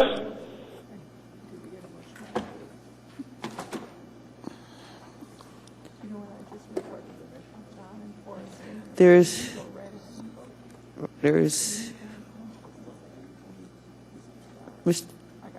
okay, thank you. That item is approved. We are now at agenda item number 14, RR 2016-312, marijuana license and special land use permit for a marijuana retail establishment with license number M197, DBA Raspberry Roots, LLC. Public hearing is now open. Anyone wish to be heard? Anyone at all? Hearing and seeing none. Public hearing is now closed. What is the wish of the body? Thank you. Mr. Weddleton. Oh, just again, we reviewed this at the Community and Economic Development Committee extensively. We're familiar with this one because they also have a cultivation license, and we recommended approval with the conditions. Thank you, Mr. Weddleton. There's no one else in the queue. Please vote. Mr. Starr. Yes. That item is approved. We are now at agenda item number 14S, AR 2016-313, a marijuana license and special land use permit for a marijuana manufacturing facility with license number M182, doing business as Einstein Labs. Public hearing is now open. Anyone wish to be heard? Anyone at all? Hearing and seeing none. Public hearing is now closed. What is the wish of the body? Move to approve. Thank you. Mr. Weddleton. I'd like to offer a simple amendment, and that is a condition 13 that states to provide revised product information for changes required by the Marijuana Control Board, and I'll speak to it after a second. Thank you. We need a second. Second. Thank you. Mr. Weddleton. That actually, as they come up with, they have a huge variety of products. It's actually quite interesting, and as they come up with new things they're supposed to tell the state and us. So they made some revisions on packaging and some other minor things. They did satisfy this condition, I believe, because we got from their attorney a copy of the new product modifications. Thank you, Mr. Weddleton. There is no one in the queue. We're voting on Mr. Weddleton's proposed amendment. Please vote. Mr. Starr. Yes. That amendment is approved. We are now at the main motion as amended. Yeah. AR 2016-313. There is no one in the queue. Please vote on the main motion. Mr. Starr. Yes. That item is approved. We are now at agenda item number 14T, AR 2016-306. Modify a marijuana cultivation establishment, license number M135, previously approved for Arctic Herbery. Public hearing is now open. Anyone wish to be heard? Mr. Falsey, you have a comment before we continue? Two quick comments, Madam Thank you. Chair. It may behoove the Assembly to consider consolidating the public hearing on the next two items. I'll also say that events have somewhat overtaken the proposed resolutions that we have put on the table. We're still trying to gather some additional facts. So our recommendation is going to be to delay action on these items today so that we can come back to the Assembly with a fuller picture at the next meeting. I appreciate that. Before we have public hearing, Mr. Trainee, would you make a motion to... Move to combine the two public hearing items. Thank you. Any objection to combining? Seeing and hearing none, those two public hearing items are combined. Public hearing is now again open. Anyone wish to be heard? Good evening. My name is Bryant Thorpe, T-H-O-R-P. I have a statement that I'd like to start with, and then I'd like to ask the questions of our attorney here. 2 weeks ago, when I got the email that you were postponing my final inspections, which included copies of the resolutions that are here that you just joined, Can you speak in the mic, please? I got that notice very late and wasn't really able to make it to that meeting. In reading what you were doing, I had no complaints about the delay, and honestly would expect nothing less from the Assembly, as that is your overseeing sites. In those 2 weeks, the state has done a fairly extensive investigation, have formally responded to our director and enforcement officers, and had open conversation with them about their notices and their expectations. In that time, they've also done one of their final inspections of my facility. In the same time, I haven't heard anything from the city, so I'm left to ask the question: what further details do we need? I'm left to assume that the city was allowing the enforcement team to be the one that looking into the notices that were issued to me. That being said, Please pull your mic up so we can hear you clearly. The state has concluded their probe into the notices and finds no further reason to bring accusations forward at this time. I'm under the impression that I am now, everything is cleared up with them and I'm on good terms with them. I'd like to introduce a few people that I have with me, if you guys would here. The fifth and sixth row back here. 5 or 6 of my employees back here that a month ago were unemployed. With our delay 2 weeks ago, I laid them all off again collectively. They're here to show their support, that they'd like to get to work. They're all beautiful people and they love what we're about to do.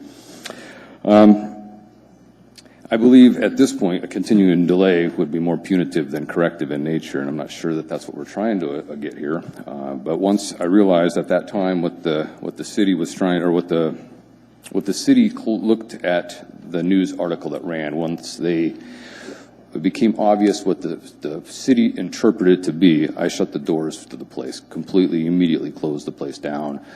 Social media was shut down, lights were turned off, no openings whatsoever. What was projected by the media wasn't truly what was happening there, and the moment that the public looked at it in that manner, I closed it down and put a stop to that completely. So anyway, that all being said, I guess I'm looking to our legal staff as to what more we're looking for, what type of questions haven't been answered, and what the city needs to move this forward. Thank you, sir. This is not a question and answer session. You can ask those questions offline. Thank you. This is a public hearing. Well, thank you. Nice. Anyone else wish to be heard? Anyone at all?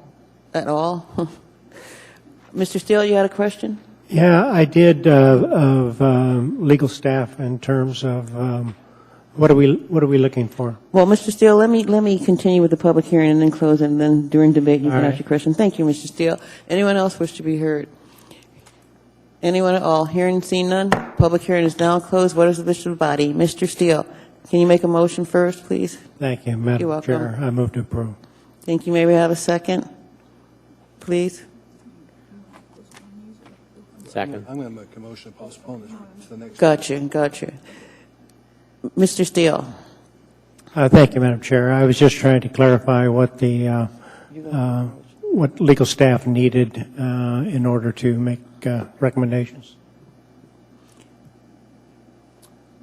Thank you, Mr. Steele. Through the chair, the way the ordinances, or sorry, the draft resolutions that were before the body were structured was that we were going to look at what came of the state proceeding. We've been in some communications with the Marijuana Control Board to get the results of their investigations, and we're reviewing that information and also determining whether we think more information needs to be collected. So we do have their response, however? My understanding is that we have received at least portions of the investigation. I'm not sure if we have the full set yet. So we're talking about another 2 weeks, Madam Chair? Thank you. Mr. Steele, would you please withdraw your motion to approve? Because it's going to be postponed, can you withdraw your motion to approve?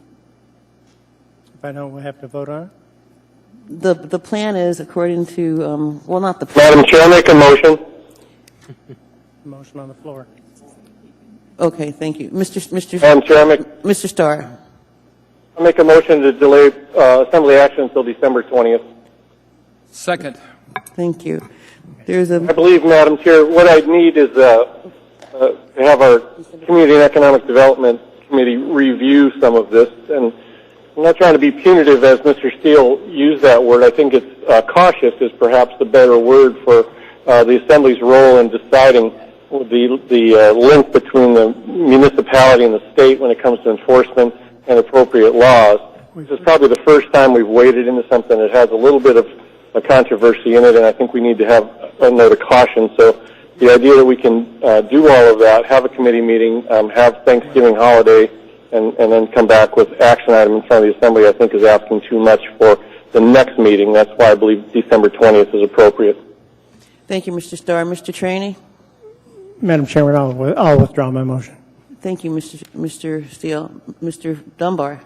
Thank you, Madam Chair. So I have, I guess, two clarifying questions. I'd like a little more information from the administration about what practically this means in terms of the impact on the business owner. So if we delay it out, is there a chance that they could get inspected and improved during that interim? Or is that cannot happen until we pass this? So that's my first question. The second is, why, if we're going to push it out, must we push it till the 20th? Why can't we push it till the 6th? Thank you, Mr. Dunbar. Mr. Traney? Madam Chair, I move a substitute to move this to December 6th, our next meeting. Can we have a second? Thank you. Mr. Weddleton, on Mr. Traney's motion? I was going to offer the December 6th, and the Community Economic Development Committee will meet when we have to keep this moving as quick as possible. Okay, great, thank you. Mr. Croft, on Mr. Traney's motion? Yeah, and so in effect the decision between the 6th and the 20th. So do we expect to have a resolution from the state? Is there any time frame so we know whether that's expected soon or later? So through the chair, Assemblymember Croft, it is my understanding that the state has announced that it has concluded its investigation and it is not taking any enforcement action. We are now taking the information they gathered, looking to see whether there is more information that we believe should be gathered to see whether we are satisfied with that response. In answer to the earlier question from Assemblymember Dunbar, at the last Assembly meeting, the Assembly passed a resolution instructing the municipal clerk not to complete the final municipal inspections that need to occur before operations can begin at these two establishments, and not to complete those inspections until the Assembly finalized actions on these two resolutions. So the effect of kicking this out another 2 weeks is to forestall operations. So they have determined that there wasn't a violation of statute or regulation. We've issued a determination, or have just failed to take action? The state. Through the chair, at this point, without having gotten as close to it as I would like to be, I think I would characterize it as saying that looking only at the state regulations, that Cynthia Franklin announced that they were not doing any further enforcement action. Of course, they were not looking at the companion municipal regulations. There may or may not be some differences there. Okay. I guess was the point, there's enough substantive differences that there might be a different conclusion, or we just don't know yet? I think through the chair, it is correct to say we don't know yet, and we think that there may be more fact gathering that needs to occur. Thank you. Thank you, Mr. Madam Chair. Mr. Starr. Well, sorry, I can't see, so I'm trying to just be polite, but through the chair, Mr. Falsey, can you also look to see, in terms of the use of the facility, if they were approved for occupancy, such as life safety items and the general public occupancy on the facility as it relates to the zoning and some of the other inspections that need to occur just for any business? Can you provide us a summary of that information or through the Community Economic Development at their meeting? Thank you. Thank you, Mr. Starr. Mr. Croft, are you? No, Mr. Weddleton. I just wanted to check with Mr. Falsey. If we have a meeting on December 1st, do you think that would that schedule it for We talked about his community. Community and Economic Development Committee then? Would that give you time? Through the chair, it may, but I don't believe that there is an assembly meeting scheduled for December 1st. No, I believe there was. I think part of this motion from I think Mr. Starr was it would go to the Community and Economic Development Committee, and so I'm looking at our schedule there. Great. I think we could make that work. Okay. Thank you. Mr. Traney. Just thank you, Mr. Falls, for bringing the information to us and working on this. We look forward to you coming to the committee on December 1st when we have the committee meeting. Thank you, Mr. Falsey. Thank you, Mr. Traney. We have on the floor a secondary motion to postpone this item until the meeting of December 6th. I don't see anyone else in the queue, so please vote. Mr. Starr. Yes. These items are postponed until the meeting of December 6th. They're combined, yes. Thank you. Okay, we're now at agenda item audience participation. Anyone wish to be heard?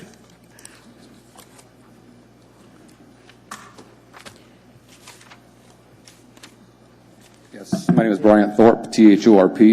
Is it possible to get the Assembly to tell the taxing authority to refund my $10,000 cash bond? I borrowed that, and I really can't afford to sit on that for another month. Sir, this is audience participation. You are the governing authority. I'm You sorry? dictated that they don't do my inspections. I would like this. Would you do me a favor? Sure. Would you mind calling them tomorrow and asking them? Calling who? The taxing authority? Right. Sure. That I'd appreciate that. Okay, thank you very much. Anybody else want to be heard? Okay, there's no one else that wants to be heard. Move to adjourn, Madam Chair. Mr. Peterson. Mr. Peterson. Second. Thank you, Madam Chair. I move to reconsider my vote on 13B2. And I have an amendment to change that. Well, we have to bring the whole item back. Correct. So you move to reconsider item 13B2. Is there a second? Madam Chair, I voted for the measure. Can I move to reconsider? Prevailing side? Second, yeah, on any side. Okay, the second can be on any side. But I second. Okay, great. So the item 13B2, the substitute version is before us. Well, I just said that. Thank you. Please vote to reconsider item 13B2. It's AO 2016-115S.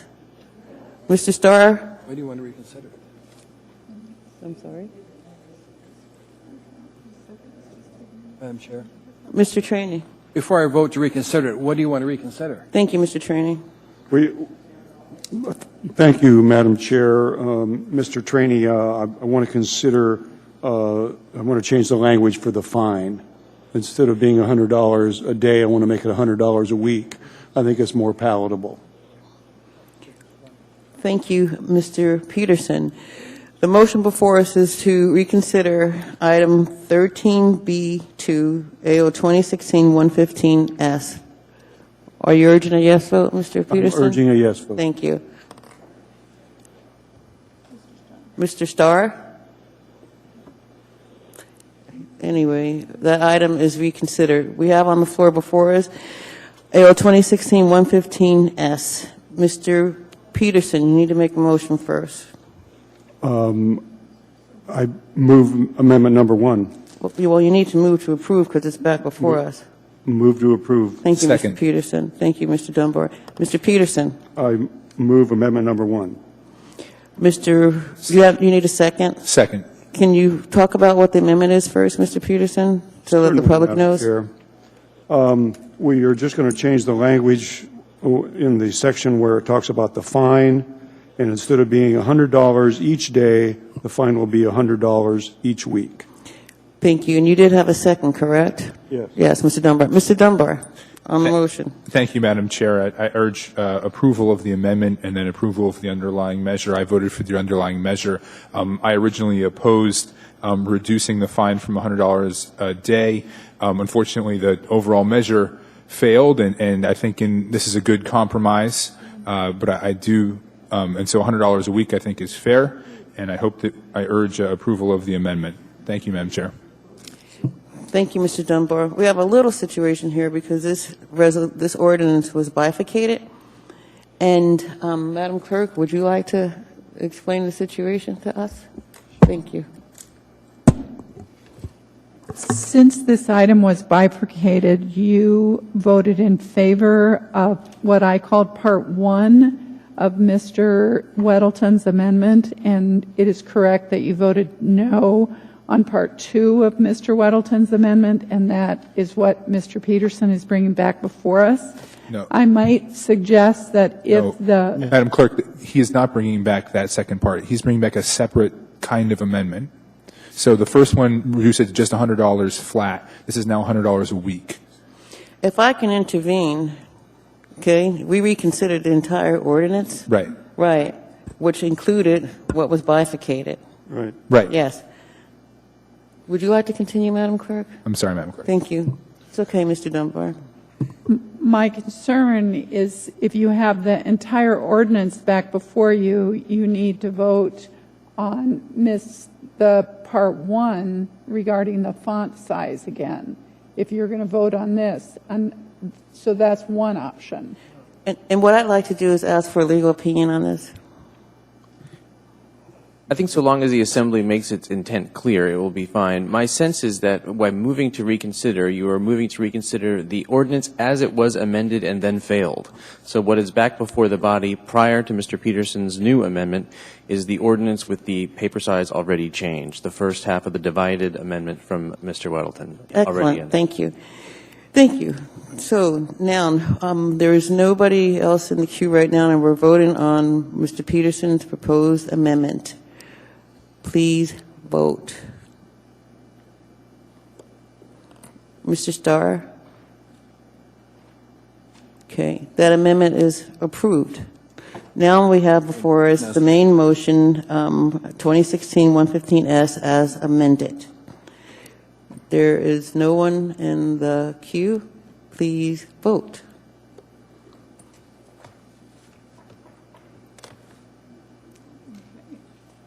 Somebody hasn't voted. Mr. Evans. Mr. Evans, thank you. That item is approved.